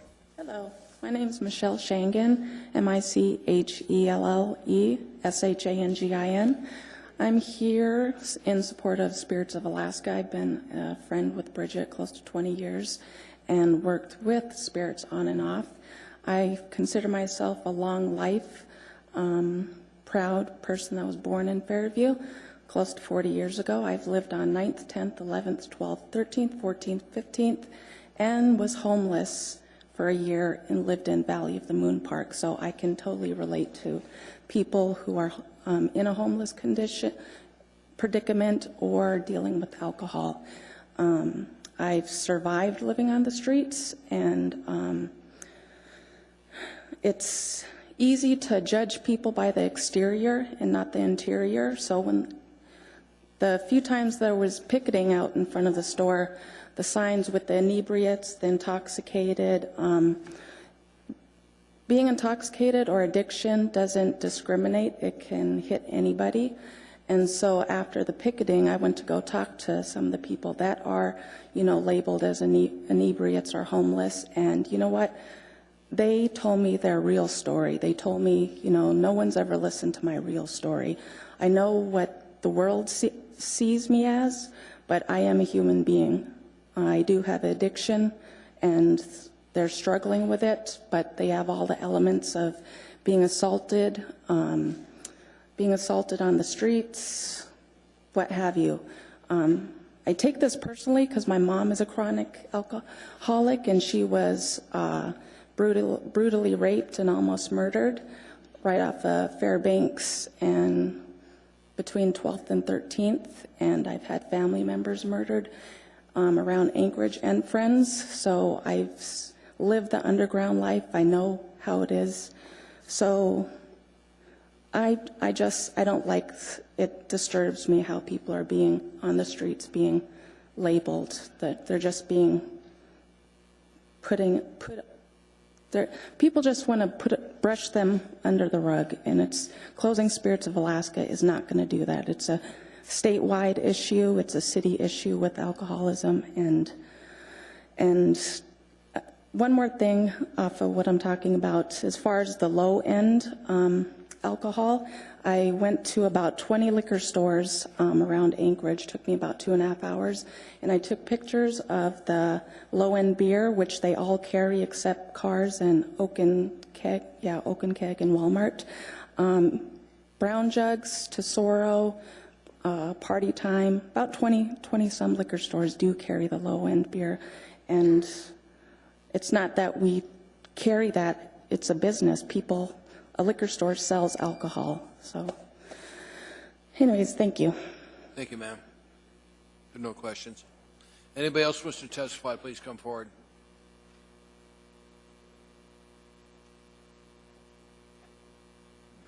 Hi, Chairman Traney and Assembly. My name is Pat Crocina. I'm the property owner on 13th and Gamble.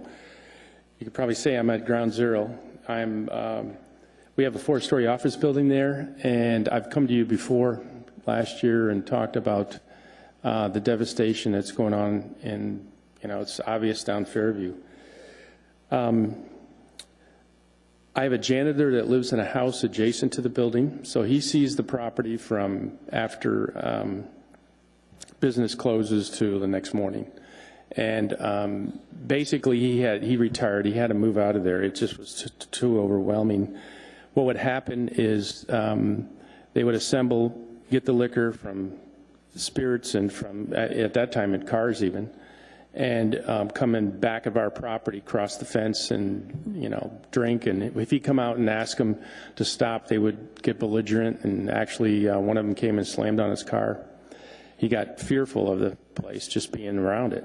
I realize this is an alcoholic and it's an inebriate issue, but whenever you cater to this in a particular way, and these 2 stores, and particularly, I'm standing within a block, there's 2 liquor stores, and they line up in the morning, they stay out in front, they wait to go across. We have the web that's across the street, the mental health bank web, and that encourages, the police come by, they say, well, I'm waiting to get an appointment in here. They moved the bus stop in front of our building, made it even almost impossible for that house to have any tenants. And I can see directly from our windows, you can see these standard inebriates that are around every time. I've been there for 7 years, come into the liquor store, come back out of the liquor store, and pass it out. And if they don't, what they'll do is they'll have somebody come by, pay them a couple $, they'll go into the store, come back out again, and they're right there on the property. And I think it's a management issue because I was on the safety, attended some of the safety committee, public safety meetings for Fairview, and stipulations were cameras, security guards, being there on property even after hours, before hours, and during the regular day, they would go in and do it. So I don't think this is a catering to an addiction. And it's got to stop. It's just, our business is being run down. We had tenants, I told you earlier, we had a year and a half without a tenant, third on 2.5, half the building. And across the street, the car dealership, Kendall has gone down. It's a vacant building. They're trying to get rid of it, trying to sell it. I came into this neighborhood trying to encourage it, and you can't do it with these liquor stores that don't monitor and manage their own property. Sir, Ms. Dembowski has a question for you. Okay. Over here. Dembowski? Hi there. Can you tell me, do you notice any difference between cars and spirits?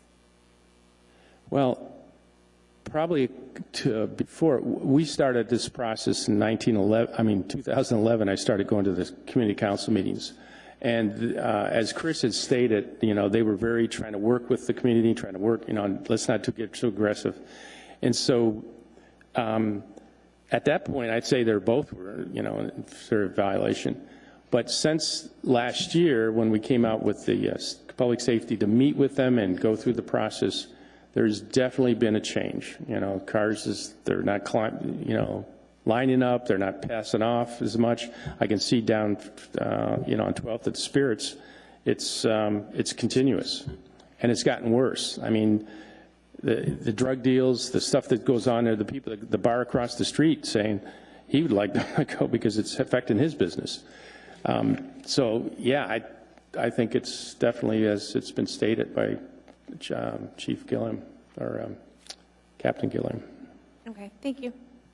No other questions. Thank you, sir. Thanks. Anybody else wish to testify? Mr. Chairman, members of the Assembly, my name is Tim Potter, P-O-T-T-E-R. 20 years is a long time, and one of the few and rare Assembly meetings that I missed and did not personally attend was when this liquor license was transferred to this location. While I didn't come and testify, I did submit a very extensive letter that delved into the public safety issue and health and safety of the community.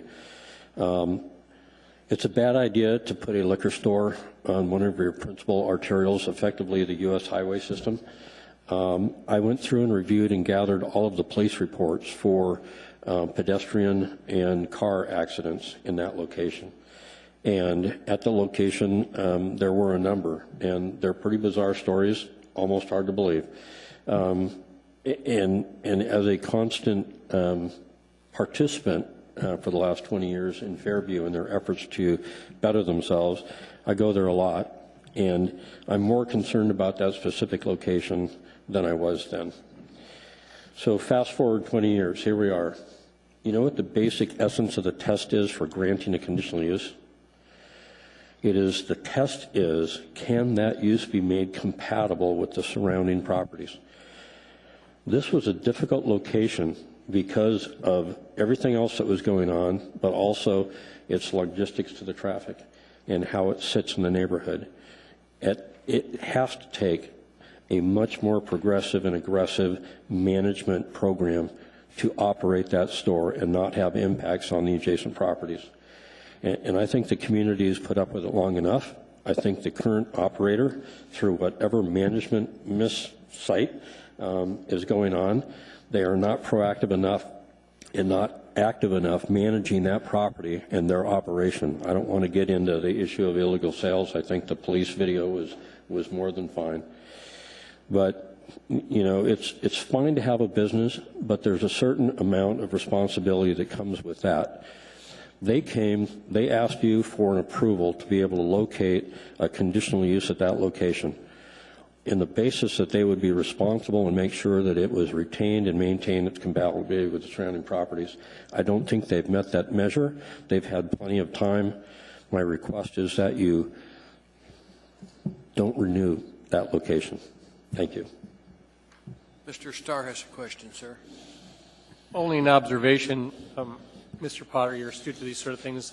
It appears from the notes on the file that it didn't pass the first time in front of the Assembly, was reconsidered the next day, and then it failed on the first attempt to be approved. So correct. You may have missed two meetings because it failed at one and then reconsidered and came back at the following meeting, and it was passed on that conditional use. But as I earlier described, the conditional use permit or the renewal thereof, as you state, it's in perpetuity. So we have a ways to go yet before we can actually take away the location of that ability to vendor there. We'll need some work to do on that. Thank you. Mr. Flynn has a question, sir. Mr. Flynn. Thank you, Mr. Chairman. As you know, Mr. Potter, you've been doing this for a while. I'm just curious, how many times have you appeared before the Assembly in support of revocation or failing to issue a conditional use permit? In 34 years as a resident of Anchorage doing planning consulting and or my personal life, this is the fourth time testifying against a liquor license. I testified once in favor for a client. And roughly how many times have you appeared before this body regarding a conditional use permit or a plan? Or more than any of you, maybe all of you put together. You want to put that in the thousands somewhere? I think it's probably good. I mean, I can remember that Assembly night 20 years ago very clearly because it's an odd event that I'm not here. I had visitors from out of state who I went to high school and college with and their family with young kids, and we were going to take them for a week-long venture through Alaska starting the next morning. I actually watched it on TV and was kind of disappointed in how the whole thing worked out, but that's what I was doing and why I wasn't here. But yes, I come here and testify a lot. It is a very significant planning issue. I mean, the location of a facility on effectively a highway where people can walk right out the door, step off the sidewalk, is really bad planning. Do people in the neighborhood, should they have the right to be able to walk comfortably within the community? Since they and Mountain View have about 30% less car ownership than others in the community? Absolutely. But that doesn't mean that we should have operators that don't take the responsibility seriously and provide the management that's necessary for the conditions at the time they get the permit or the conditions that prevail themselves on that location over time. Thank you, Mr. Potter. we'll give you an excuse for messing up one. There are no other questions, Mr. Thank Parker. you. Thank you. Welcome, sir. Hi, I'm Darrell Thompson. I am not here to THOMPSON. I'm not here in an official capacity as my wife's attorney. I was here 20 years ago, and I did try to advocate. I'm mostly a litigator, and I tried to advocate as a lobbyist for my wife the last time, and when it didn't pass, she fired me in the newspaper the next day. So I'm not here in that capacity. I am here, though, to say that, Fairview is a tough neighborhood. It really is. And you watch that video, and quite frankly, it all depends upon how you frame it. And first of all, in terms of framing issues, we're here on a protest on the renewal of a liquor license and your right and authority to exercise a protest to the ABC board, not on a conditional use permit. There's no resolution that we've been put on due process notice of that this is a protest of a renewal of a conditional use permit. I think you accurately articulated that earlier. That's a completely different and separate process. But with respect to that, I mean, I do want to point out that, since 2012, there have been no ABC board violations. And in 20 years, there's been no conditional use violations. We hear the word violations being used from people walking up here, but what do we really mean by that? It's the perception of someone else that maybe a product was sold that was on the prohibited list. There's absolutely no proof or evidence. In fact, that's not true. And in fact, you can ask for and obtain records up to a certain point in time. I'm sure they've been thrown away as to the products that were purchased from the particular distributors, and they can demonstrate that there have never been a violation of the prohibited products on the list. But I just want to talk about that video. You look at it and say, well, that's terrible. But you know what? Two things were asked of the store that were done by the CAPS team. Improve the lighting on 12th Avenue. Paid for it, done. Get new security cameras. Paid for, done. That was after the first two video clips that you saw of the inebriate people not in front of the store. By the way, half the building's vacant, and if the assembly is looking for a nice space for a substation, you're more than welcome to look at our building. We've got half the space empty. It was on the north side of the building where it's an empty space. The clear plastic bag that you observed that the inebriate had had an orange juice. It's not sold by my wife's store, so it wasn't like they were in the store purchasing.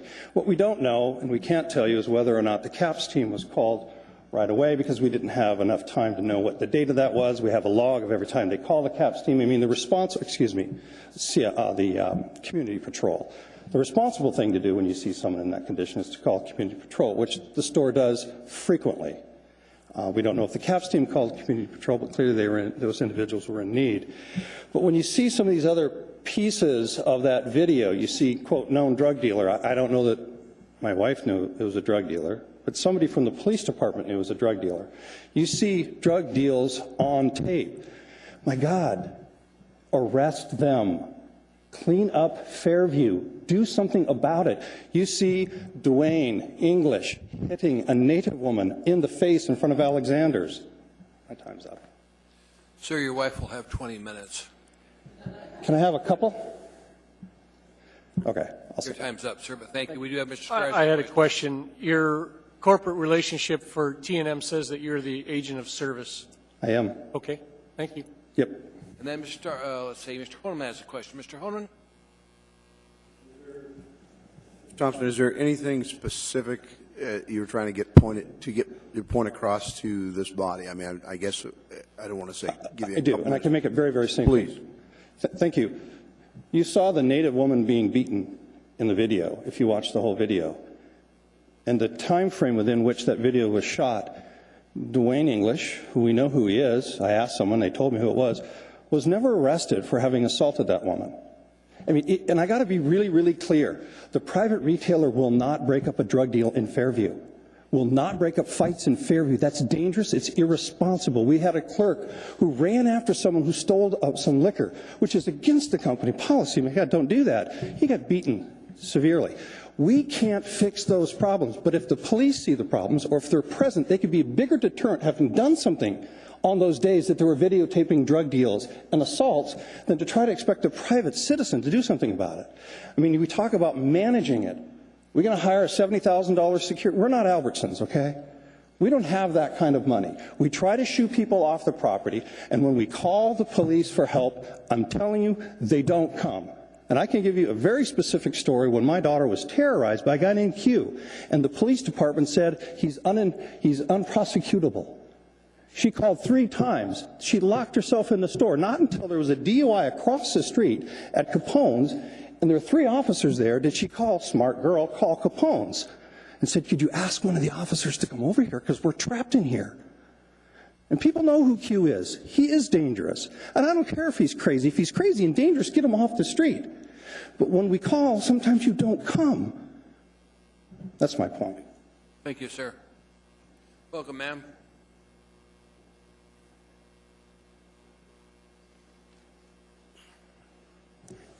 Good evening. My name is Ron Alleva, A-L-L-E-V-A, and I'm here to tell you my side of an opinion about Bridget Thompson, mother. I think she raised 6 kids, the 2-parent working family, hard family. Don't want to see any business put out of business, and when you do things like that, it affects not only the neighborhood, but the family of workers there.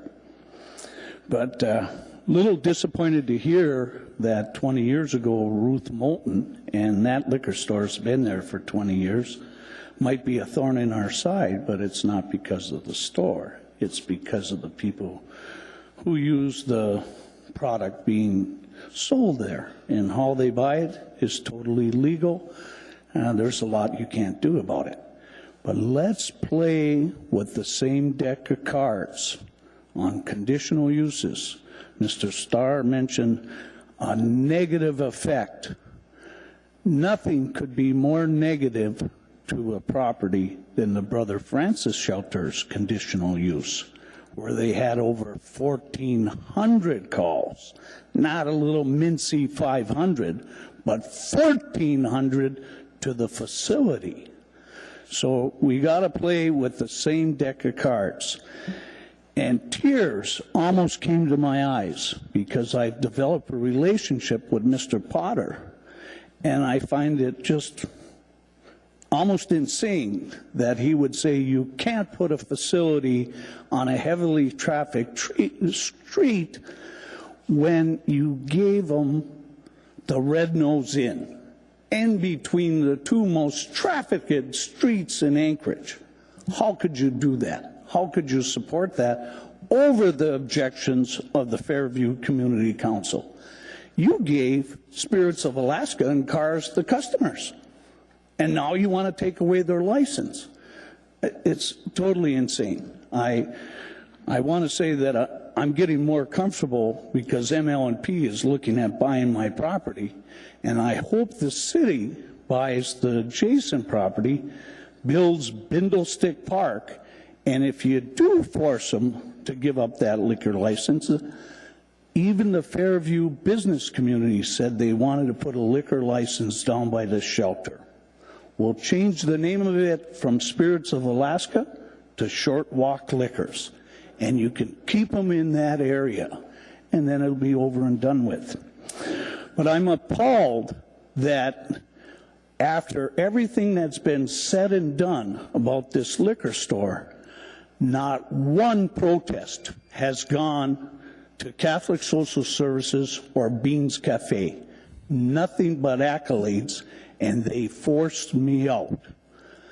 I don't know. I'm too hardened, too jaded. I've seen too much. And if this body takes that liquor license, I'm sure you'll be awash in lawsuits without any positive results. Thank you, Mr. Alleva. Do you have any questions? No questions. Okay, I'd like to correct Assemblyman Flynn, and if I'm sure, this is Lieutenant Gillum. Is that correct? Is it Lieutenant Gillum? Captain? Okay. Acting captain. Thank you, sir. Okay, any questions? See you next time we meet. Okay, well, come on down, but hey, Amy can bring her gun down in my neighborhood, and then I'll feel safe. Welcome to the meeting, ma'am.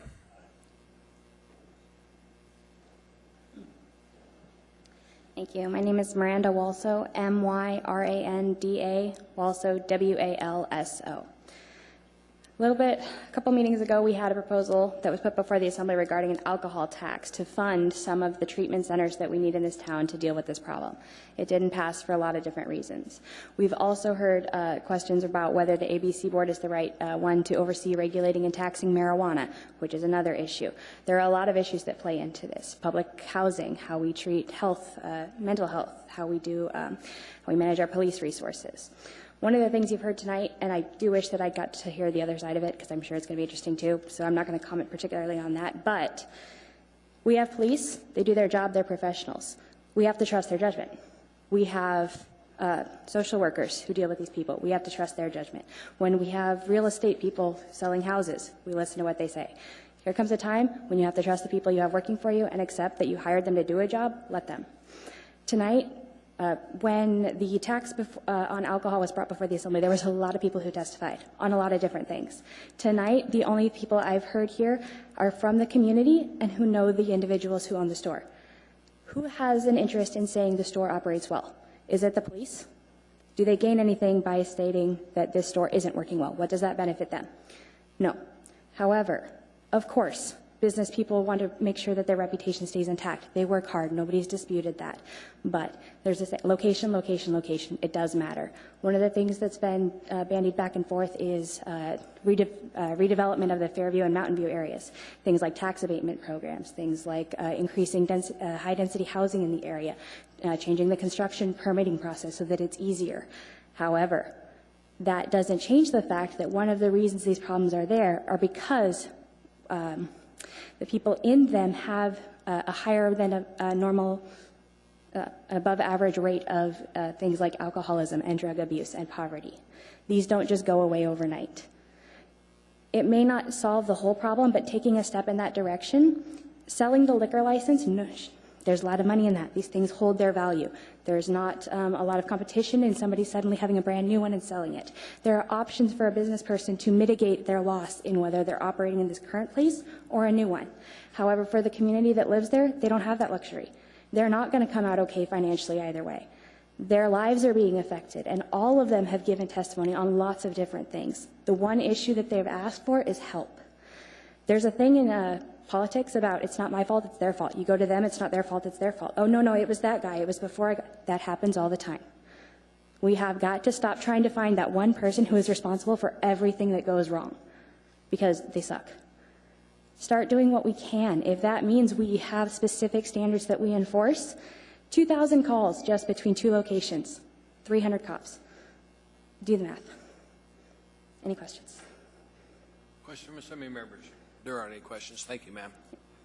Anybody else wish to testify, please come forward. Welcome, sir. Hello. My name is Reverend Marcus Sanders. I'm the associate pastor of the Greater Friendship Baptist Church and a new elected member on the city executive board of the Fairview Community Council. I am one who has grown up in Fairview and spent most of my life in Fairview. I've literally spent my whole life in Fairview, and it's an honor to be back in this community and to serve in my community as a pastor. One thing that weighs on my heart heavy is to see on the screen all the activity that's gone out before this business, and it does weigh heavy in our community. We get the drunk, inebriated individuals at our doorsteps. We get them in our churches. We get them in our parking lots. We get them sleeping at our doors. I've served as in feeding the homeless right across the street from Gamble Cars. Most of the people that I feed, most of the lives that I feed out of the trunk of my car have been individuals poisoned by this. Let's just put it out there. Let's just take a step forward and just see what would happen if we just change the atmosphere. People have come here asking for help from the council. They're coming, they're asking for help from the community. Let's just take a step out and see what would happen if we change the atmosphere. What would happen if we just take a step out and just see what happens if we take this step forward to actually revoke this license and to see what change would it make in our community. Because as a pastor in the community, I see the hurt. I see the falling. I see a lot, and I'm very young. I don't own a business. I don't know all the codes. I'm not a lawyer. I'm just a young pastor back in my community, honored to serve. And I would like to see change for our community, change for our young people, change for our new generation coming up, change for our business owners, change for our police officers so they don't have to work as hard. I do believe APD is working hard and putting in their man hours, but they can't do it alone. Let's change the atmosphere for Fairview. Thank you. Thank you. There are no questions, sir. Thank you very much. Anybody else wish to testify, please come forward. Mr. Chairman, members of the Assembly, for the record, my name is Alan Kemplen, Kemplen. I am a 25-year resident of the Fairview area, and over those 25 years, I bet you I've contributed thousands of volunteer hours towards the betterment of my community. My service, I've chaired numerous committees. I've been past president of the Fairview Community Council. For a number of years, I was coordinator of the Fairview Community Patrol. And these days, I'm still active. I serve now on the council executive board. I'm quite familiar with the history of the Spirits of Alaska liquor store. I was here when it first established itself in the neighborhood. And, this enterprise began with high hopes, and we in the neighborhood saw that new investment, and we were, all right, new investment in the neighborhood, and we welcomed it. We thought, this is great. We're going to have a little antiques section as part of the liquor store, sell wine, sort of high-end. It's going to be great. It's going to another step forward in the revitalization of Fairview. I've witnessed the challenges faced by this business due to its location and watched, really, with a real sincere sense of sadness, as it steadily deteriorated. Members of the Assembly, the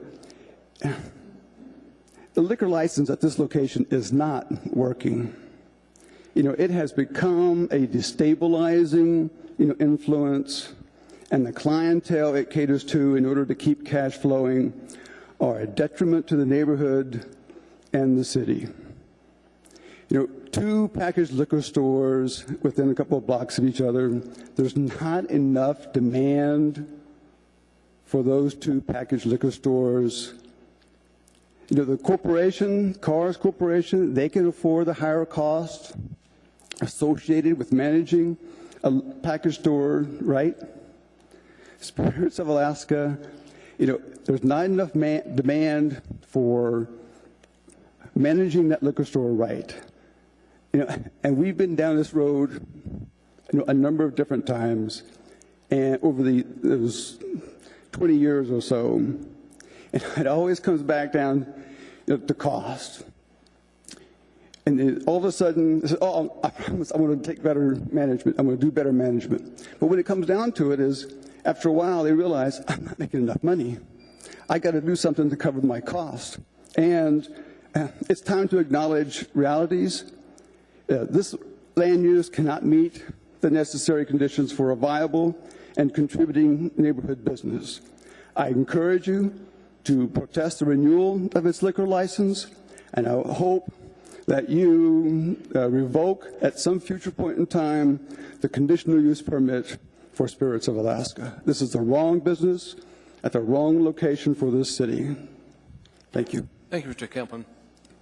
Other questions from Assembly members? It's good to see you again, Alan. You and I go way back.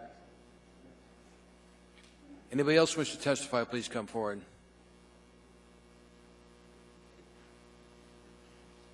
All right. Hello. Good evening. My name is Sharon Shamar. My last name is spelled C-H-A-M-A-R-D. And I'm the person who was in charge of the committee that met many, many times over the last year or so to try to hash out some of the community differences that we had with the liquor stores. And you've already heard that one of the package stores was very responsive, immediately responsive. We put into place what we called an action plan, which was things that the two stores could start doing immediately. The Oak and Keg started doing these things immediately. T&M Enterprises, Spirits of Alaska, promised to start doing these things immediately. And you've already heard, I think, from Mr. Loring, I missed part of his testimony, but I feel like he kind of stole my thunder, because I was going to make the same points that he was making, that this was a collaborative process, that we followed a problem-solving model. We specifically wanted calmer heads to prevail. We didn't want this to be a get the liquor stores out of here. I personally value small businesses. My parents are both in the liquor industry, so I'm definitely not anti-liquor at all. But what I am is I am anti-bad operator. And it's become very clear that this operation is not run to a level that I think a community would expect. And I think you should ask yourself, and it's not good to pit neighborhoods against each other, but I'm going to do that for the sake of the argument. If you saw that kind of activity in a liquor store in South Anchorage or Eagle River, would you consider it to be acceptable? Would you say, well, this is just part of the social problem that Anchorage has, and there's nothing that store has to do with it, because some of the people supporting the store have said that. Clearly, to me, I mean, I'm a criminologist. I study crime prevention and spatial disorder and so on. It's very clear to me that this facility is essentially an anchor point for a lot of the crime and disorder immediately surrounding it. So to say, well, the people were partying and drinking, but it wasn't right on this property, it was 20 feet away, ergo we're not responsible, to me is really a bogus kind of response. I think a responsible liquor store owner has a responsibility to sort of keep the peace, and it doesn't just stop at your sidewalk. And we've actually seen from the video that they're not very effective at keeping the peace even on their property. People openly drink on it. There are things that maybe I don't know if you saw the whole DVD, but there's a lot of things that were not shown here that do show things happening on the property. And I think I'd just like to sum up by saying that you know, Fairview, we worked really hard to, over many, many years, to improve the neighborhood. And working with the police department over the last, several years has led us to a position where we want to be active co-producers of public safety. This is a jargon term that's used. Co-producers of public safety. We're doing our part, and now we're asking you to do your part and help us. Thank you. Dr. Smart, I just have to, again, thank you for all your years of investment in the community to make it better. I know you've served as a council president and on the board and all, and working through this. What before us tonight is a protest regarding the renewal of the liquor license. What is your observation? What is your suggestion? Is it, I mean, you've heard issues about conditional use and whether they're allowed to sell it or whatever. What's your thought behind, based on your information, your efforts, your communication with everybody? What are your thoughts? Well, I do think overall it's a bad location for a package store. However, I would have to admit that I think a good operator could function there. The problem is that there's a behavioral pattern that's been established in that area. So a new operator that came in would have to totally revamp the business model, would have to be extremely aggressive and sort of running off the people who hang out there, who cause the problems. So, would it be impossible to turn it around? No, but I mean, I can't imagine any liquor store operator that would want to take that on when there are other opportunities around town. So, my wish, and I think my best recommendation would be to just not permit a liquor store to operate there. And now I don't want Ms. Thompson to be lose tremendously in this. I mean, I think she's done what she can, but she can't devote the time or the energy to running this place. This is part of the problem. So do I want her to not be able to sell the license or transfer it? No, but just don't have whoever takes it over be operating it there. Thank you. Yeah. Thank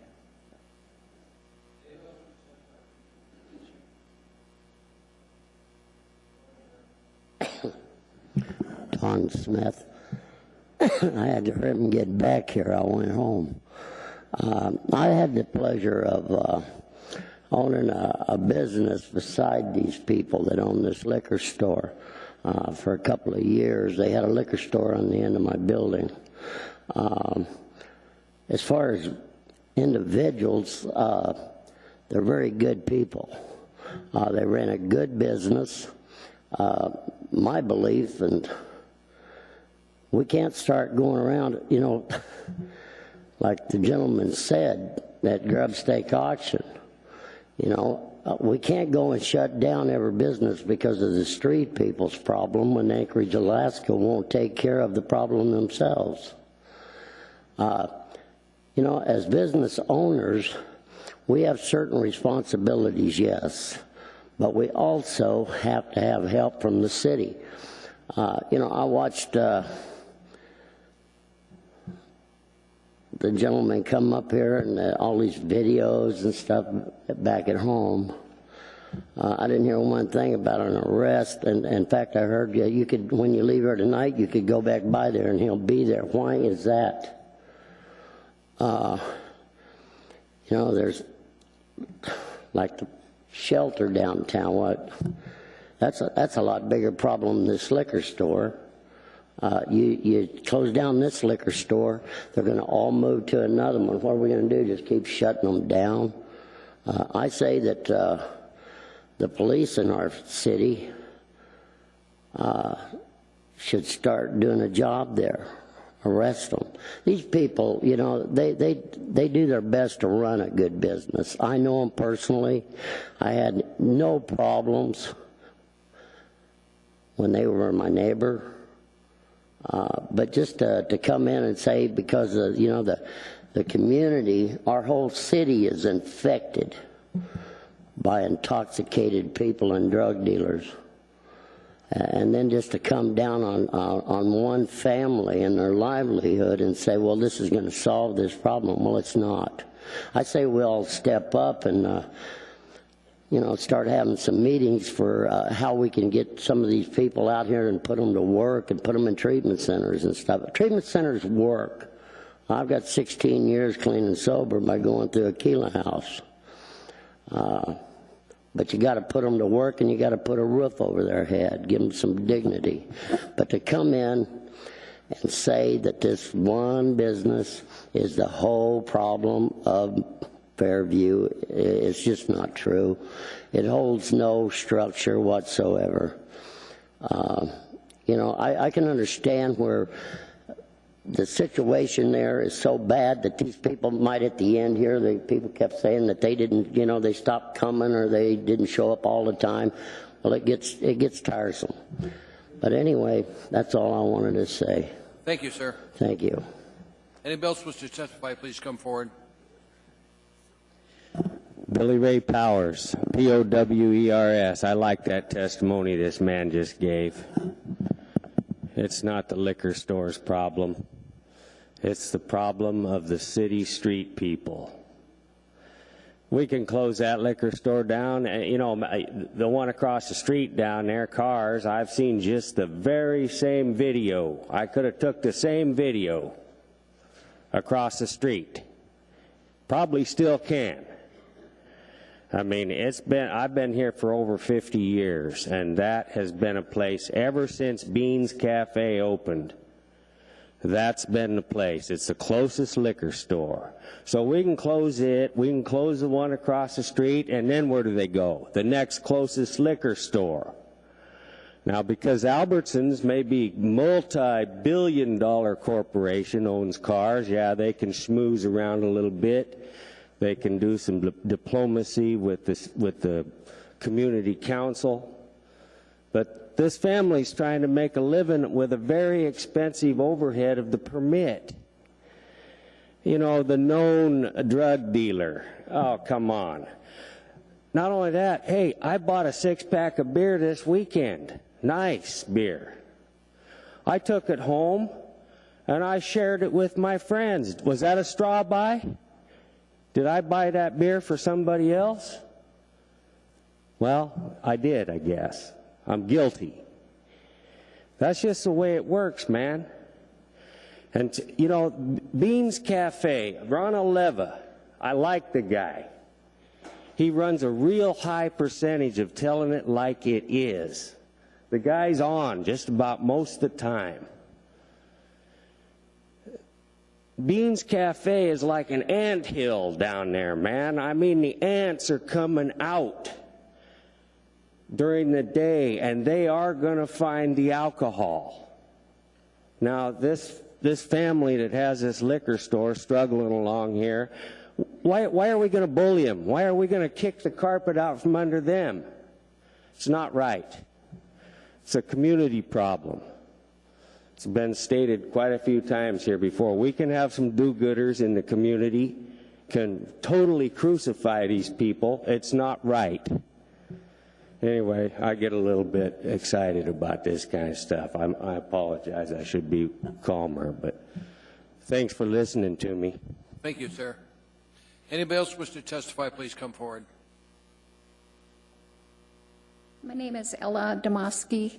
It's Demoski. I am a Fairview resident, and I ask you to protest a liquor license because of the mismanagement and the drug dealing and serving to inebriates. Thank you. Thank you, ma'am. Anybody else wish to testify, please come forward.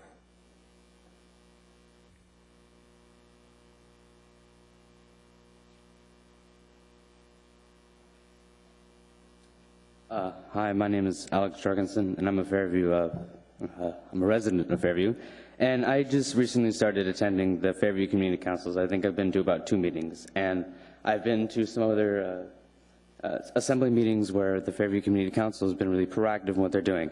And I've really, over the course of, I'd say, the past 4 months, really witnessed how well the Fairview Community Council really appreciates what you. They really have a passion for their neighborhood, and they really have a passion for trying to make it better.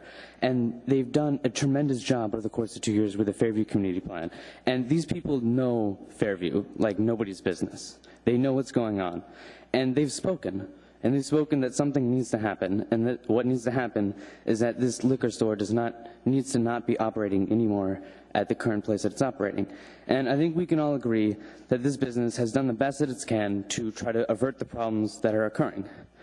But as the evidence shows from the APD, that their best is not enough to conquer the problems that is happening. And I think this is the only option, or the only viable option that we have, is to let go of the liquor store license. Thank you. Thank you, sir. There are no questions. Anybody else wish to testify, please come forward. Anyone at all? Hearing and saying no, public testimony is closed. We now need to move on to the section that deals with the applicant. Where's the applicant at? Ma'am, you've got 20 minutes. Welcome to the meeting. I know you have, and I've been watching you.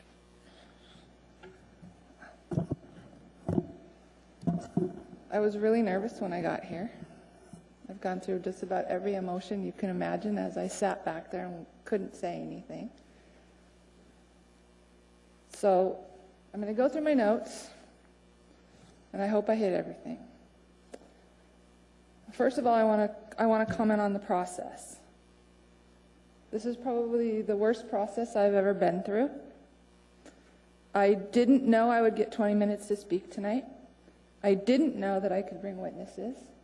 I asked if I could bring a PowerPoint presentation. I got a call at 4:06 this afternoon from Ms. Hines that said, oh yes, I've talked to the IT people, you can do a PowerPoint presentation, but you have to bring your own computer and everything else.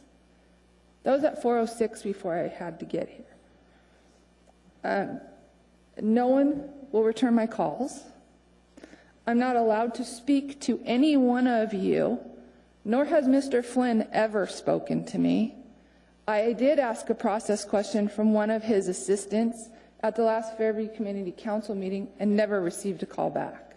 So I just want to talk about the process. So for someone who has to be involved in this, this is not very fair, and it didn't give me due process.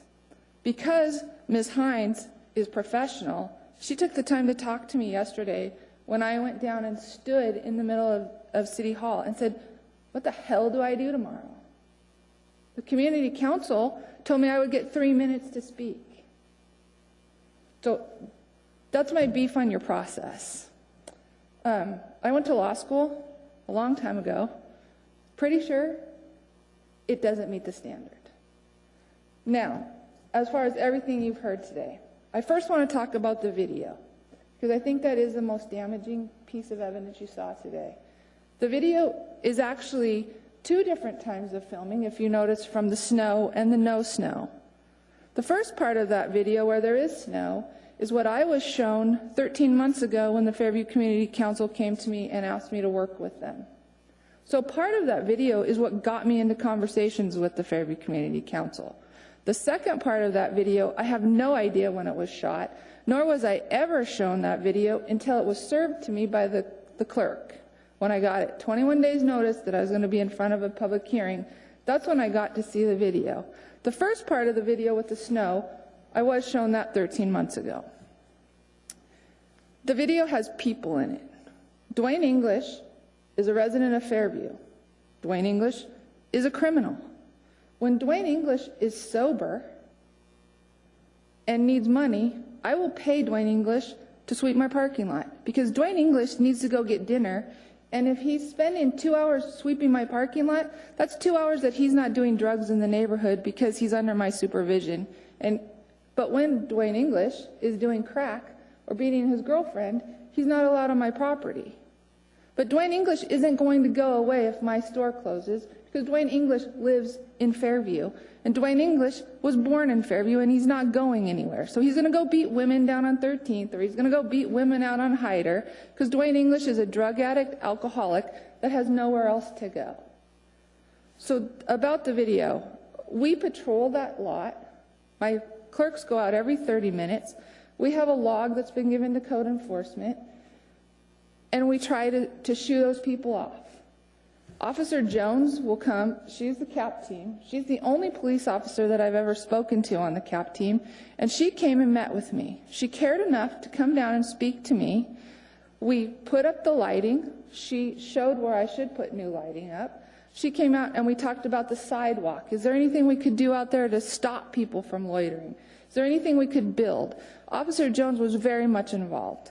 Officer Jones helped us with the cameras. Officer Jones helped me with the angles of the cameras. Where you saw those 2 people sleeping on the building in the snow, mind you, before I started talking to the community council, I don't have cameras pointing that direction, and she didn't think I needed cameras that way, that we should spend the money putting the cameras facing the other way. So I did work with Officer Jones. So that's as far as the CAP team goes. I've never seen this gentleman, never spoken to him, even though Mickey Dahl, who's a detective with APD, routinely comes into my office because I supply them tapes for every murder investigation or rape or anything else that happens in Fairview that they think could be within my camera view. We hire our IT guy to come in, he burns DVDs, and we provide information. 2.5 weeks ago, there was a murder down the block. The Fairview Community Council would have you believe it was on my back porch. It was not. But Mickey Dahl spent over 3 hours in my building, on top of my building, and viewing the tapes to hopefully put the person who shot that gentleman in jail. So we do work with the police. We just have never worked with the CAP team. Then let me move on to community council. They approached me 13 months ago with this DVD. And I've been in this location for 20 years. I have been more or less involved with the community council as my children have grown. So some years I spent more time with the community council, and I was actually the treasurer for the community council, spent a lot of time with Celeste Benson and her husband, was very active. As my kids became more active in sports, I have 6 kids, so they're pretty busy. Right now I have one in law school in Montana. She's 25 and just go down the hill to the 12-year-old that's at 6th grade in Inlet View. I live not very far from that neighborhood. I live up in Hillcrest. I live by West. My children went to Inlet View and Government Hill. I am part of that community. And every one of my kids grew up in that liquor store because I work shifts in that liquor store. So I'm human. Some years probably better management than other years. Absolutely, I own that. But some years, really good management. So I've been there 20 years. You're talking about a renewal for the next 2 years. I haven't had a violation at that store since 2012. I sell everything that's allowed. I have never sold a product that's prohibited by my conditional use permit.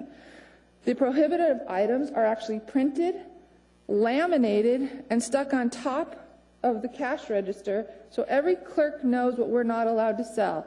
So that if one of my distributors has a picking error, like we had last week, and a product that is prohibited comes through the doors, it's pulled, it's set to the side, and we immediately take it back to the warehouse. We have not sold a prohibited item on purpose in that store in 20 years. So now let me get to the relationship with the community council. Sorry. I have so many notes, I just have to get them all. Sharon Chamard is an absolutely brilliant person. She is a delight to work with. I thought our conversations were going very well. We emailed, we texted, I would let her know when I couldn't come to a community council meeting. I offered to call in, just like Mr. Hall did tonight. They've told me repeatedly, no, don't need to do that. I've sent Michelle Schengen, who testified tonight, I send her to the meetings if I can't go. No one's ever talked to her or said, hey, we have a problem. So we met, and I met with CARS because there were 2 individuals in the neighborhood that wanted to close both of the liquor stores down. And we had a list of things to go through, and we reviewed our conditional use permit. And I made a comment that my conditional use permit is 20 years old. It probably is time to be looked at.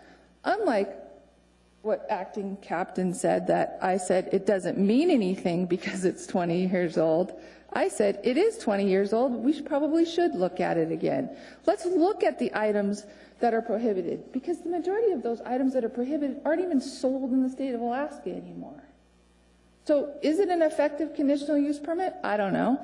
I clean the trash around there. I clean the whole block from 12th to Hyder, over, down the alley. I used to pay someone to clean an open lot that didn't even belong to me. So literally I trespassed on some poor man's property, had Tony's Enterprises come and clean it at the beginning of the spring. At the end of the winter, we took out mattresses and bushes and you name it. So I have routinely picked up trash around there. The trash never stops.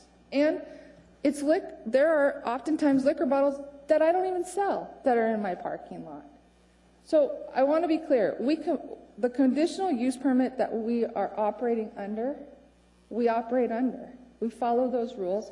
We take it very seriously. Up until October of last year, I thought we were working very well with the community council.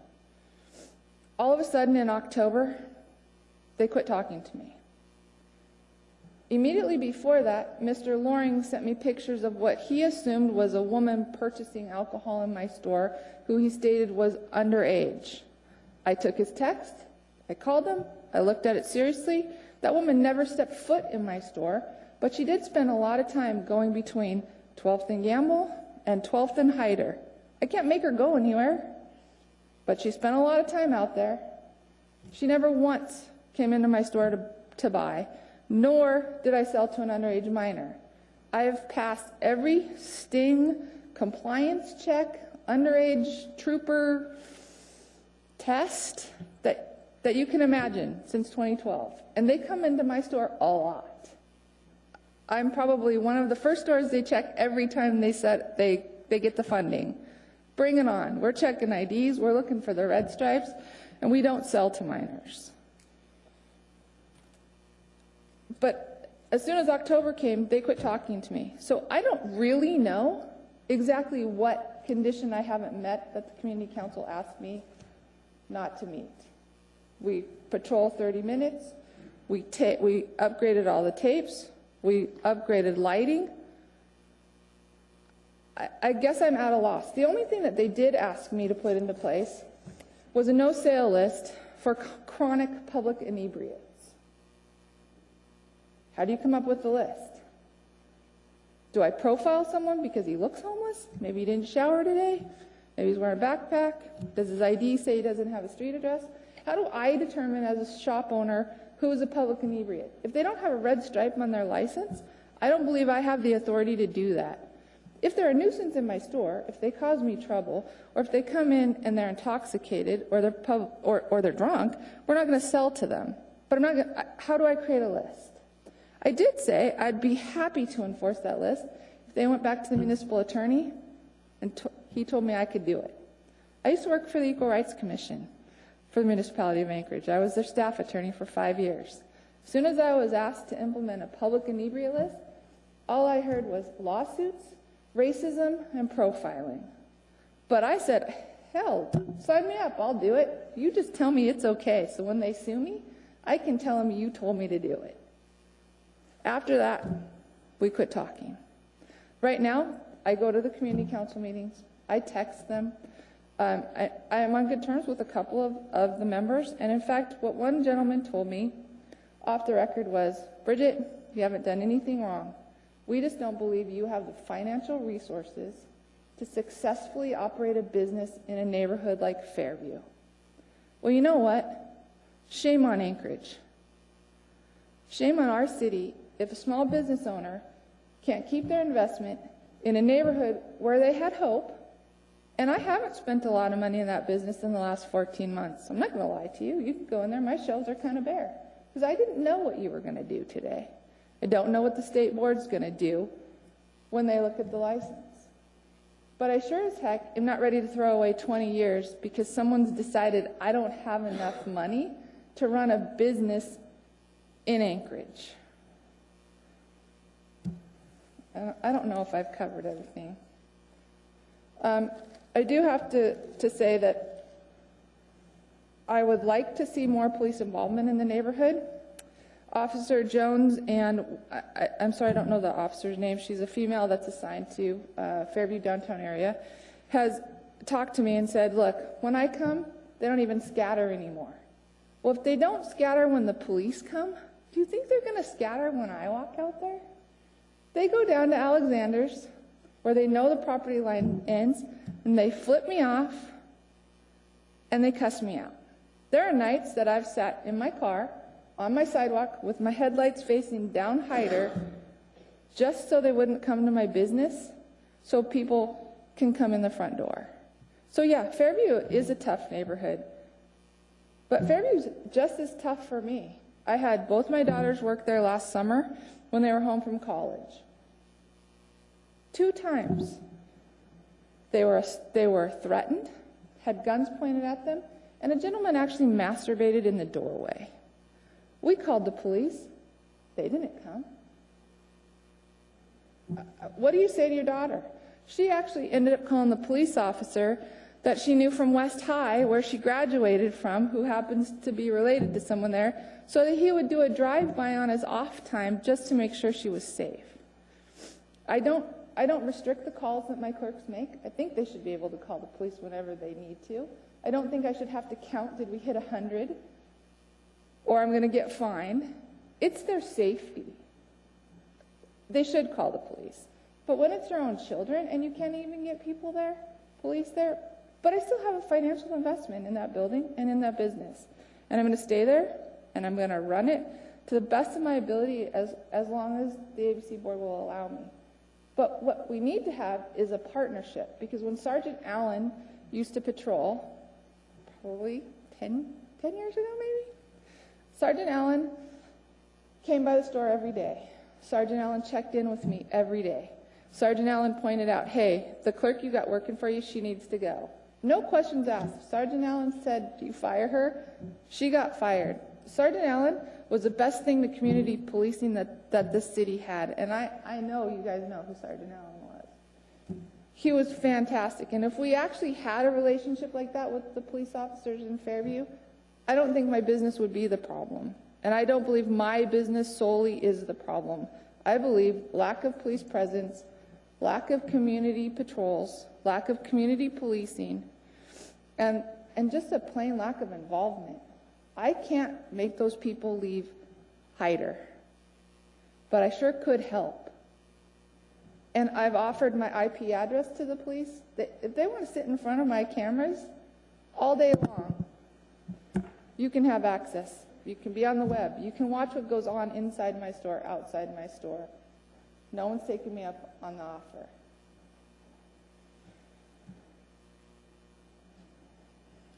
I'm trying to think if I need to say anything else.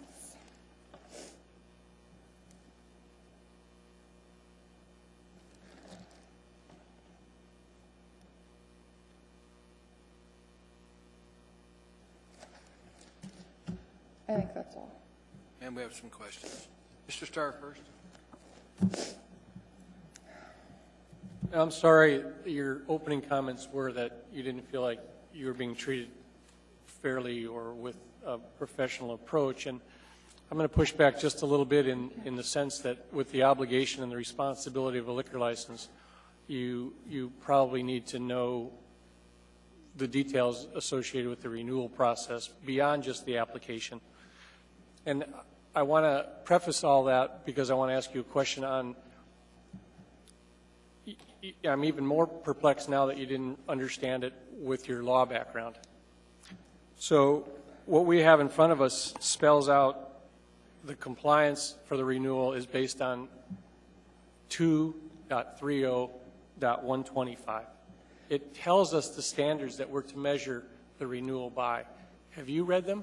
Yeah, so let me be really clear. Yeah. I was talking about the actual process here. Standing in front of the assembly with the 20 minutes. I totally understand Title 21, Title 4, totally understand how we renew a license.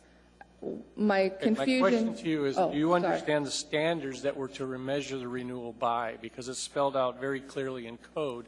Yes. We prepared that document and introduced it to the Assembly on March 3rd.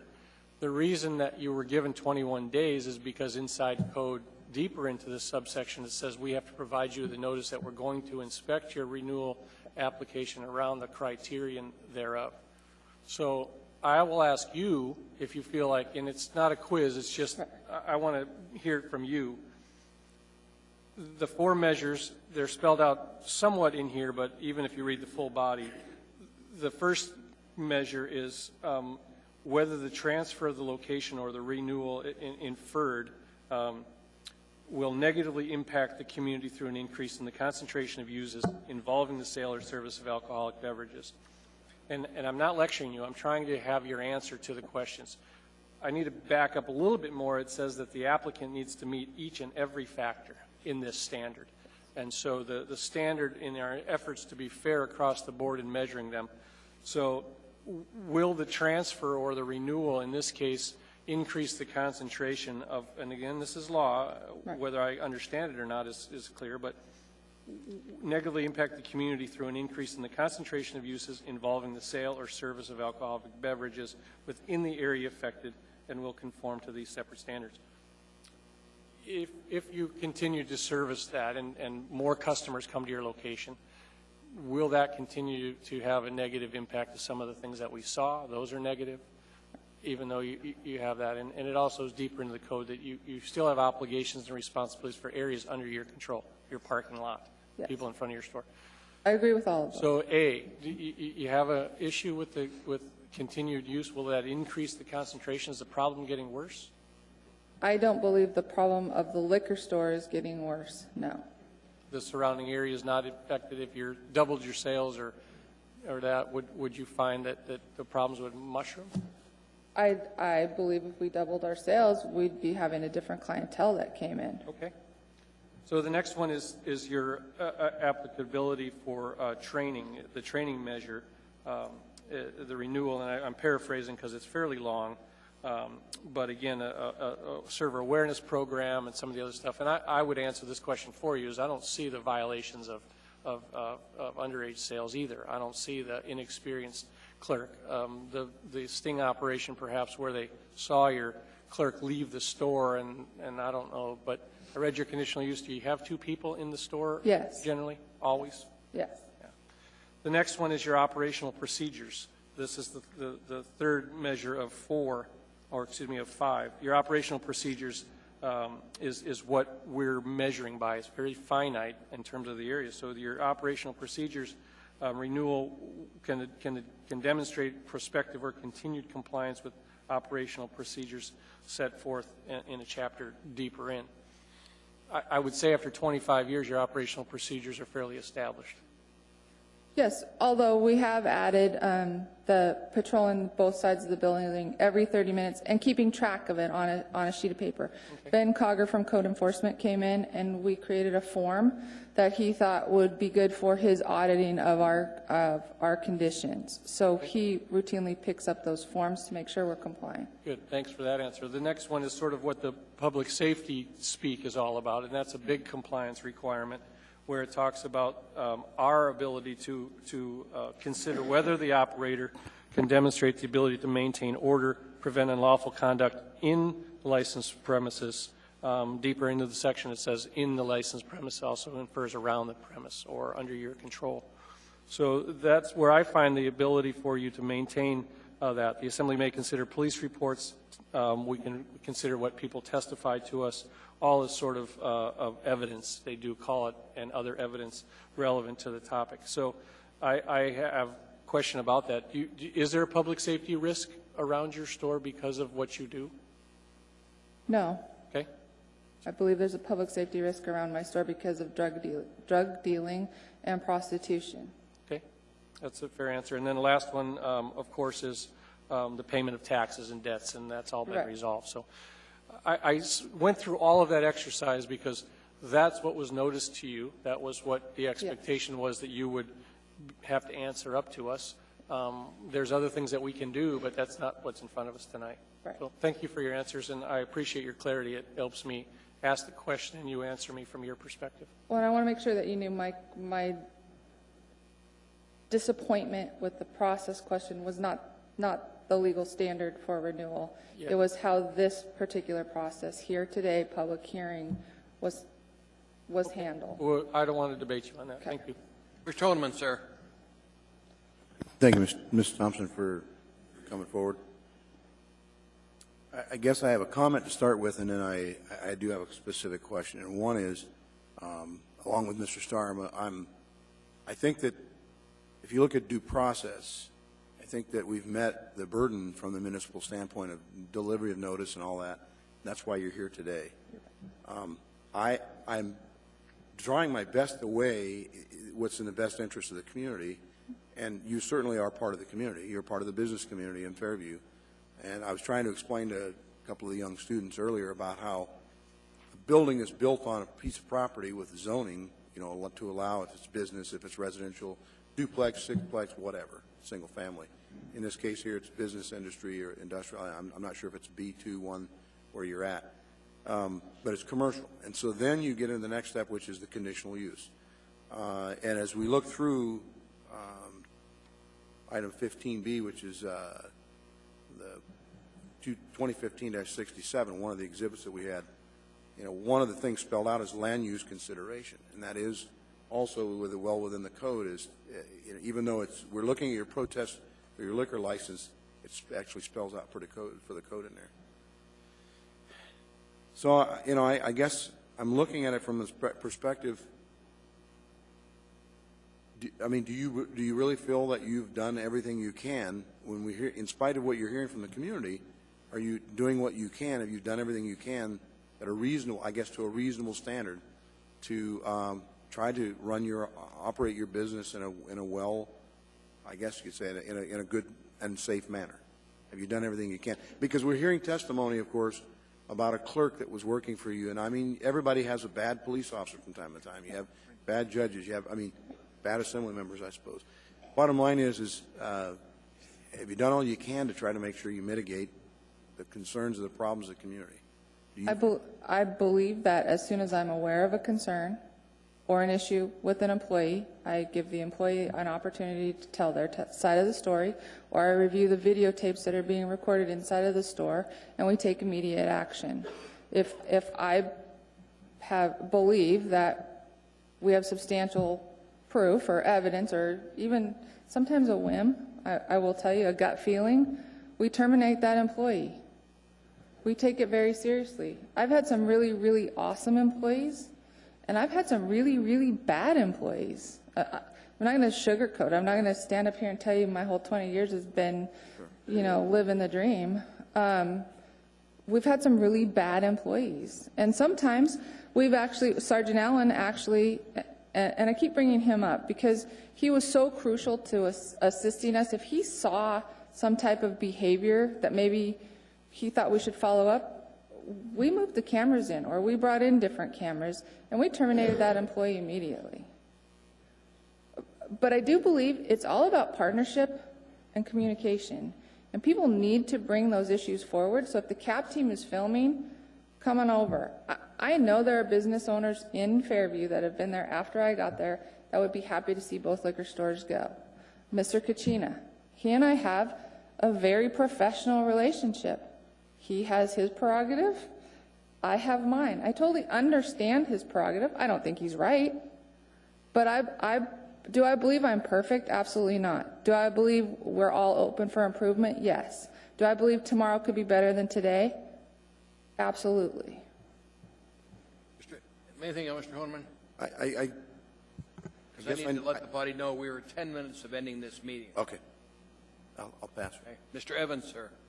Just briefly, Mr. Chair, on this process issue, I do want to point out that while it is true that we made notice compliant with law to Ms. Thompson about the issues that would be addressed tonight, so she was on notice about the standards that were going to be applied, I think the nature of her complaints or her concerns, and I think they're valid, is that the process that we use is equally important as to the standards we're going to apply. So if you don't know if you're going to have 3 minutes or 20 minutes, if you don't know if you can bring witnesses or not, if you have no idea about that, it is difficult to mount your case in an effective manner, and I think it does call into question whether, you know, due process is afforded. I didn't get this. I didn't know what we were going to do until just about an hour before the meeting, how we were going to handle this, and then we handled it different than we handled it last time. So, I mean, I think, you know, we're working towards doing this better, but I think your concern on that regard is valid. That's all. Jamie, was this sheet sent out to the applicant so they knew they'd have 20 minutes? No. Okay. Thank you. I still haven't seen the sheet. Sorry. Jamie, when did you let the applicant know this process was going to go on tonight, like this? Yesterday afternoon when she was in the office. Okay, so before today. Yes. Thank you, ma'am. Let's see, Mr. Evans, you got another question, Mr. Evans? Okay. Thank you, ma'am. We're done with questions. Thank you. Jamie, you want to go through your portion of this? Yes.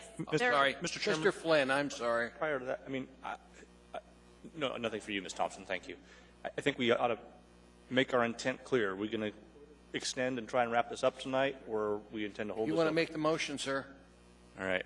I hate doing this, but I'll move to extend to 11:30 so we can get some resolution for Ms. Thompson and the community. Second. Moved and seconded to extend to 11:30. Madam Clerk, how many votes does it take to extend? 8. What? Takes 8. Okay. Just want the clerk to put it down. Please vote. I'm sorry, Mr. Chair, can you clarify? We're extending the meeting, motion to stay in We're the meeting. extending till 11:30 to deal with this issue. Mr. Hall. Yes.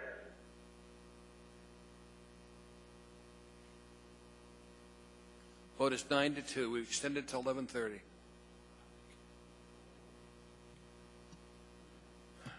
Jamie, would you tell us the next portion of this? Chair. According to this sheet, you're supposed to close the presentation by reviewing the ARs and explaining the options.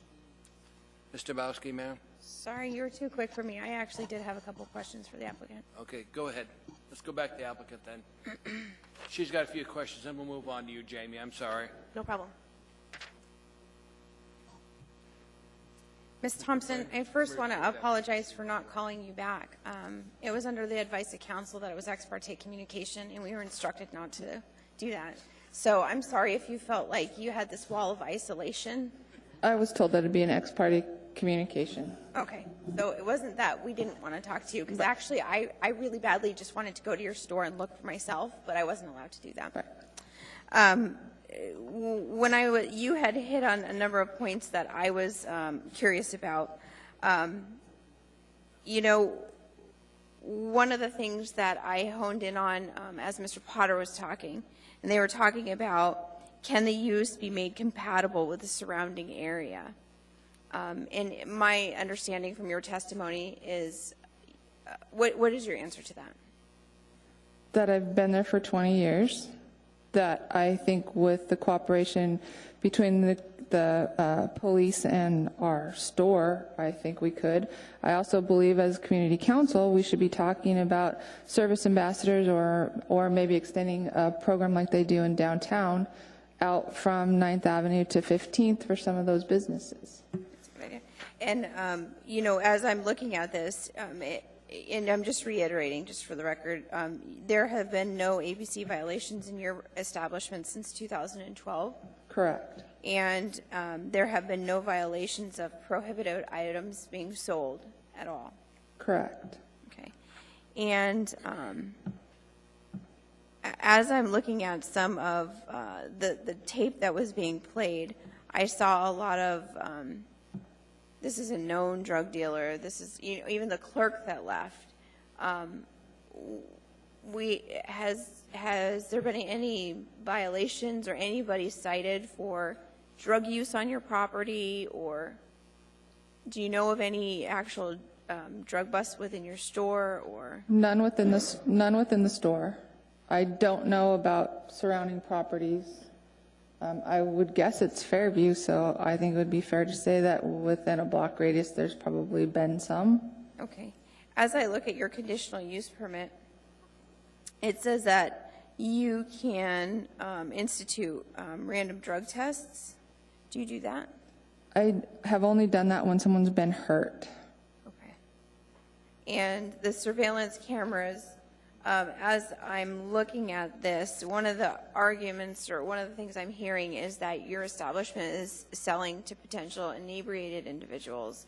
At any time after those accusations have been made, have you been requested to turn over any of your surveillance videos to see if that in fact is true?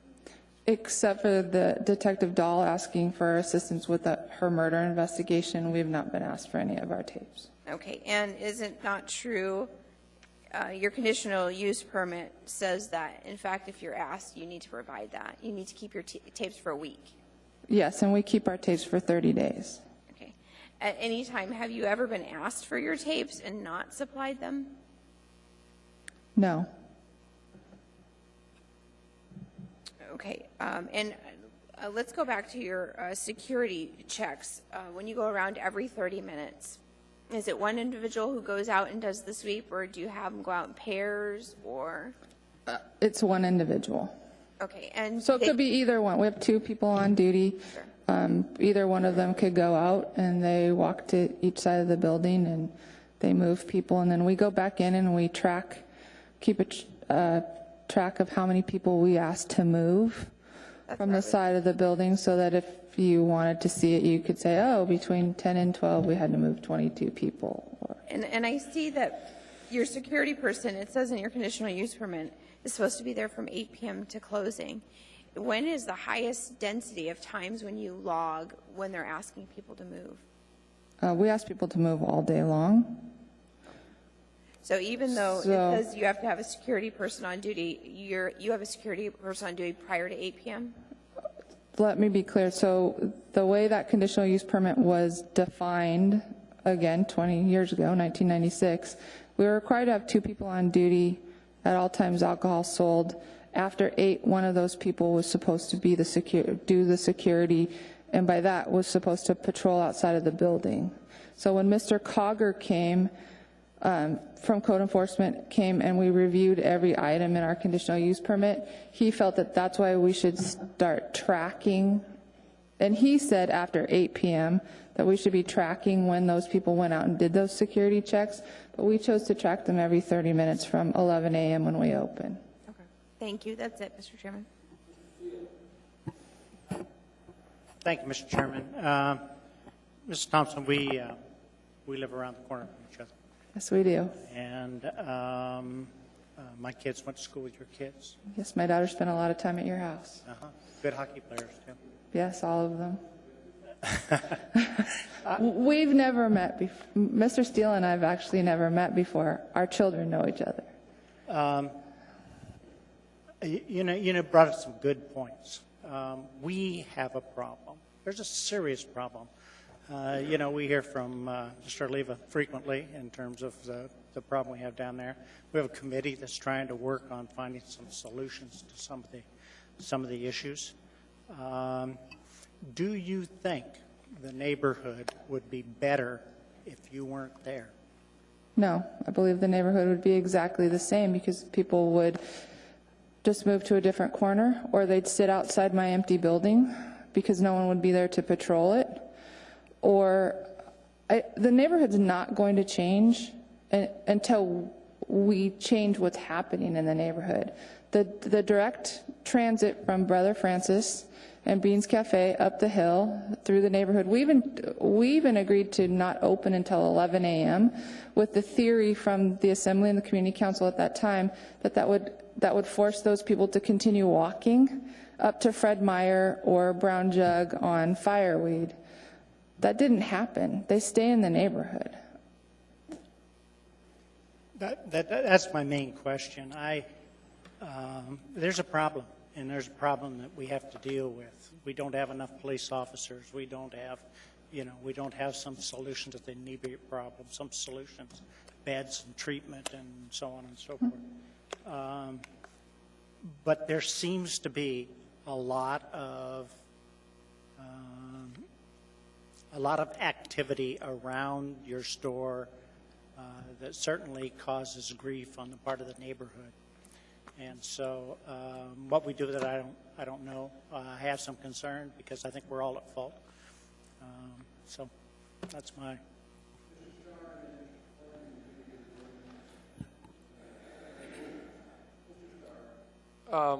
You mentioned code enforcement conversation just now, and it struck me as that. You obviously reviewed your conditional use permit with code enforcement. When was that? In December. This last December? Did Yeah. they have any actions, corrective measure actions reported to you? No. Nothing in writing? No. Okay, thank you. In fact, he won't return my phone calls either. Well, it's okay. Mr. Cogger? Ben Cogger? Well, He was very nice, very helpful, and actually, when we went through the conditions, that's where he came up with the sheet for every 30 minutes. So no, he was very helpful. Okay, well, one of the processes to sort of physically take your conditional use permit is a formal violation from that code enforcement officer. So I'm thankful for the information that you gave me. I have no formal violations in 20 years.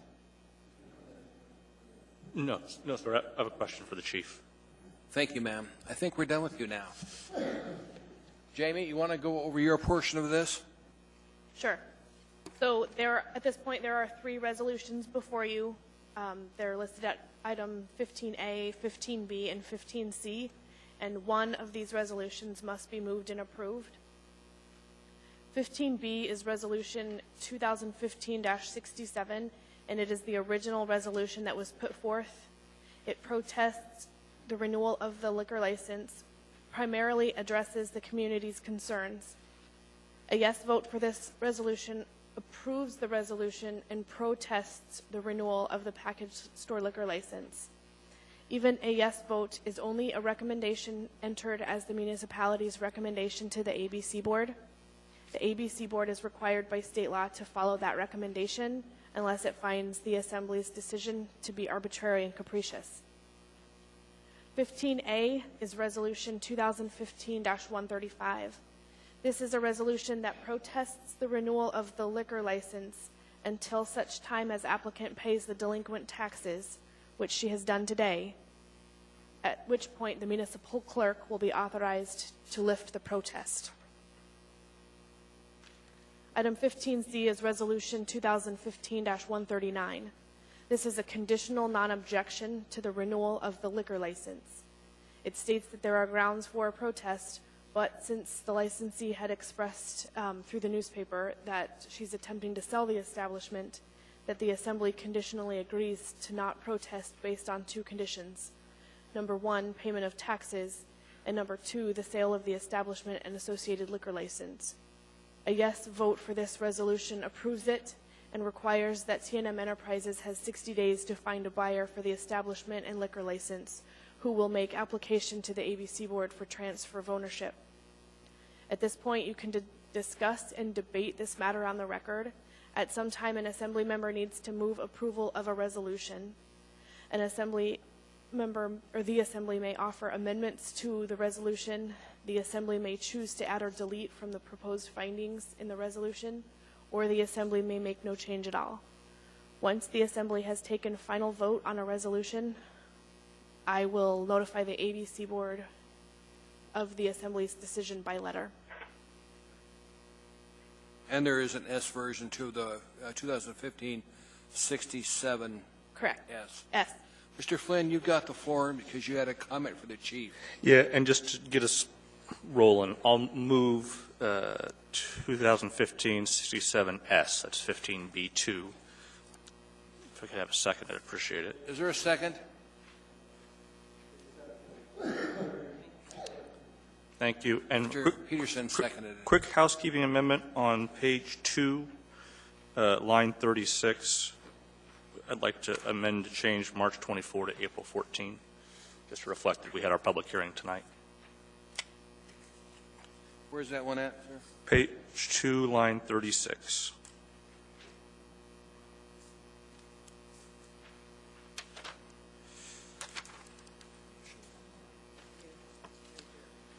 Have a quick second on that one, please. Second. It's moved and seconded. Any objection to that? Okay. Side amendment? Okay. Thank you very much. There you go. Now you want to ask the chief a question? Yeah, Chief, if you have a minute.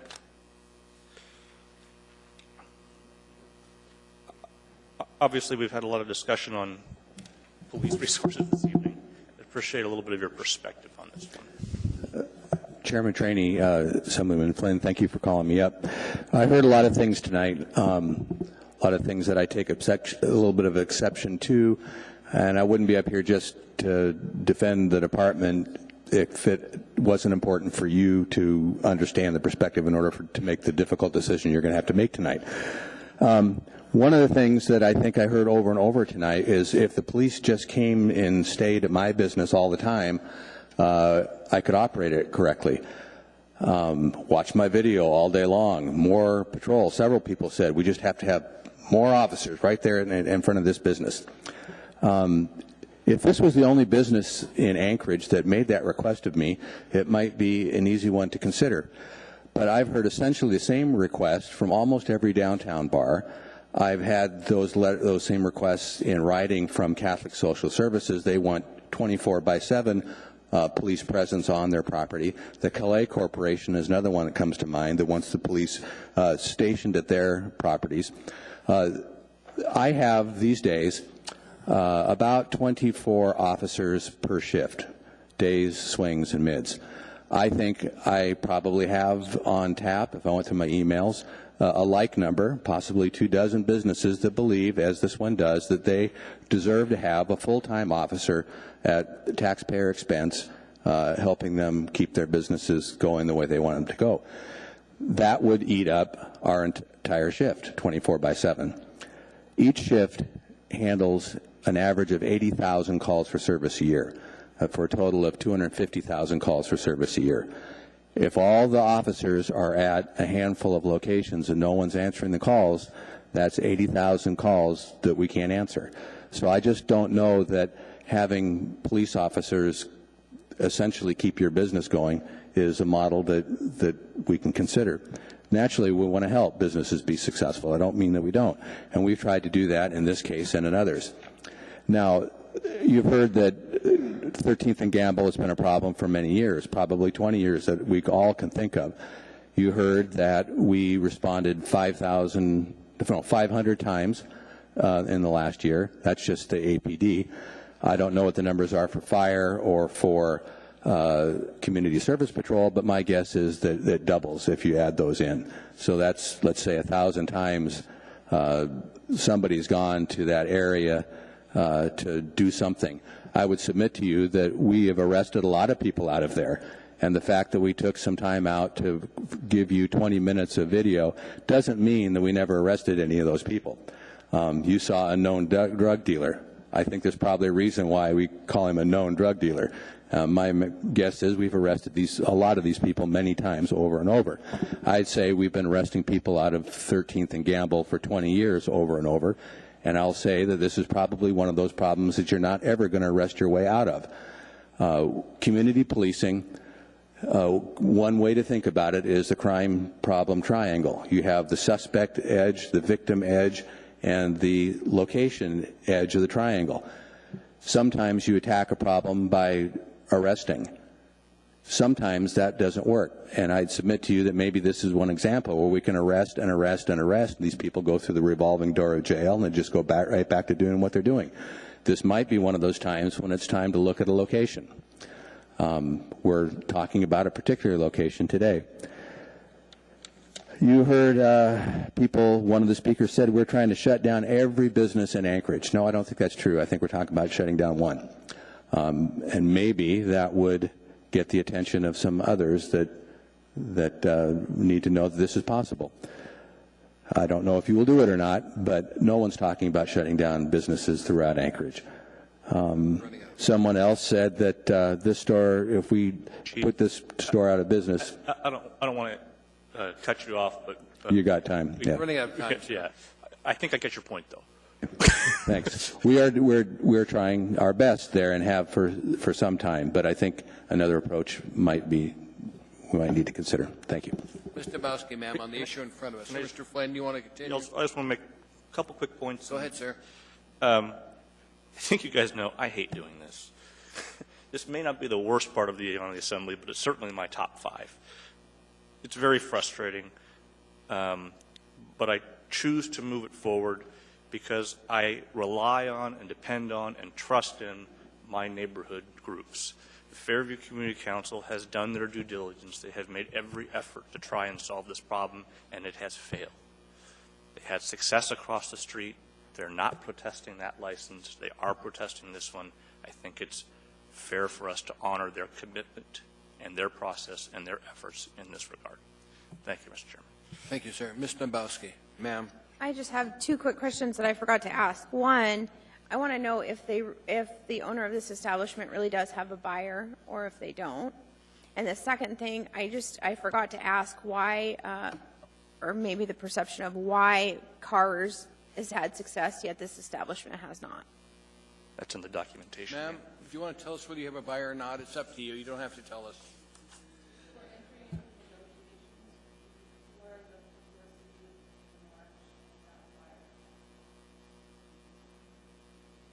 Ma'am, could you come up to the record? I know it's killing time, but we've got to get you on the record. I'm sorry.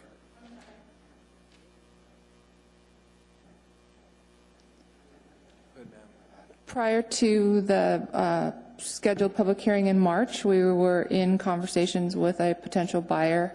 Once it hit the newspapers and the protesters in front of the store and the news, that particular buyer decided that they were no longer interested.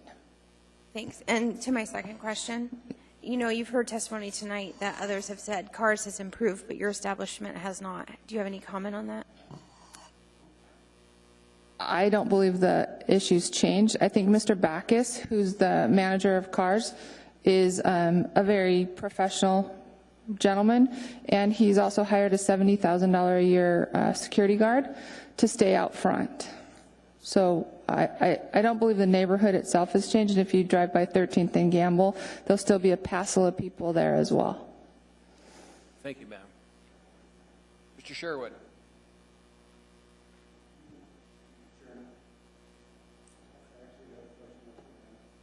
Okay, let me get Mr. Sherwood first, and I'll get back to you. Mr. Sherwood? Mr. Chairman, we just noted there were 3 other places where the date needed to be changed, a total of 4, and we've changed it to April 14th and printed out copies. Thank you. Ma'am, Mr. Peterson has a question if you want to. Sorry we don't have a microphone back there, okay?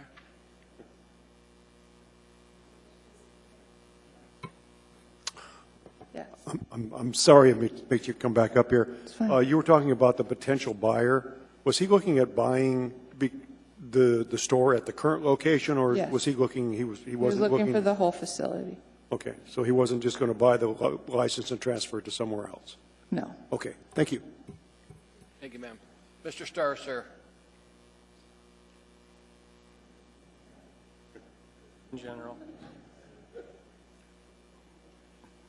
Mr. Starr, sir. Yes, I'm working on it, and I'm going to be not certain that I want to take away a business license that's been in business for 20 years under duress, and it looks like we're starting to do that. So, Mr. Chairman, I'd appreciate that if I stray from the topic of my argument that you correct me, but it's somewhat detailed for a lot of different reasons, and I'd like to get them all out. So I can start that with trying to be verbose. I'm not going to support the one that's presented to us here. I believe that the perception that the increased negative use on the property isn't caused by the, as Mr. Flynn would say in his finding number one, that finding one that the additional negative use is solely the responsibility of the vendor. I believe it's more of a community attribute that's uncaused, if that's a word, that's not problematic only to the vendoring of liquor at that location. So I can't support that finding number one has been met. And so the idea here that it says in our code, if you reach that each and every one of the criteria has to be met. And we didn't meet number one. So in this case, I can throw it out for that. Finding number two, Chief, and I will be critical at this point, and I'm embarrassed because I don't know code, but Chief, you've got two measures of your criteria to put to it. One is public safety driven and the other one is law enforcement driven. In our code under 230-120, you have under subsection D the authority to guide us under that demonstrated risk to public order. Number one, you submit the concerns of the Public Safety Committee, and number two, then you have a fair hearing at that, and we formally act upon a written report by the Chief of Police under 230-120D. You also have a mechanism under the E section of that, which is law enforcement purposes. The Chief may directly submit to the Assembly supporting materials that would justify a law enforcement problem at that ability. If it's the law enforcement ability, you're understaffed or whatever. So I feel that we haven't done our ability in using the current laws on the books from the Chief of Police. I think in 230.130, the violations of conditions shall be presented to the Assembly. And I believe that's valid because we're focusing solely, and Mr. Flynn's basis for this denial is that that 125, 230.125 hasn't been complied with, but other laws on the books need to be considered as well. 230.130 says that the violation of conditions shall be presented to the Assembly. There are none. And we know Ms. Johnson's experience with VFW is that we have code enforcement that goes to that location and specifies to us these are valid concerns and these are code enforcement violations, either conditional use or the vendoring of the application. We don't have any of those. In some cases, I kind of feel like, look, she's been stung, she's been under duress from every law enforcement agency trying to pin her down on something. Good for you for winning every one of those battles. I'll tell you, that cannot be an easy set to be in the spotlight of that. We haven't complied with the requirement to list violations of a conditional use permit. That would be another way that we can do it. This is where it gets messy, Mr. Chairman, because I've tried to tell you that we do have the authority to pull a conditional use permit, and it's spelled out in the ideas that the summaries would do that. And I have two more points if you let me make them. Make them quickly, sir. I can certainly do that. 230.130, subsection C says that upon receiving the conditions of violation, the Assembly may, number one, revoke the premises of conditional use. The only way we're going to stop vendoring at that location is to take away the use that allows them to do it at that location.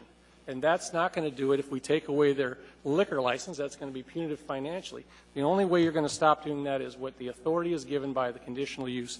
We have that authority under 230.130, section C, number one. Upon receiving the report of conditions violation, the Assembly may revoke that. Chief, bring us a report of a violation of conditions, whatever it is, the wrong liquor on the shelves, that you found a problem inside and surrounding of that store that was problematic under law enforcement, or the demonstrated public order problem that's over in that area. Bring us a condition of these other violations that may occur under the conditional use, and I can do it under number one. And I will do it if it's a legitimate and conditional purpose. Finally, this probably hassles the legal subsection here, and I wish my iPad would work because it addresses the ex parte guidance that we received from our local staff. And I believe under section H of, and this is kind of important because it would give the applicant and the person that we're hassling, Ms. Tucker, under 230.120, subsection H, the prohibition against ex parte communication does not apply to the Assembly's decision whether to protest issuance of a new license renewal or transfer of an existing license.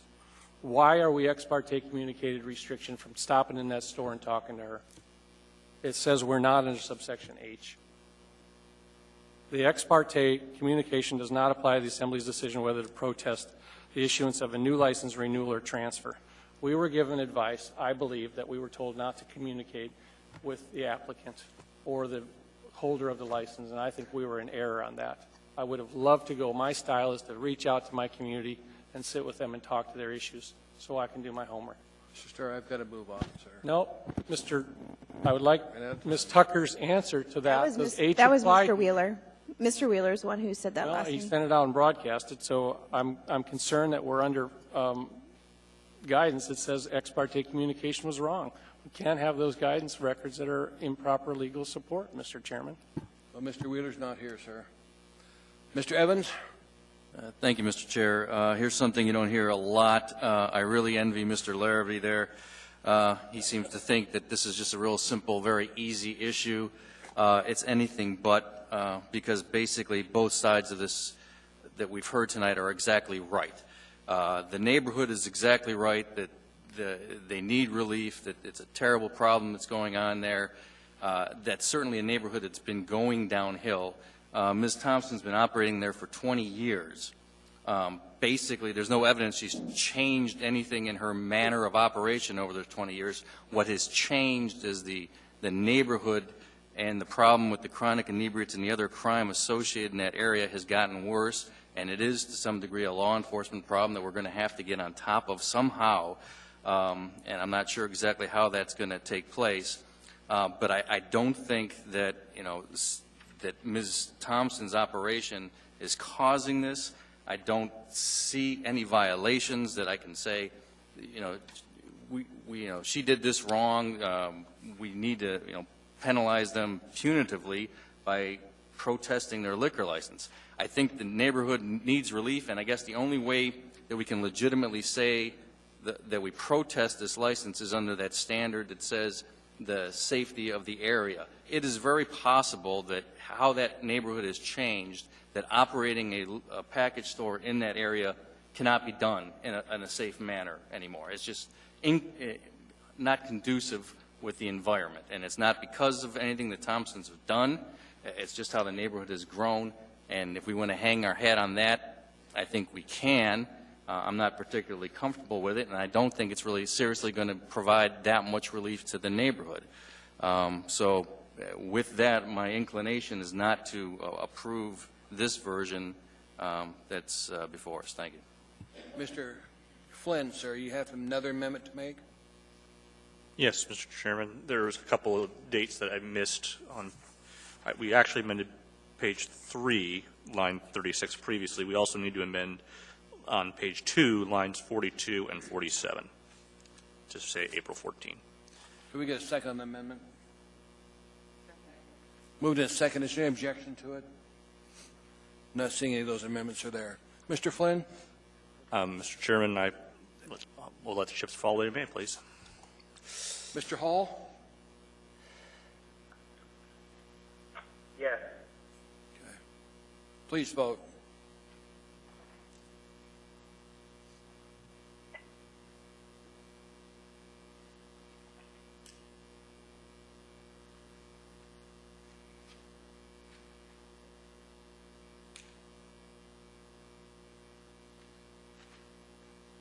That is approved 6-5.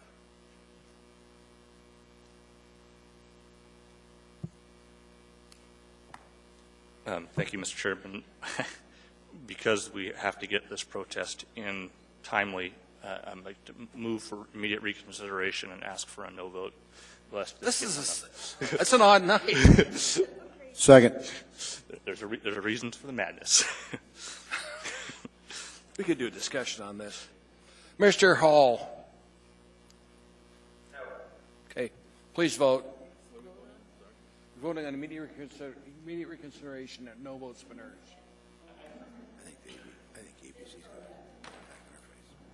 Evans isn't one you could vote on out here. What do you mean?